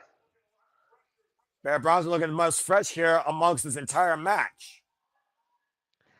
Bear has Jeff in his sights. Well, right now, the crowd trying to wheel Jeff Hardy back into this match, and I'm not sure what Bear Bronson is thinking. Thinking to pull his hair. And Bear Bronson trying to insult Jeff Hardy, bringing him back up. A big right hand over the head, overhead right, though delivered by Jeff, and Jeff will not stay down. Does not feel intimidated at all by the big Bear Bronson. Big right hand. Defiant. He's defiant. Yeah, that's definitely one thing that's defined his career amongst other terms here. Maybe redeem might be another word here. Might be a saving grace if the Hardys leave tonight. Still TNA Tag Team Champions. Clubbing blows here being exchanged between Bear Bronson and Jeff. Now Guzzo by Bear. Breaks the grip though. Jawbreaker though by Jeff Hardy. Rocks Bear Bronson. Again, we are right now down to a 1-1 affair. And now hooked up and oh my God. That's his new submission move? Yep. Spinal domination, to your point, this new move implemented by Jeff Hardy that rearranges the lower lumbar of his opponents. Spinal destination might be final destination for the Jeff Hardy's retainment here if Bear Bronson passes out or taps on and Brian Myers with the save. Breaks up the submission hold. Great save there, I will give. Yeah, watch Matt out of the corner of your screen. Yeah, about to say, Matt Hardy trying to get back in the action. Oh, wait a minute. Fist of fate. Oh, man. A messy plot twist. Didn't get off if it got enough of it as Brian Myers is rolled to the outside. Matt can barely stand right now. Yeah, the tape literally wearing away on the side of his body. And Matt Hardy trying to call the play, despite the fact he's damaged goods. Not sure how wise this is, though. But you talk about before the Hardys have always put each other's bodies in Rich! Poetry and motion in the corner. The poetry motion splash. But Matt is not legal. Well, right now, the referee offering a lot of leniency here. 2-on-1 opportunity here for the Hardys. Looking to send Bear Bronson to his final deletion. Get to the midsection. Looking for the twist of fate. Connects. Jeff is moving way too slow, man. And about to say, and Jeff Hardy throwing the shirt to the crowd. And Paige watching on. Jeff going to the top, though. Brian Myers, though, catching Jeff. And oh, my gosh, bracing that damaged arm against the top ring rope. Told you he was taking too long. And now Madsen up and over the outside by Brian Myers. To your point, the referee didn't see it. And we still have two legal men inside the ring. Now Bear Bronson. We're about to have new champs. Super kick. Head It's first over. goes to the power to recover. We have new tag team champions. New champs. I told you, JJ.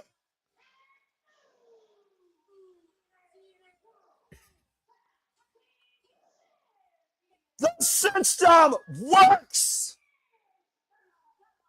Bear Bronson and Brian Myers are the new TNA Tag Team Champions. The reign of the Hardys is done. 2 titles in a row changed hands. The night of the system continues to move forward at the expense of Matt and Jeff Hardy.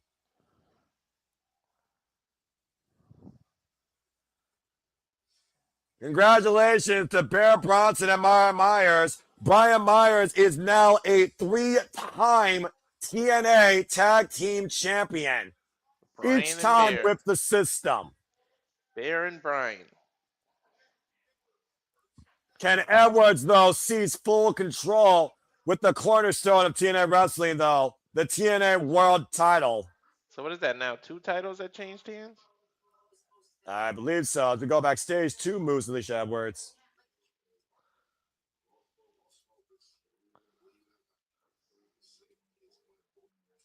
Moose saying the safety is more important of Alicia than any match. I'm telling you, man. I got the feeling, dude.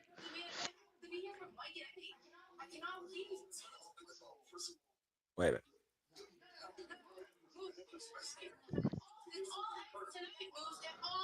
It all is tonight. It all ends tonight. Give me more ice. I need a second. And Moose grabbing his shoulders. Telling you, got the feeling it ain't over, buddy. Well, I mean, again, tension's at an all-time high, considering the TNA World title is on the line. And to your point, we did see Alicia Edwards, of course, talk to Mike Santana earlier. Says she needs to see this for the end, but she, for all we know, has a compromised ankle.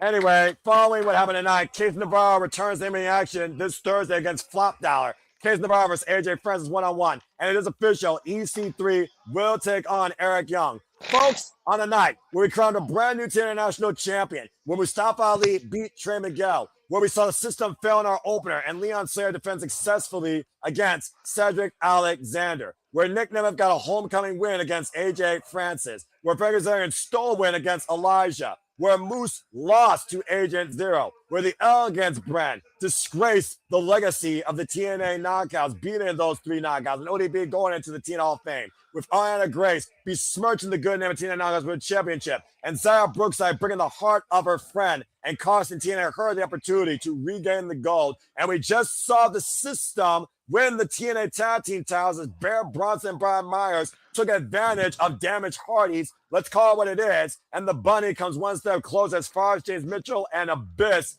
literally relieve each other of their own sins. It all comes down to this. Our main event for the TNA World Championship. Eddie Edwards versus Mike Santana.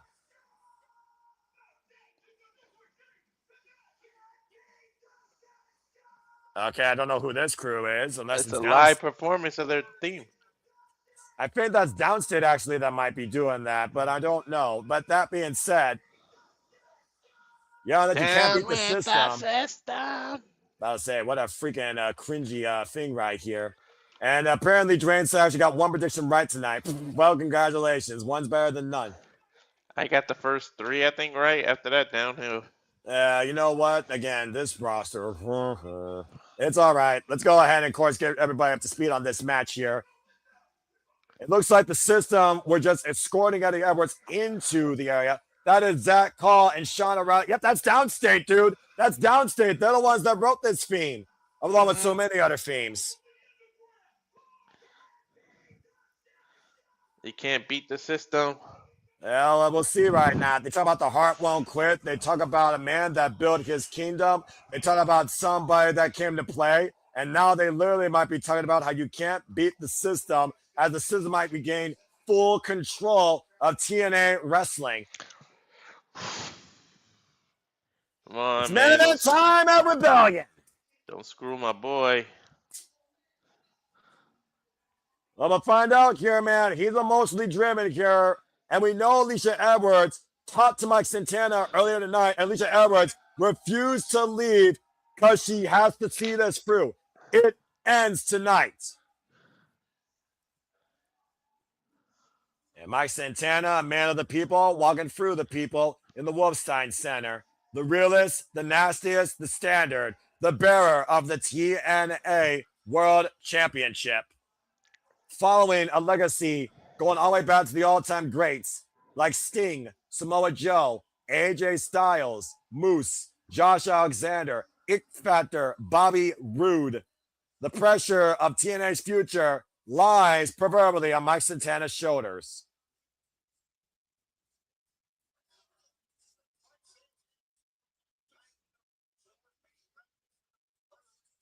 And of course, you talk about again, Walter, how personal this is for you. That war paint sporting the Puerto Rican ancestors, that culture that Mike Santana represents and holds so much pride for every night. Yep. And the pride of his daughter. What is it? And then 7 years sobriety too. Everything That's on the right. line. It isn't just about his title, man. It was the stage he came back home at, TNA Rebellion, 3 years ago against Steve Maclin, looking to become the standard of TNA wrestling, fulfilling what he called his own path of purpose, to a promise to Walter's point that he made to his daughter. It's been a long, rocky road to get here, and we come back to where it all starts tonight at Rebellion. Kissing his daughter. Of course, he's been the TNA World Champion now for 87 days after overcoming the clown of TNA, Frankie Kazarian, on TNA Thursday Night Premiere Impact on AMC, and outlasting him in a Texas Death match. And he has to keep his emotions in check tonight if he's going to leave still the face of TNA. Mackenzie Mitchell, take it away with our main event introductions. This man has been at the lowest of the lows to the highest of the highs. One fall. And of course, before this contest, that is definitely Alice Lane.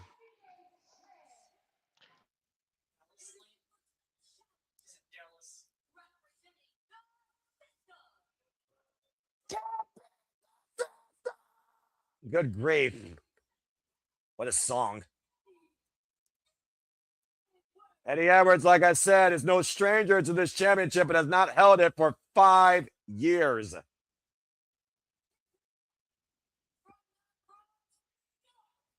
Straight out of the Bronx. The current 65th TNA World Champion and 2-time TNA World Champion. Your boy, Mike Santana.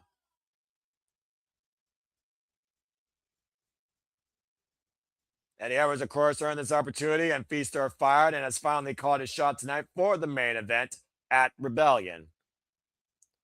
Mike Santana, 35 years of age, 18 years involved in the game. As he hands the championship off to Alice Lane, who presided over the last TNA World Championship match last month at Sacrifice, calling it early due to injury protocol on Steve Maclin as she raises the cornerstone of TNA wrestling. Jeff Jarrett, Kurt Angle, Alex Shelley, Steve Maclin, Eddie Edwards, as I said earlier, Sami Callihan, Johnny Impact, Pentagon Jr., Eli Drake, and as we saw earlier, EC3, all defined by being the face of TNA wrestling. And the only way they were was holding that championship. Kind of a tap here in the early going. You got to wonder right now who is more fueled by their own emotions and their ambitions here tonight at Rebellion to lead with this championship. I don't know, but Miguel has Jesus Christ, I can't even think right now, bro. Yeah, Mike, I don't blame you. I called him Miguel. Mike It's has all right. more to lose, and Eddie has everything to gain. But we saw the system gain some power when they regained the tag team championships. But we also saw Alicia Edwards talk to Mike Santana earlier, or wanted to talk with her, saying, no one knows Eddie more than me. And despite the fact that she might have a bad ankle or Achilles, she wants to see this thing through tonight and says it has to end. And the funny thing is, the last thing we saw was Moose leaving that locker room to get her something. And we don't know whether or not he was caught in To get her crossfire. ice, and I'm telling you, she don't need ice. Her ankle's not bad. I'm telling you. I think Moose might need more ice because for all we know, Moose might have been neutralized again. Again, Eddie Edwards made an agreement with the Order 4 to use Special Agent Zero to neutralize the Moose problem, to make sure he couldn't stop Eddie Edwards or beat the system. Look at the spin the block early. Look at the Boston Knee Pry early. Now the O'Connor roll. Looking for the reverse. 150, rolling buck 50. Able to scout it. Look for the Shining Wizard. And again, Boston Knee Party. Both men look for the kill shots early. And Mike Santana and Eddie Edwards are a stalemate. Yeah, I didn't think Boston Knee Party or Buckshot 150 would be pulled out this early. Is there a sense of urgency, or is it trying to be one-upsmanship this early?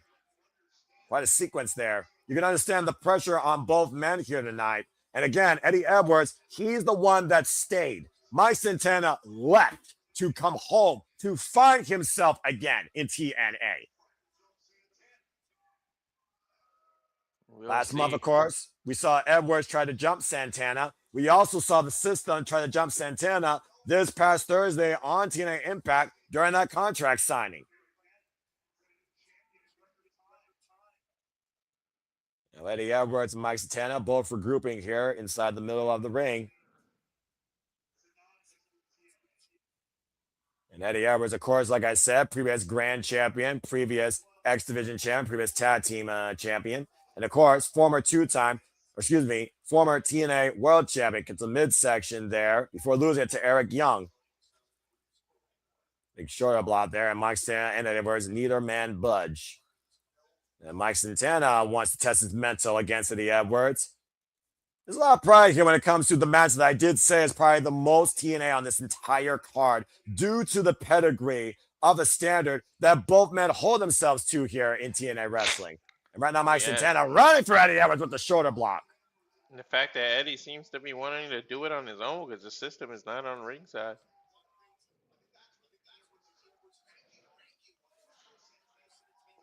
I don't know how long that's going to last, but... Yeah, and also, if he could take advantage of Mike Santana's emotions, that might be the only thing that Edwards needs to do tonight. If Edwards can get Santana thrown off his game, that's all that he might need. Once again, looking for the Boston Knee Party. And then Santana beating him to the punch with a chop. Irish whip, reversal. Ooh, and a chop receipt for Eddie Edwards there. Again, knife edge chop. Last singles accolade that Eddie Edwards held was literally the Impact World Championship in 2020. Off the second, springboard moonsault, beautifully done by Mike Santana. And now Mike looking to pick up speed again with a tope to a seat up. Messy landing. Able to wipe out Eddie Edwards, though, regardless. To your point right now, it has been a one-on-one match. When the system was first initiated, it was Moose that went one-on-one against Alex Shelley. And he won that night at Hard to Kill. And went for the big splash. Eddie Edwards able to scout it, though. Front face lock applied, hoisted it up. Oh, man, face first goes Mike Santana. Now the double underhook. What the hell is this? I don't know, but he shifted his position. Powerbomb. Tiger Driver! Cover. Count only by the former Pro Wrestling Noah individual, might I add. Might I add, Eddie Edwards is a former GHC. That is the Global Honor Crown Heavyweight Champion from Pro Wrestling Noah. Okay. Now, Eddie Edwards right now looking to continue his focused attack here on Mike Santana. Dueling chancer right now for Mike Santana and Eddie Edwards here, it sounds like. Yeah, right? Awkward. Well, I mean, again, that goes to the pride of the TNA faithful. Oh, rising knee strike, knowing this title will stay in house. Oh, hardest part of the ring. But a bat drop driver. Back suplex right into the apron. Jeez. Yeah, hardest part of the ring, but you see Mike Santana favoring that shoulder. Again, Mike Santana, he's been a little bit reckless, we have to say, in the last few weeks here, Walter. letting his emotions and his pride get in the way of common sense and better judgment at the expense of his body. Let's not forget, he splashed Eddie Edwards freelancing through a table last month at Sacrifice. Now raking the eyes. And of course, the title can only change hands via pinfall submission inside the ring, driving Eddie Edwards into the ring post. Oh no!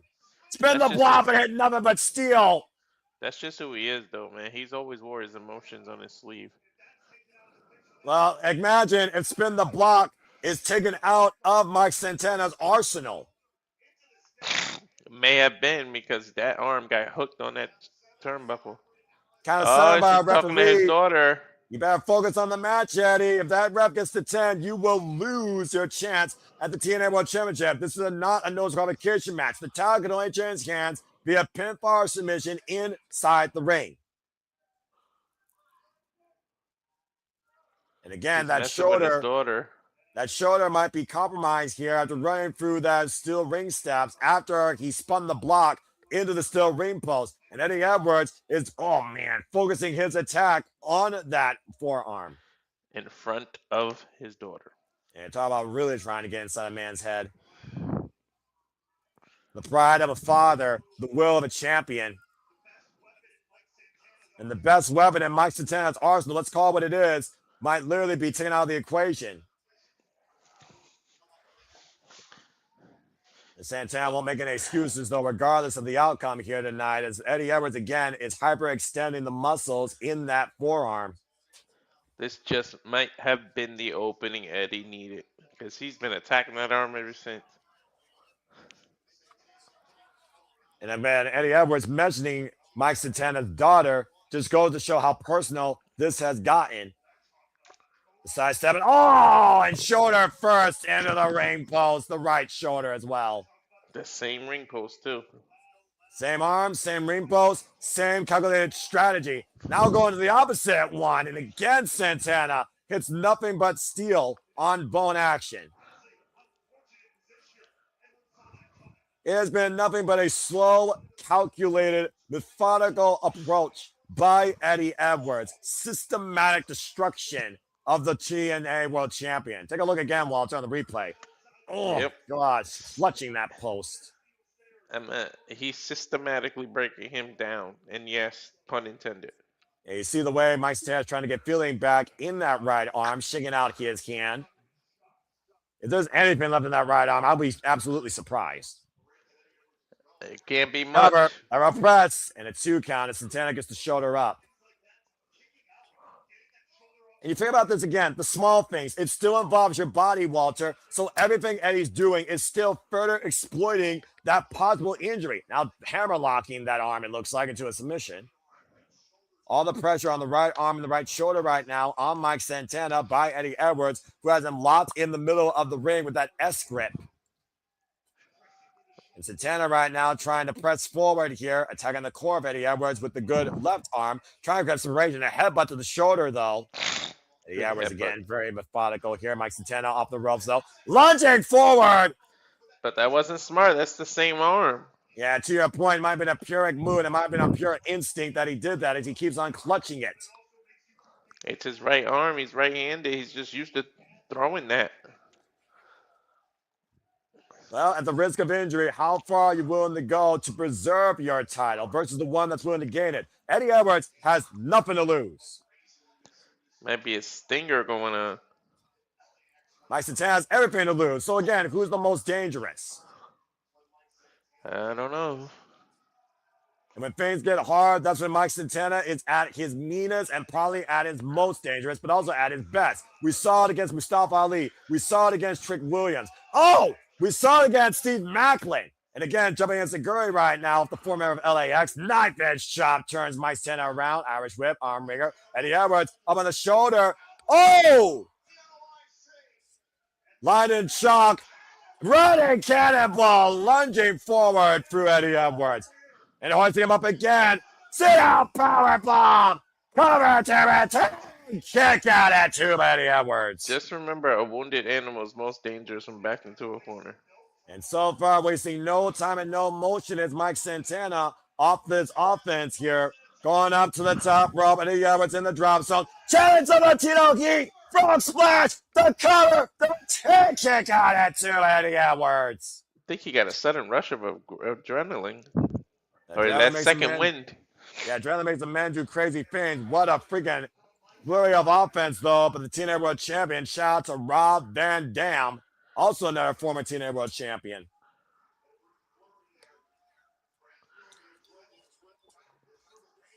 Trying to be the whole effing show, trying to push through pain. Are they able to lift that on? It looks like it's just literally dangling from his body. Eddie Edwards, though, and Mike Santana, both men on the apron. Dangerous territory here. And Mike Santana looking for some high-risk offense and some big-time damage. Oh, and Eddie Edwards immediately going after the eyes, raking the eyes. And again, sending Mike Santana right shoulder in the turnbuckle. Jumping into Gurry Rock's the champion now. And again, though, this is a very dangerous spot. Oh, Fisherman? Oh, God! Fisherman Buster! On the apron to your points. I think he hurt his own ankle. He grabbed his shin immediately, or his ankle. Well, again, you see Slater checking on both men here. Let's take a look at the replay to your point. Oh, gosh. Look, he held his own ankle or shin or whatever immediately after. Yeah, but either way, he packaged Mike Santana on that steel beam on the apron. But what good does that do you? You can't win on the outside. And now you cause dead weight. And he's going to have to roll in, roll back out, and pick up dead weight. Yeah, well, to your point, Eddie Edwards is doing that, rolling in and then rolling out to the opposite side. That does reset Alex Lane's 10 count. When you roll inside and back out, you reset the 10 count. And now what is Eddie Edwards thinking here? Uh-oh. Picking up the mat. Oh, boy. That exposes the concrete here at the Wolstein Center. And there is no give on that. And it's uneven. So that makes it even worse. Unless that was just a cable in the way it made it look like it uneven. Well, either way, call it a very damaging, effective weapon. He's going to go for that power driver, isn't he? He's looking for either a tiger driver or he's looking for a face-first pedigree here. Double underhook right now. Mike Santana with leverage, though. Dropping down 2-1. Need to prevent Eddie Edwards on the ascent. Oh, but catching a knee, though, the side of the head and the core. And again, Eddie Edwards with control. Mike Santana, though, with the counter. Swing and a miss. Oh, both men looking for the clothesline. Knife edge chop, though, by Eddie Edwards.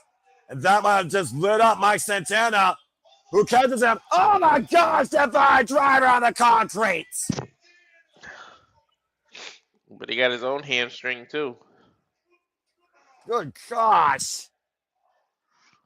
And the referee went out to check, so breaks her own count. Yeah, take another look here. To your point, explosive offense, catching Eddie Edwards on the run-in into that DVD on the damn concrete. And both men crashed. Yeah. He landed on his tailbone and immediately held it. And he was delivering the offensive maneuver. Yeah, I'm about to say Eddie Edwards' little offensive plan backfires. How fitting the man that plans it gets fucked by it. Alex Lane starting her 10 count again, up to 7 right now, and Eddie Edwards literally wincing in pain. Count of 8 now. This is not the way you want a TNA World Championship match to end. And a count of 9, and Mike Santana and Eddie Edwards both beat the count before the 10, sliding in. Good Lord. Both men sliding in from opposite sides, now literally looking at each other, eye to eye, crawling back in to what it all means here at the center of this ring at TNA Rebellion. Who deserves to be the face of TNA? Who is more TNA? Who represents this company more? Both men with a boot in the center, and both collide with a clothesline in the middle of the ring. Both men with the same thought. What a collision. And again, though, to your point, lashing out with the right arm. The debit. Wait a minute. Alicia Edwards now on crutches. We heard her talking to Moose earlier. We also heard she was talking to Mike Santana earlier. Remember, she resigned to TNA Wrestling because Moose encouraged her after she left the system. Oh, wait, speaking of. Now Moose coming out. Uh-oh. What is going through Moose's mind right now? And again, it looks like the Moose Problem has not been neutralized. Wait a minute. Going backstage here. I need a second. Hold on. Now, Moose going. Where did Moose go? Hold on. What's Moose exposing? Oh!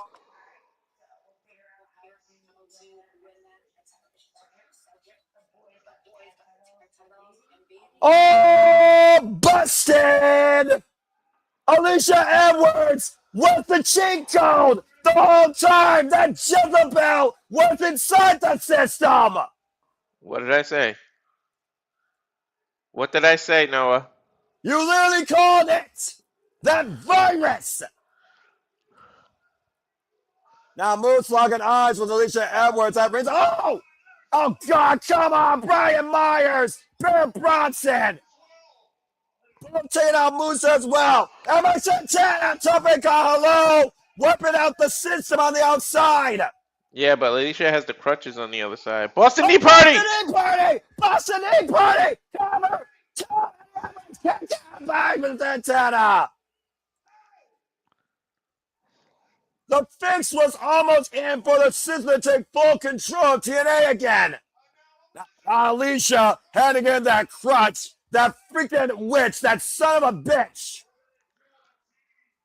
Again, trying to distract Alice Lane here as Mike Santana rolls to the opposite corner here. Alice Lane catching Eddie Edwards red-handed. Now just arming. Oh, wait a minute. Spear! Spear by Moose Eddie Edwards. And a cover by Santana to retain. And kick out at 2. Barely. The referee saying just the 2 counts. Eddie Edwards got the left shoulder up. Alicia Edwards is trying to literally meddle with Mike Santana's pursuits of still holding the TNA World title. I told you. And now distracting Alice Lane again. Jaw-jacking her. Eddie Edwards, though, from behind might look to take advantage here. This has gone absolutely out of control. This is bedlam here. Alice Lane trying to get rid of Alicia Edwards. I don't blame her. Oh, wait. That's Cedric. That's Cedric. A standing switch. And the red, there's still Alexander. Reverse block 50. Boston Knee Party. Boston Knee Party. Alice Lane now like this. The fix might be in. The cover. No, Max attack gets the shoulder up again. I was about to have a heart attack. 2 Boston Knee Parties. Mike Santana survived them.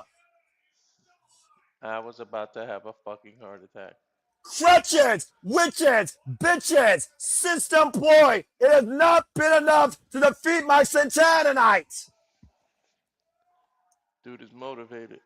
By his daughter, by the TNA people. Spin the block, but again, no effect. Oh, Boston Knee Party. Eddie Edwards, though, dropped back with a clothesline. Spin the block off the rebound. And the cover to retain Mike Santana still TNA World Champion. All right, all right.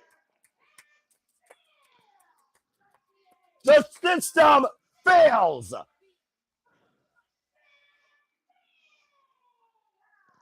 The pride of a father, the will of a champion, the endurance of a competitor through possible injury. Mike Santana with one arm spins Eddie Edwards' block and changes the system's construct.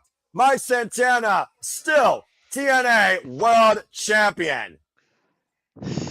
Wow. Wow, wow. It's a hell of a way to end the show right there, and a hell of a way to show why you came back to become the face of TNA. What an effort, what a match. Let's give a big assist to Moose, by the way. Moose, who neutralized the system. You know that Moose has the back of the world champion, but you also know that Moose wants to be the face of the franchise again, sooner rather than later. But there is still some unfinished business with Eddie Edwards. Tonight, though, Eddie Edwards and Alicia Edwards' plan goes up in smoke. As Cleveland rock tonight with Rebellion, we will soon enough rock with TNA at Summerversary. But tonight, Mike Santana still holds the gold and is the standard TNA wrestling. And we thank you all for tuning into what we hope is your standard for live wrestling coverage and reactions and streaming. For we are the Super Reliable Studios, and we thank you for following along with us the entire night at Rebellion. For Mr. Reliable Walter Cruz, I'm the Cement Noel Foster. Thank you all so much for tuning into our coverage of TNA Rebellion. And until next time, as I always like to implore you, stay tuned for the shenanigans. Go check out the interview if it's still on. And make a positive impact in life. And have a good night. And thank you for tuning into our coverage of TNA Rebellion. Walter, cut the fucking feed. Take care, folks. Ooh, Adios. man.